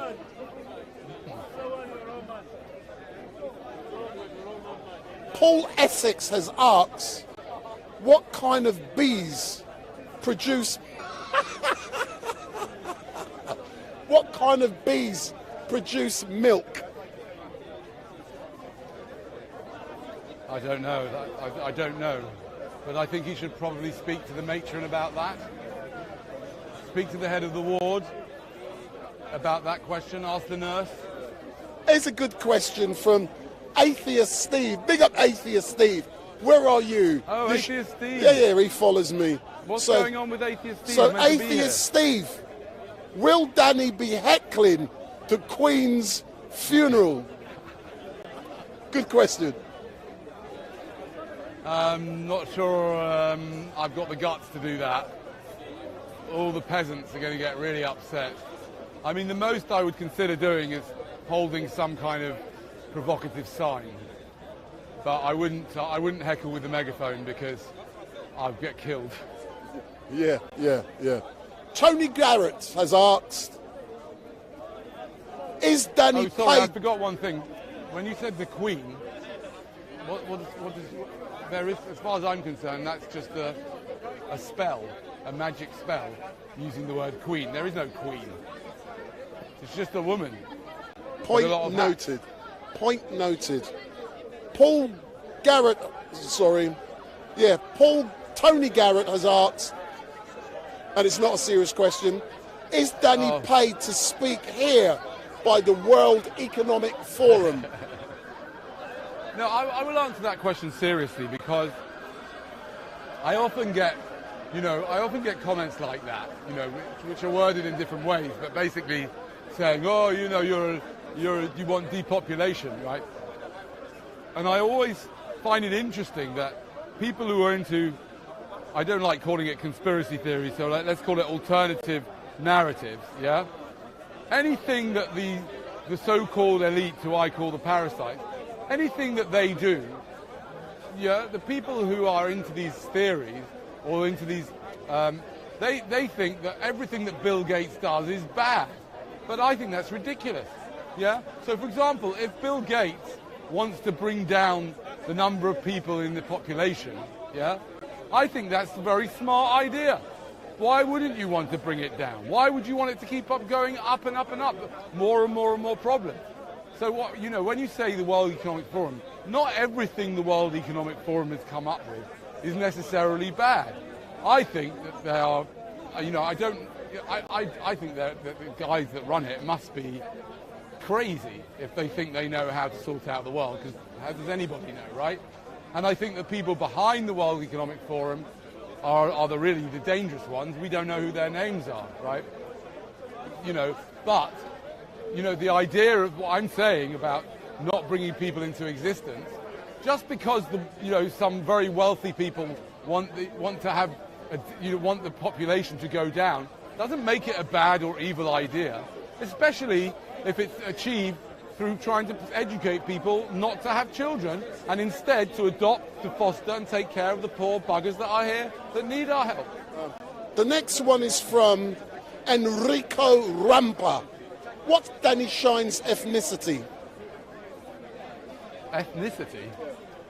I don't know. I don't know what ethnicity even is. I'm just me.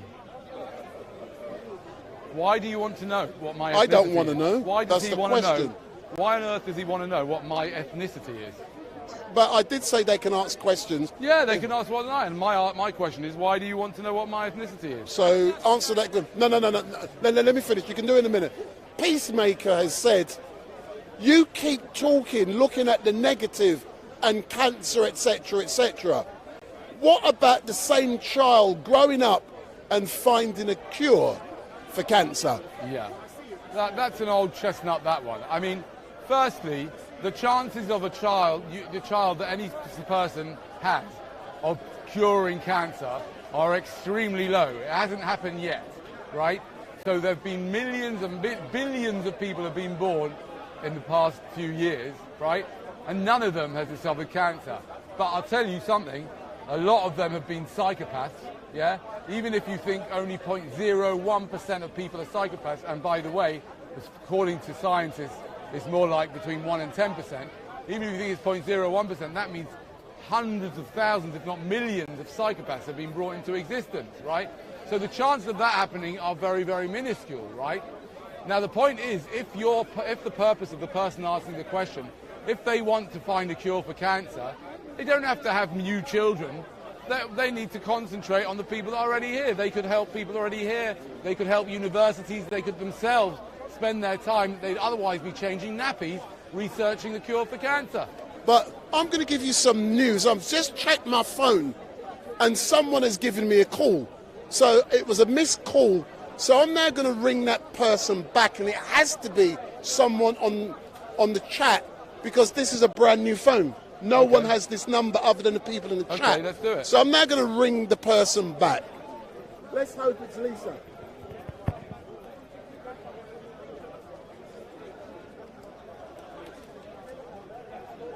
I'm now going to... So this will be a first.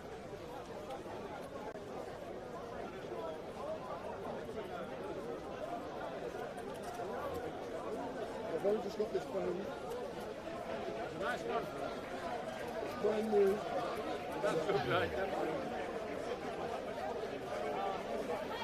I'm just going to have a little snack while you're doing that. It's ringing. It's ringing. The phone is ringing. Danny, bring the phone. Let me see if someone answers it. Hello? Oi, oi, oi, oi, Danny, big up, big up, big up. Come here, someone's answered. Who's this? Is this Lisa? Lisa's on the phone. Hello, Lisa. Hold on. Give me the microphone. Okay. Get in front of the camera, Danny. Get in front of the camera. This is so funny, man. So this is StreetMic live and direct. Okay. So talk to Danny. Hello, Danny. Hello. Hello, Danny, please, Dan. Hello. Sorry, I can't hear you so Hold well. on, let me turn it up a bit. Let me turn it up. It's full. There's so much background noise. Yeah, Hi. Hello, it's Lisa. Hi, Lisa. Hi. Hold it there. Were you the one that wanted to marry me? Okay. No, hold it there. Why would you want to marry me? Because I think you're perfect. You think I'm perfect? Well, I'm afraid that you only know the front-facing camera part to it. If you ask my wife, you'd find out that I'm far from perfect. I'm sorry to break your illusion. Okay. You look after yourself. Thank you. You too. So, Lisa, are you still there? I am. Thank you very much for ringing Wendell Daniel on StreetMic. This is the first time, as you know, I'm using this phone live and direct. You are the first, and I'm going to keep your number if you don't mind. And No, this I is don't how... mind. Say that again? I don't mind you holding it. I don't care. Yeah, this is how I intend to engage with people in the future at Speaker's Corner. Not only can you engage with me on the chat, you can engage with me online. So as you are the first, big up. Thank you. Have a speaker here as well. Bye-bye. Yeah, that's right. So Danny's loved. Say something to Lisa. Say something to Lisa. Oh, no. I'm live on air, man. Go on. Say something to Lisa. No. Say something to Lisa. Hi, Lisa. What do you want me to say? Say something. Hi, Lisa. Have a wonderful day and make sure you don't have children. Hey, put the microphone back on. So, Lisa, thank you very much for ringing. I know, thank you. Thank you. So, those of you who are watching, have a good day today. You can now see Thank you. Take care. That we've had our first caller via StreetMic LiveStream. Yeah. That proves that what I said to you was the truth. And I have got a phone specially, and it will only work when I'm live and direct here. No, I believe that Speaker's we need to Corner, start or when I looking at do abortion from the point events that are live. So the phone will only work when I'm down at Speaker's Corner, or wherever I am in this country, when I'm live. And thank you, Lisa. You were the first, and hopefully you're now going to encourage others. And let's listen to the debate that Danny's currently having. that you had sex with her partner, unprotected sex just for fun, right? And brought them into existence. And that you're 15 and you're still in school and you haven't got any money, right? And that you could be born disabled and that you could get cancer and you could, all sorts of terrible things can happen to you. And you might not, you might, might have a nice life. You might get married. Yeah, but there's lots of risks involved. Tell that to the fetus and then let the fetus decide. No, I'm saying you have to do it. You have the decision yourself, but from the point of view of the child, because nobody ever has children and thinks of it from the point of view of the child. Your parents had you not because of you; they had you for them, right?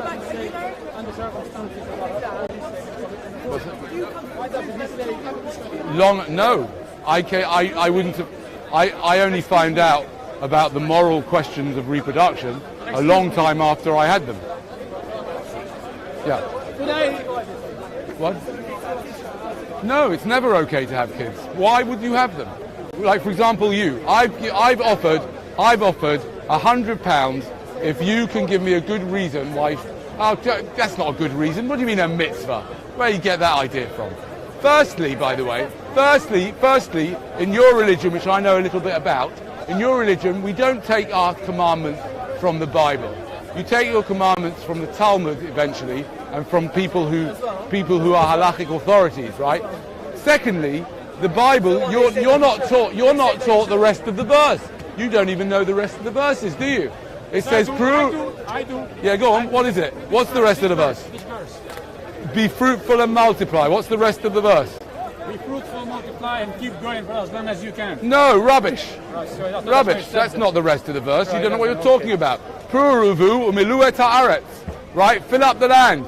There's 8 billion of us here. Enough? Yes. More than enough. Right? So don't give me the idea it's a mitzvah. Basically what you're saying, yeah, which is literally the reason why I'm in existence, one of the reasons why I'm in existence, is because my father and my mother, who you know, are so deluded, they don't know it, but they're so deluded, they actually believe that the creator of the universe wanted them to create children. Of course If you are going to have children because you think the creator of the world, 1 minute, if you told me before that you're going to have children because you think the creator of the world wants you to have children, go and see a psychotherapist, because you are completely nuts. Why would the creator of the world want you to have children? What's so good about you? What's that? What was that? Yeah, okay, yeah, good. Yeah, you shouldn't have kids if they're going to turn out to be like me. Absolutely, I agree with you like that. And there's only one way to make sure your children aren't like me, and that is by not having them. Yeah, I agree with you. What happens if your child turns out to be a very good life? So what? What's the point? It doesn't matter, even if that's the case, whatever that even means, yeah? You've got no guarantee of anything about your children. You don't know if they're going to be disabled, you don't know if they're going to get cancer, right? So why would you take a risk with their life without their permission? Why did your parents have you? What? So what? So what? You didn't need to have a good life. You didn't need to have any life. Right now you've got to have food, you've got to have clothes, you've got to have. Yes, so what? Yeah, but you may enjoy your clothes, but you wouldn't enjoy making them like the slave that had to make them. I'd still rather do that than be dead. Well, you may rather. Would you rather be a slave would I rather be a slave and be dead? I wouldn't. I think I'd rather be dead than a slave. What? Working in the factory? Working in the factory that made your T-shirt? No, I wouldn't want to work in the factory that made the T-shirt. Why is every single person in the street committing suicide? Why? Because it does. Because they enjoy their life to some extent. No, there's various reasons why people don't commit suicide. By the way, there are many thousands of people that do commit suicide, right? And the reason why they commit suicide is because their parents had them for no good reason. But at least they had a choice when they got older. They thought to themselves, am I having a good life, yes or no? So what if they had a choice? If you kill a fetus has no choice. There's no reason for you to have a child. So have Why don't you adopt? Do you care about your fellow Jews? Yes. Good. Well, I care about everyone. Well, good. Fine. Well, very good. But in particular, your community you care about a bit more, which is natural and normal, right? If you do, instead of having a child of your own and having the audacity and the brazenness to take such a huge risk with somebody else's life, why don't you just find a woman that's divorced, already had a kid and the husband died, and you can just look after them like that? Good. Fantastic. I'm 100%. I think that's brilliant. I think that's wonderful, and I have full respect for his uncle for doing that. That's fine, but not creating children of their own. Why did your parents have you? They didn't have it. They had you what? To what? Why did your parents have you? Why did your parents have you? You're saying that because what? They Potentially have a very good life. Why are they not? But why when I get to my age, I'll think, am I having a good life right now? Am I having a good enough life to carry on? Yes, I am. Yeah, but you don't know what life's got in store for you. And when it comes my way, if I choose to take the decision to commit suicide, I will. Yeah, well, and if not, I won't. It's very easy. Yeah, but it's very easy for you to say that. But like, would you say that to your child? Yes. Oh, son, if you want to commit suicide, yeah, you don't like this life, just commit suicide. I'll tell you, keep going. Why have the kid in the first place? Because you have a very good life. I just said you'll have a good life. So what? That's better than no life. So what? Yes. Why is it better than no life? Why? Let me ask you a question. Is having £5 better than no Hold on a second. What's better? No. That's not the same. How old are you? 16. 16. You already could have created 50 children. Okay, another Look what age, you've done. 200 years ago, You're what a did I terrible man.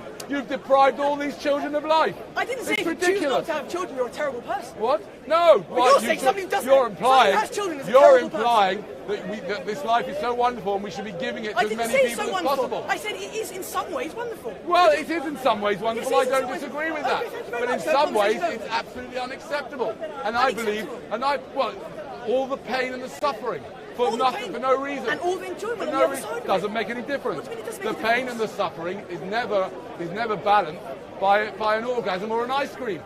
That's just not good enough to balance bone cancer. If all you have to your life is orgasm and ice cream, you're right. Yes, or anything else.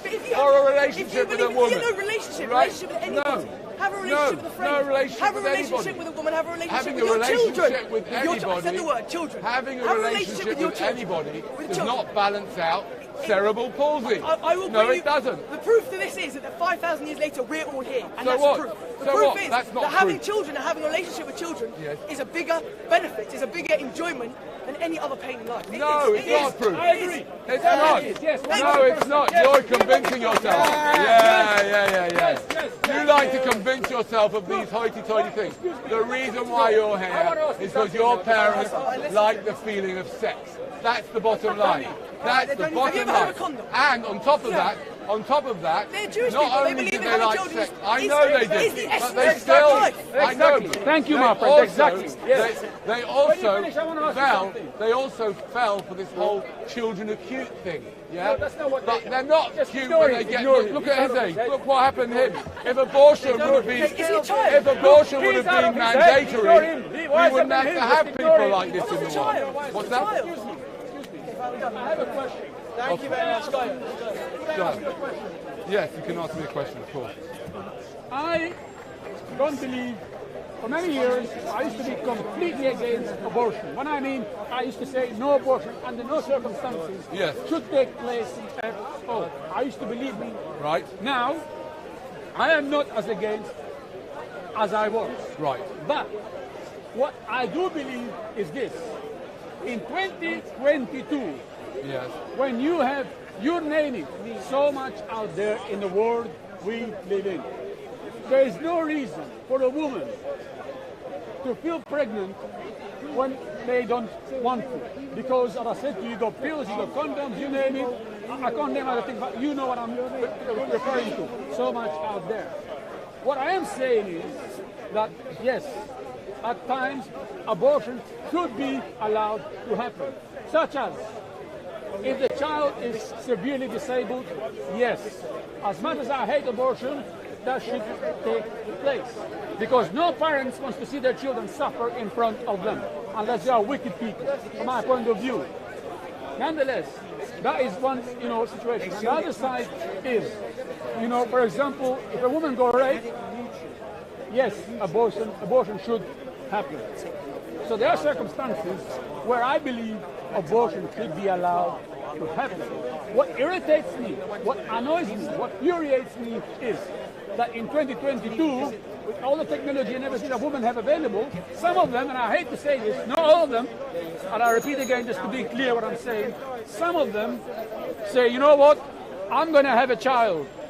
I'm loving it, as you say, with my boyfriend, the husband, whatever they are. Yes, bring it on, darling, bang, bang, yeah, and so on, yeah. And the next thing you hear them say is, you know what, I don't want this child anymore, I want to get rid of this child. That is the situation where I say abortion should not happen, because you knew very well what you were doing, and you knew what was going to happen, everything. And what did you decide to do is, oh no, I want to abort my kid. That is the situation where I say to you, abortion shouldn't happen. Okay, well, it shouldn't. I mean, you can say what you like, and shouldn't. You can say so you still believe then? No. Under no circumstances abortion should happen. What?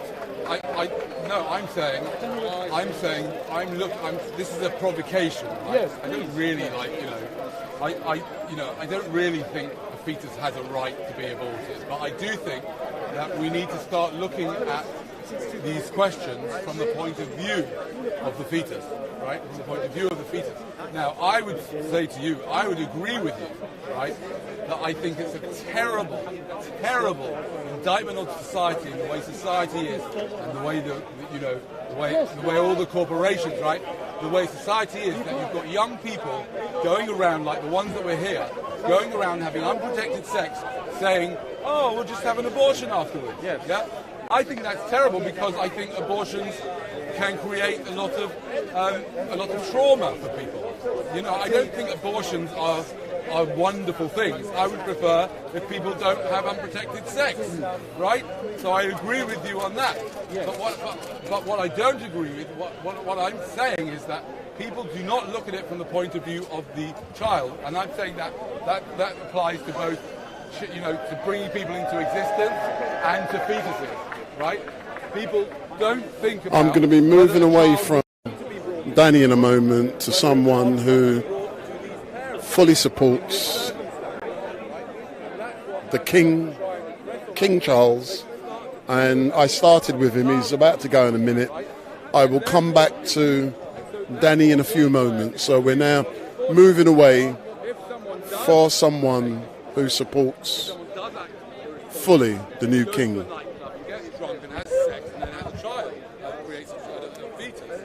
I believe that the most compassionate thing to do, if you take the fetus's point of view and the parents, but the fetus's point of view, is to end that life before it becomes an independent life, right? Before it becomes an independent life, because after it becomes an independent, then you're going into very, very dangerous territory, right? And so that's not something that I would agree with.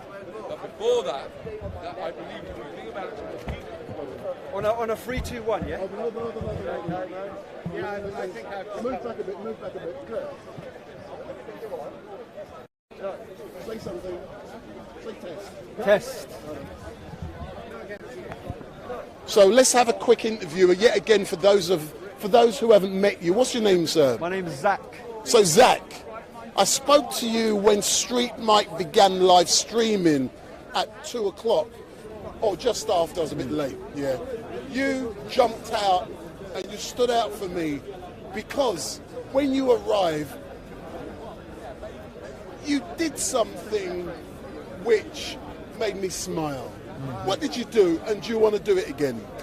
I told everyone in this park, I said, God save the King, to celebrate this occasion where we're switching from one monarch to another and to respect the legacy and life of Queen Elizabeth II. And what did you do? I said this: God save the King! God save the King! God save the King! That's right. Hip, hip! Hooray! Hip, hip! Hooray! Hip, hip! Hooray! God save us from the Long Queen! may he reign! King Charles III! God save the King!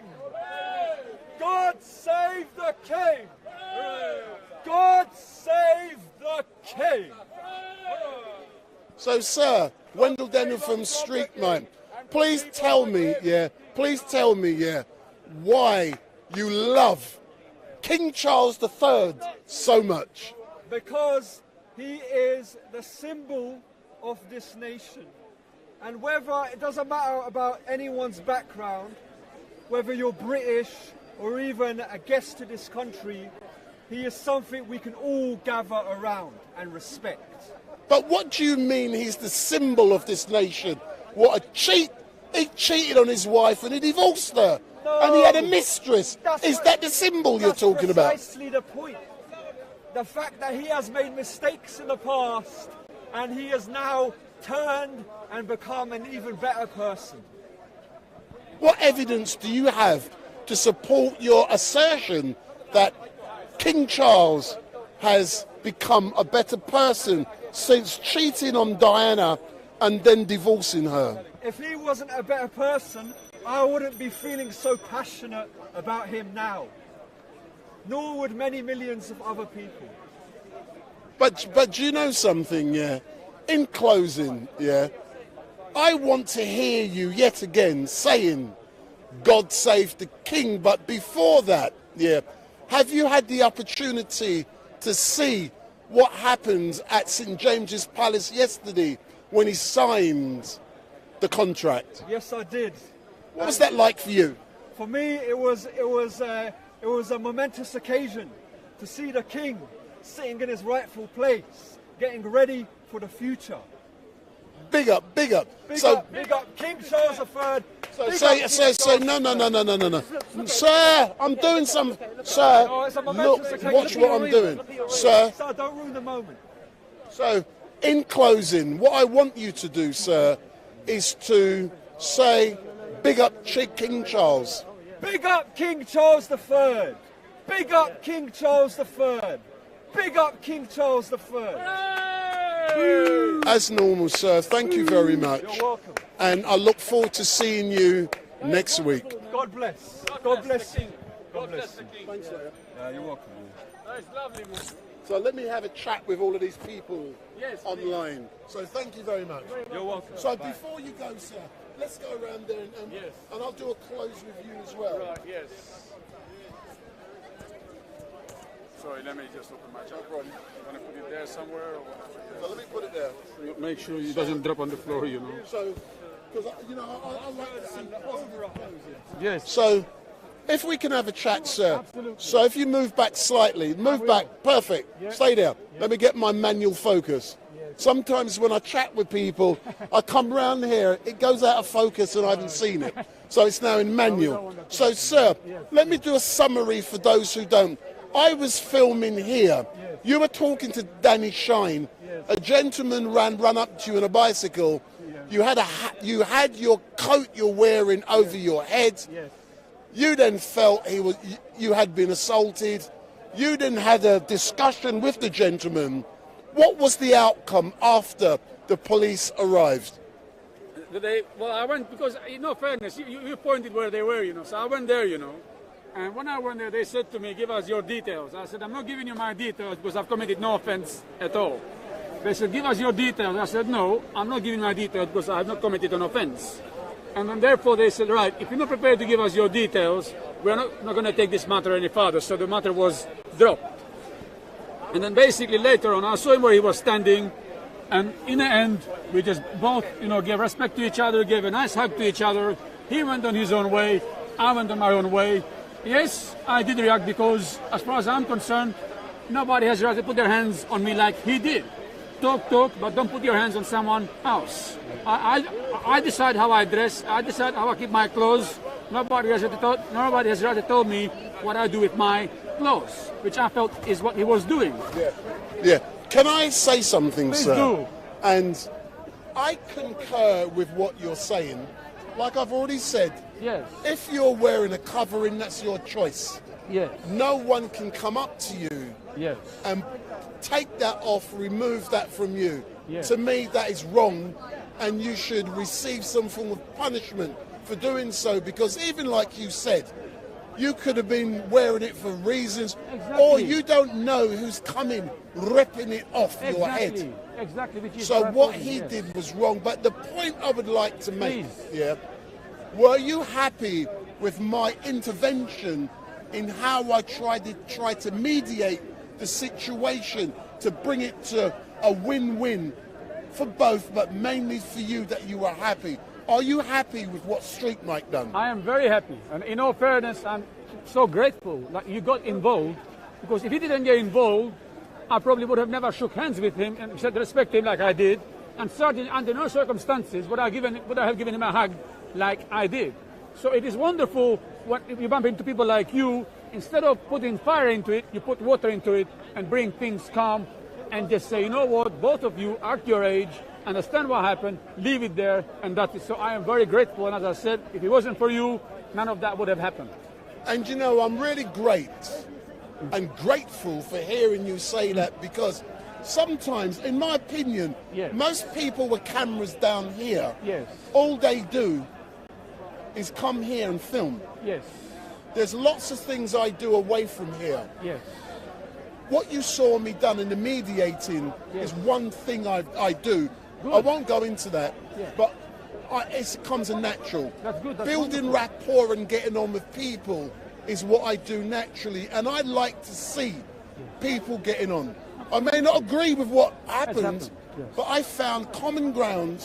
Yes, you did. And we got to the positive, and it ended with a hug. Indeed. And that was so important. How wonderful is that? You said, after all that has happened, we are now hugging each other, you know, I'm saying, give him respect, you know, I'm having a chat with him before he even goes home, you know, I'm like, and you had for a nice minute. long chat. Exactly, you know, so that's what I'm saying to you. And when I'm ringing the police, I'm saying, hey, look, I've been assaulted and all of this.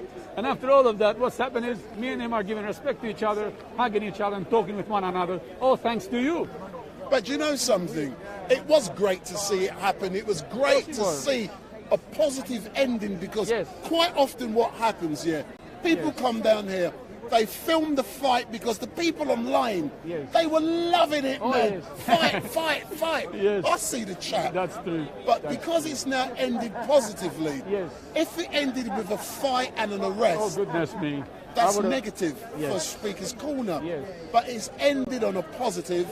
That is a positive for That is Speaker's so Corner. true. That is very true what you say, yes. Because no matter what they see, I hope what they do see is me and him giving respect to each other, hugging one another, chatting with each other. He goes in his own way, I go on my own way. So they can go and put whatever they want because they don't know how it ended. And I do hope they see it how it ended, because how it ended is what matters.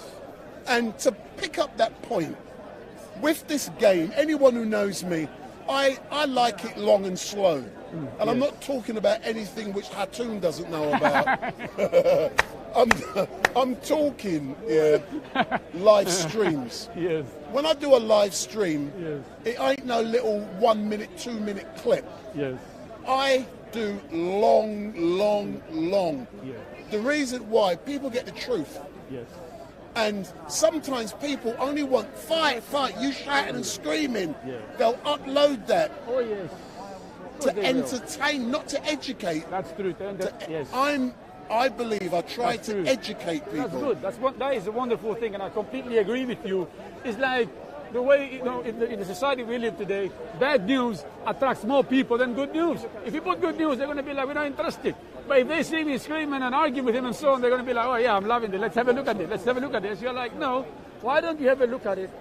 How wonderful it was, me and him making peace and saying to each other and saying to the people in the world, you know what? Sometimes just some people will irritate you, but rather than you acting in an anger or whatever, rightly so sometimes, it is best you take some time to yourself and say, you know what, let me go away for a few minutes and I'll come back, because by that time I would have calmed down, he would have calmed down as well, and we are able to bring to an end peacefully rather than straight away, because when you do things impulsively, all you're going to do is make things worse instead of just giving a few minutes and come back to it. That's right. So all I can say, sir, big up. Thank you very much. You're very welcome, sir. I'm now going to wind down and shut down because I've got a long day ahead of me tomorrow with a funeral director. I'm moving dead people tomorrow. So thank you very much, and I look forward to seeing you next week. And I'm now going to come in front of the camera and engage with all of those people who like or hate me. So I'm just coming at the front of the camera. Let me just make sure you can see me. So some of you may wonder why I always wear a microphone. There is a technical reason for that. I wear a microphone because I monitor sound. Sound is so important. There is no one down here who does sound better than me. It may mess up when I switch over, but in general, my sound is perfect. But I am going to be shutting down now. I initially said 8 o'clock, but I'm going. I've got things to do. I started very early on this morning, but what I will do is firstly, thank everyone for watching StreetMic. It has been an amazing week, a long week, and so many activities happened this week. We had on Monday, we had Liz Truss being declared as the new leader of the Conservative Party, and then she beat Richie Sunak, and I was live streaming down at Queen Elizabeth, so I got all of that. I engaged with Andrew Marr from LBC, a heavy hitter on the BBC, but he's now at LBC. I had a quick interview, a StreetMic interview with Andrew Marr. I'm going to name drop. I also interviewed Adam Bolton from Sky News that was Tuesday, on one day ahead of myself. So this week has been great. On Tuesday, we had Liz Truss then becoming Prime Minister. And again, I was live streaming outside of the gates of Downing Street, because what happened was that I got there 7:30 in the morning, just as Boris Johnson gave his speech. He then drove off to be taken to Balmoral, and Liz Truss also went. Liz Truss came back. When she came back, she was Prime Minister, and when she come back, she was late. But who would have believed it? Yeah, she come back. I was outside of Downing Street, and we heard the speech she made outside of Downing Street, and I was there. But who would have believed that was on Tuesday? On Wednesday, I couldn't go to see her first PMQs because I was doing something else. But who would have believed within 48 hours of Liz Truss becoming Prime Minister of this great country, the Queen was dead. Long live the King. So we all know about what happened on Thursday. Piers Corbyn, I'm in one of Piers Corbyn's chat groups, and it was said in that chat group about 1 o'clock that she was dead, the Queen had died, and at 6 o'clock it would be announced of her passing. That's what was in the chat. And based upon that, and also the fact that we were told doctors were concerned, and also the fact that I'm very factual when I argue that the planes with all the royal family were flying to Balmoral. We knew something was going on, man. So I said to myself, StreetMic, get your backside down to the palace. So I went down to the palace. I arrived about 5 o'clock. We know what happened. I was there live streaming at 5 o'clock when the flag was pulled down. But sorry, I wasn't live streaming. I was video recording because I couldn't live stream because it's a bad signal area at Buckingham Palace and there were too many people down there. So I couldn't stream, but I video recorded. Next day, I went to Windsor Castle to see the flowers being put down, because I know if I went down towards Buckingham Palace, it's just, it ain't very nice down there. So, you know, it has been an exciting week. And today, yesterday, I nearly forgot, Black Lives Matter. We know about the killing of Chris Cubber by Metropolitan Police officers who shot him down at Streatham Hill. We saw Black Lives Matter. I used to do a lot of stuff with Black Lives Matter immediately after George Floyd was killed. All of their stuff is on Facebook. I did all of that stuff. So that happened yesterday. It ended up outside of New Scotland Yard. And Stormzy, you know the big man Stormzy, he was outside Scotland Yard yesterday. And look on the channel, I uploaded a video this morning, 3.5 minutes, when Stormzy made a speech outside of Scotland Yard yesterday. So it has been an exciting week, and today, start of the week, I'm at Speaker's Corner, giving you guys your regular fix. You know, your heroin, your cocaine, your ganja. This is what I give you guys every Sunday. You love StreetMic. You can't do without me, man. But you're going to do without me next week, because next week I am not coming with this camera to Speaker's Corner. So you are, you know, you've seen all of the heavy guns.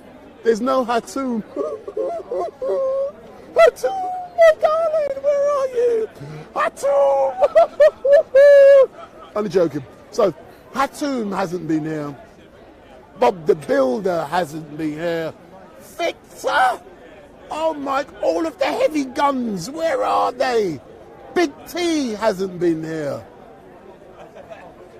We've had Mohammed Hijab, he's come down. He was here last week.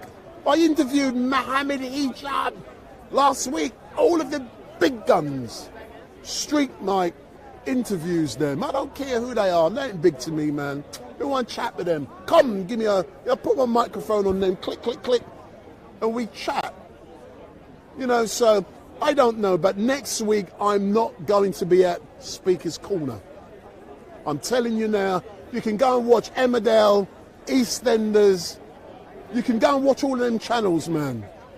I'm not coming next week. I've got better things to do with my life than always giving you your regular fix. I'm not doing this next week. I might come here with because I'm a photographer. That's what I really do. So I might come next week with my photographic camera to photograph dust.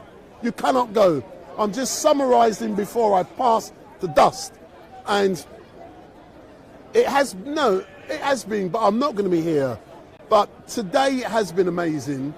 It started in an amazing way with a gentleman just now saying, God save the king, regardless if I agree with him or not.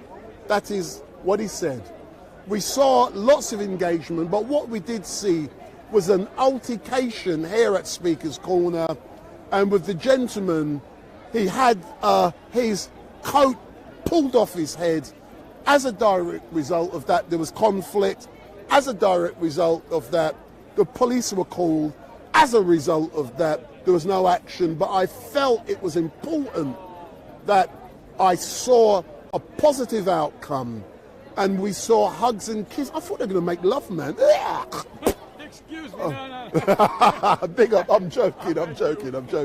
So what was really great was that there was conflict and they both made up, and that is something positive about here. But we are now closing down. This gentleman who started with God Save the King, he technically closed with God Save the King, but I'm going to give the privilege to shut down tonight with a great man who is well known, who comes from the earth, and I'm going to be putting my microphone on him, and he's known to many of you as Dust. And before I go to Dust, please note, let me get the microphone. Please note that behind me on the left we've got Omar. I have not engaged with Omar because some of the stuff Omar says will get you banned from YouTube. So I will no longer be engaging with Omar at Speaker's Corner because the things he has to say can be deemed as hate speech or harassment. I've been warned, hence the reason I have not engaged with Omar, and I will no longer be engaging with Omar because of the things he says. I'm now moving over to Dust. Lord Dust, you've got 5 minutes to close. Big up StreetMic. StreetMic, he's awesome. He was at Black Lives Matter. Can we bring the camera down a little bit? Big up. He was at Black Lives Matter with Diane Abbott and the family that had sadly had their son murdered. And it was great that you were there broadcasting the great words that are being transmitted and the emotions that are being felt. To have that recorded is a profound gift to society and a great tribute and contributing to the healing as well, what you're doing, having the world understand how important these issues and events that do happen here in the UK, and hearing what they have to say was wonderful. So I thank you for that. I've started my own YouTube channel. It's called The Age of Dust, and there is the Bronze Age, which is just basically loads of athletes who wouldn't aspire to the gold. So that's the Bronze Age. Then there's the Ice Age, which is loads of people wearing woolly hats all the time. Very unfashionable period. And then was the Age of Dust. And the Age of Dust is hopefully an age of communication, passion, respect, beauty of humanity, and how humanity can grow together, and become united, not in our ideas and traditions and historical understanding, but united in the sense that we should be here for one another, not here to murder and hurt one another. And so that's what my channel is hopefully offering. It offers a different perspective of the history that we've been fed, which is a history which is, I clearly believe, one which is dominantly wrong and dominantly favours a certain group in our society, a bunch of rich kids. And does that make them bad people? No. But does that mean we should be listening to their definition of reality? Definitely not, because their definition of reality is one that's led to genocide, poverty, hyperinflation, and guess what? Then getting richer while you suffer in poverty, hunger, energy restrictions, where there is abundant wealth and energy on this planet for all of us to grow collectively, compassionately, beautifully, preserving our traditions and religions, but above all, making sure we see each other as human beings together and communicating respectfully. Yes, we have people out there we don't like, but it doesn't mean we can use language which is vivid. We still have to remember our language is important if we believe that we're trying to communicate to this world a brighter future. It's seductive to use violent language. It's seductive, and emotion is obviously there, but we shouldn't let our emotions dictate to us a description of reality and the actions that transpire from that description. Yes, emotion is important, but reason and compassion still must triumph through. And I strongly believe that hopefully my channel will transmit such a vision of the future where, again, we can grow. Humanity is beautiful. Humanity is fantastic. But humanity has never had a chance to shine. Not in millennia after millennia. We are repressed, enslaved, and dictated to that the greatest achievement of humanity is war and other horrors of reality, which I firmly disagree with. I think the greatest achievement is democracy and the pursuit of democracy, where we have a constitution which clearly protects minorities, so there is no dictatorship of a minority, the majority, over a minority. That can never transpire. And in this reality that I describe, communities grow together rather than having a couple of rich kids trying to separate us all totally and feed us hate as a food to intellectually digest. That is clearly the work of horror and horrible people.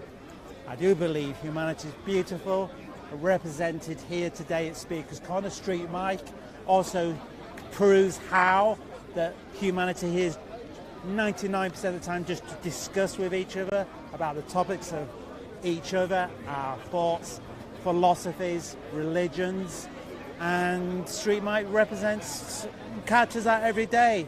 And yes, you always get a couple of people who get a bit overexcited with their verbal conflict and ideological conflicts, but that doesn't represent humanity or the majority of humanity.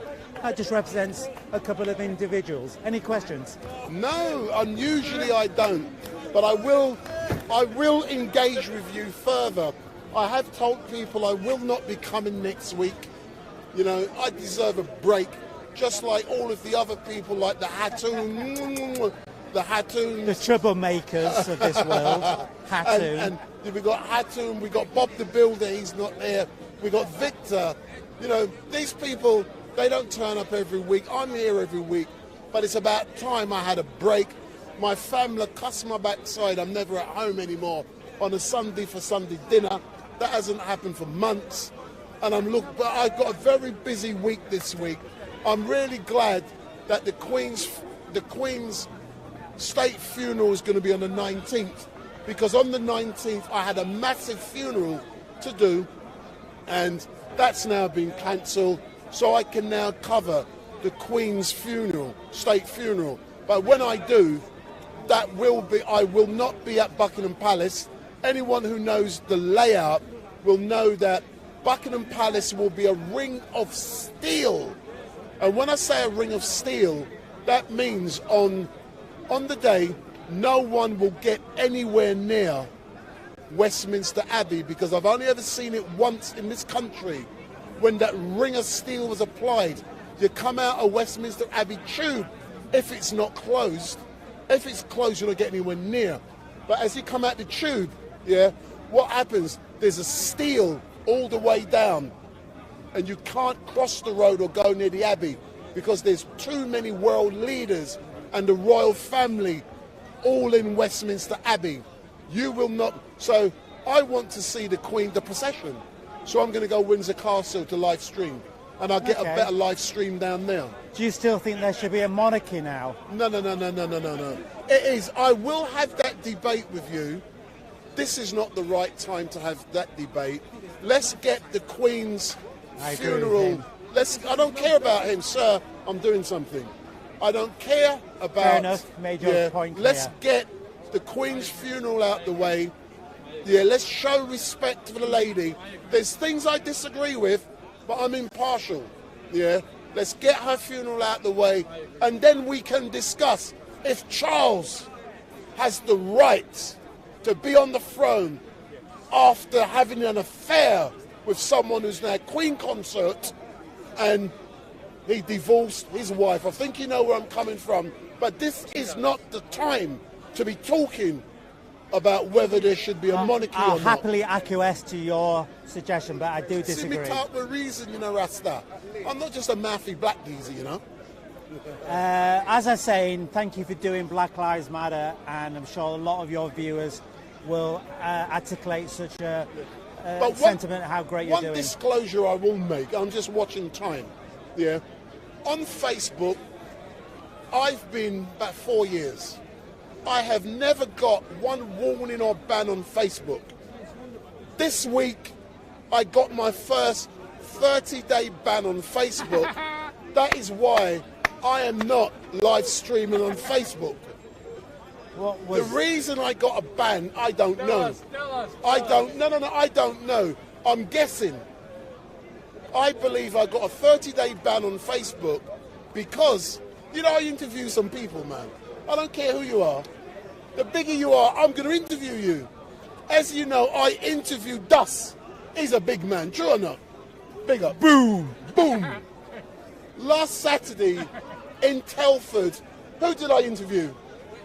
I can't remember. Tommy Robinson. Oh, really? Again? Yeah, I interviewed Tommy Robinson in Telford about the rape of Britain last Saturday. I've also interviewed him on May the 7th. Yeah, I saw that one. Yeah. But I did it. I went to Telford last week and I interviewed him. Yeah, Tommy Robinson. I know him. When I say know him, I know him twice. Do you like him? No, that's not the issue. It is always the issue. No. There's things I like you because I'm chatting with you. Well, it's a very straight, direct question, which is a very fair question to ask. No, I'm a journalist. And I'll tell you what I believe. Yeah, I believe Tommy Robinson has a right under the freedom of speech. I may not agree with lots of things he says and does, but he's got a right. And I will engage with him. Well, No, we're moving. I'm just making a point. Things you say I don't agree, but I give you the opportunity and we engage. But I don't. That's simple. I do not encourage violence and other horrors. Tommy Robinson does.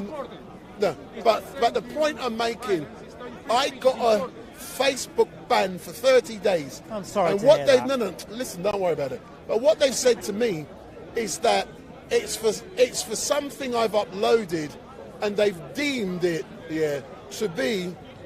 What do you think they've deemed it to be? Inappropriate for... For what reasons? Yes, but for what reasons? Hate speech, harassment and all that kind of rubbish. And I thought, who the hell are you talking about? But what they haven't told me is what upload I did that they've given me the ban for. So I said, I want to appeal against this decision. As I've told you, I've done my degree in law, and there's a thing called natural justice. Yeah. If I'm being accused of something, tell me what it is and give me the opportunity to defend myself. Exactly. Up until this day, Facebook hasn't told me. Yeah, Facebook's a corporation. Hasn't told me what I've done wrong. It has no obligation to tell you anything. No, I know. I'm only guessing it's Tommy Robinson because the video's gone. Guess is probably right. But I upload so much, as you know.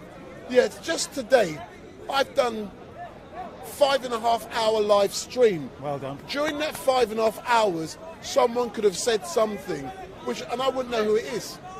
That is one of the downsides about live streaming.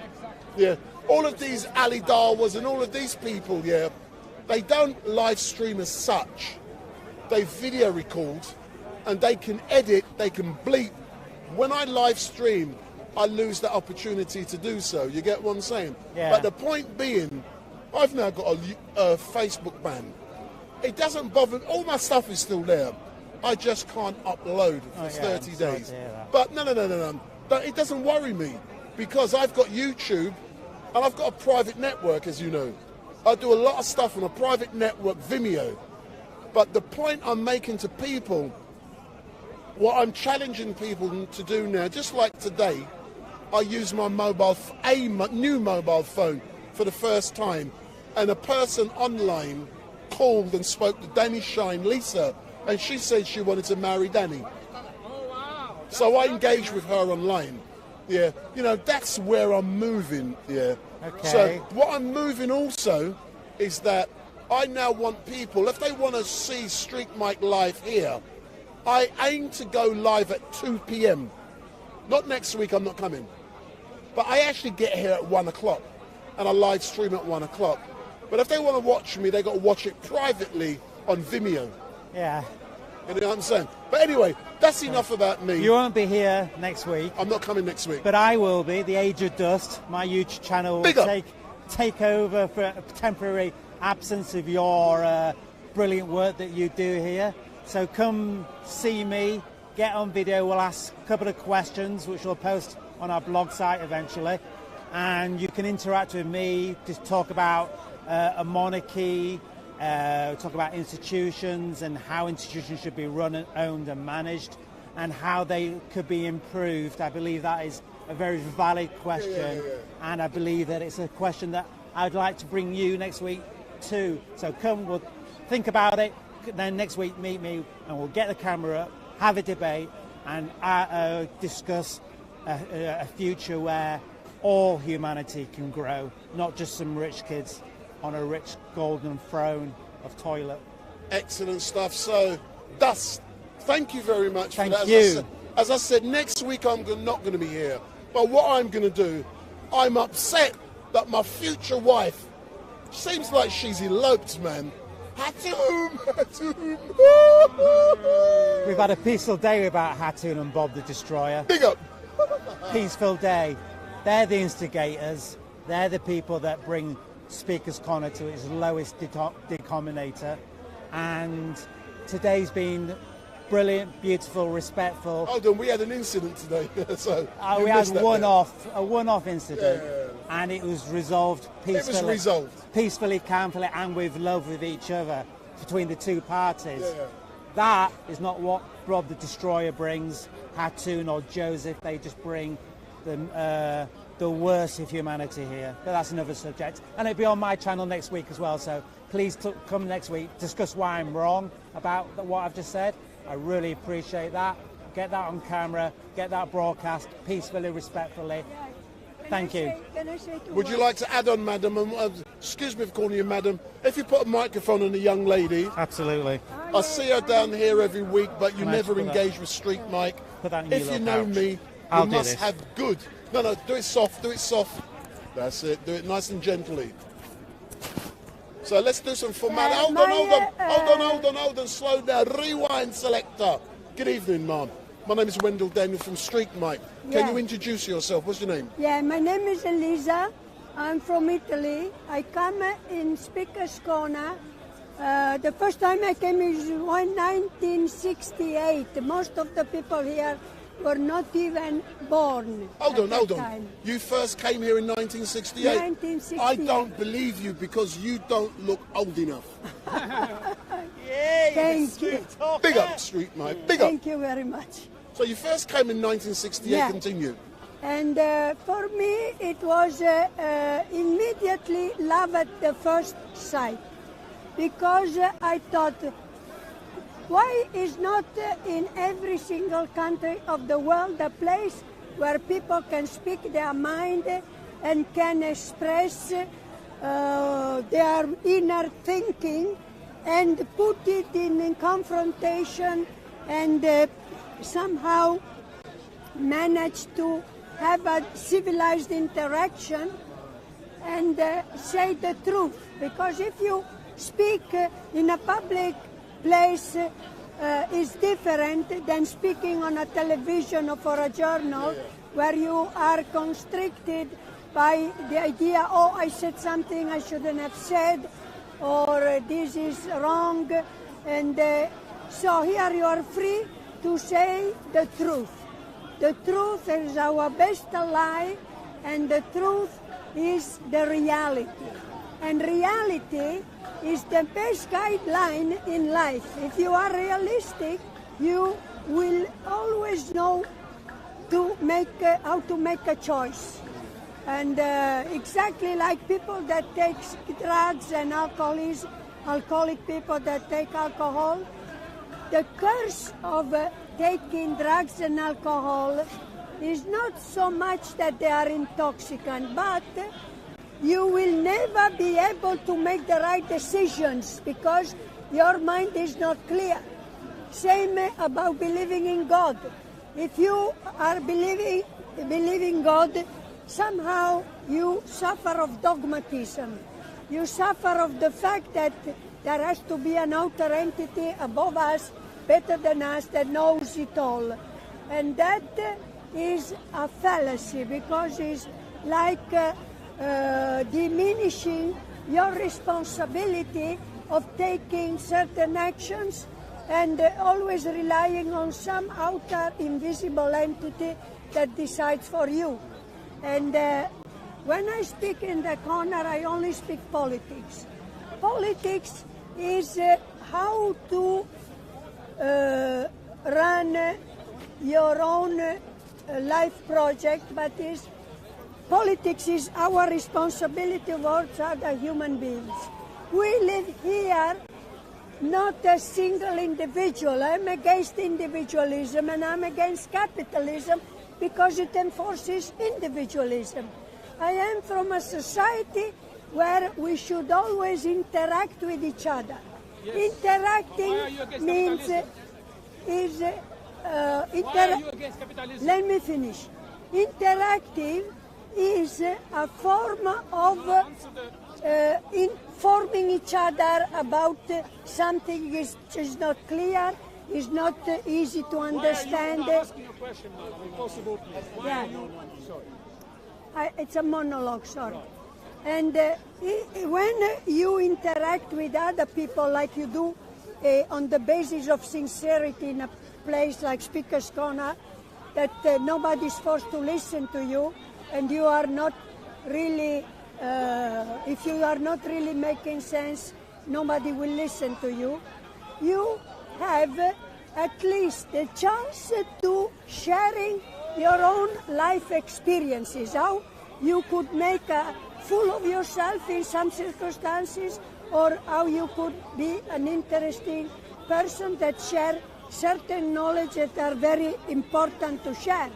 Like if I say alcohol and drug are especially bad because they don't allow you or they eliminate your capability of making the right decision, that is a statement that is very difficult to challenge and question, because we see that people that go into intoxicants have a very painful life, and many of them premature death, you see. One thing I do like, I've seen you down here on many occasions, Come round. I've seen you down here on many occasions. I haven't seen you engaging. This is the first time I'm seeing you speak. Yeah. One thing I do hope to do in the future is I'm going to engage with you. Yes. And one thing I would like to ask you is many questions you've raised today by saying what you agree with, what you disagree with, just like the gentleman has asked a question about capitalism. But this isn't the time to do it now because I'm going. I'm not here next week. I know you will be back in 2 weeks' time. I will. So when I'm back in 2 weeks' time, you started off by saying, you know, you're Italian. And I would like to know more about Italy. You said you love... I do listen. You did say you love politics. And you talk about politics. I will engage with you with all of those issues. And then we can talk about Berlusconi, the old crook from back in Italy who's no longer there. Yeah, exactly. And, you know, I look forward to engaging. But I am closing now because it has been a long day. I've got to prepare for a big funeral tomorrow. But thank you very much, my dear. I told you what is basically why I come here as a speaker, the only woman speaker. The other woman speaker is Hatun, and she keep on getting arrested.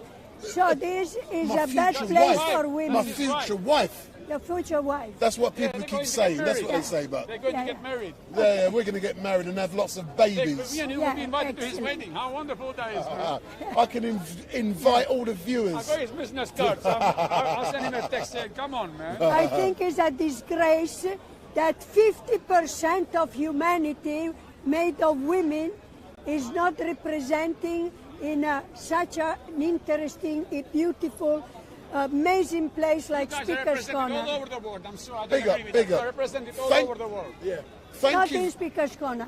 Oh, that's different. Thank you very much. As I said, I look forward to engaging with Very you. Very good. Thank you. But don't Thank you for giving me a slice of a voice from a woman. But can I be honest? I like to promote ladies down here. And I've told people that, but they think because you chat with a woman, you're sleeping with them, so I let them think that. If they think me and Hatun are sleeping with each other, I let them think that.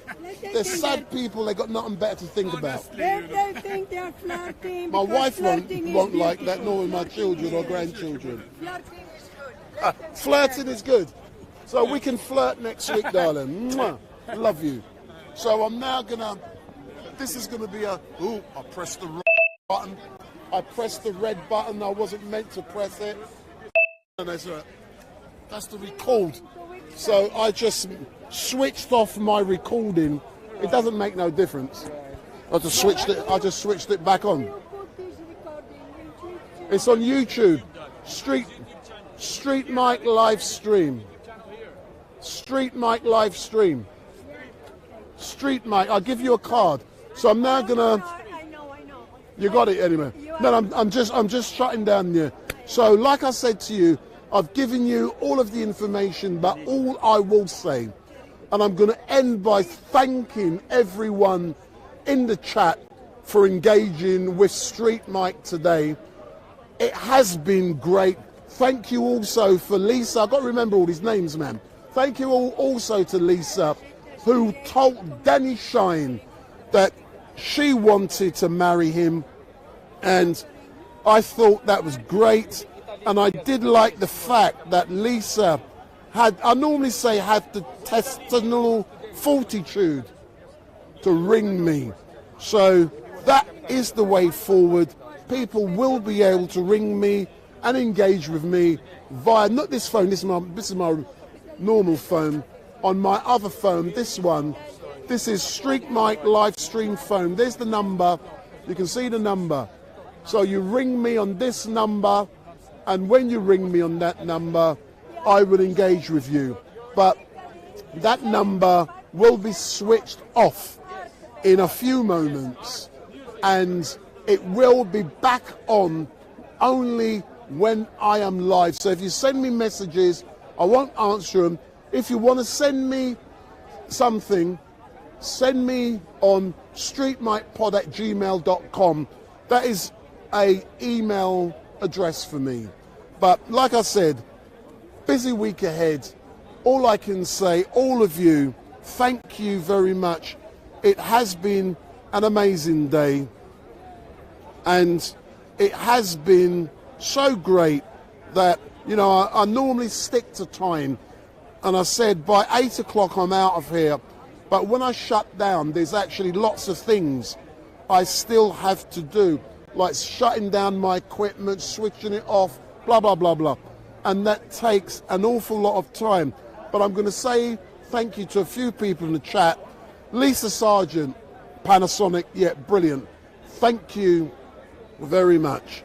Jesus Jones, Viper 1, X-Ace 99X, Paul Essex, The Last of Us, BMW 007-1. Thank you very much, and all of the others who are on the chat today, thank you very much. I know I do take the mickey out of you saying you're all keyboard warriors, but today Lisa clearly demonstrated that she is not a keyboard warrior. She's willing to pick up the phone, not this one, the other one, and actually chat with StreetMic, chat with Danny, and tell Danny how much she loves him. And that is really great. That is all about creating the relationship with you guys online.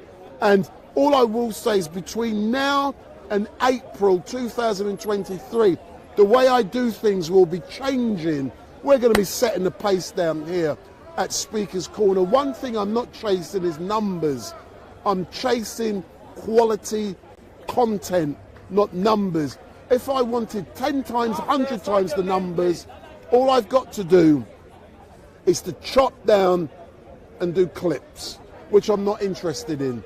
I'm interested in a big, long, detailed, educational stuff. And people may not, some people may not like that. But all I'm saying is, thank you very much for watching StreetMic. Give me a thumbs up, make your comments down below, share and follow. And what you must also do is switch on your notification bell, and every time StreetMic goes live, you will be informed. But please remember, next Sunday, I'm not going to be here. I'm having a break. Doing this every single week, it's too much. It does get to you. And when certain people are not here, you then realise what we actually provide you with. I've been live streaming. I'm just moving my bag because it's getting dark and I need to see what goes on around me.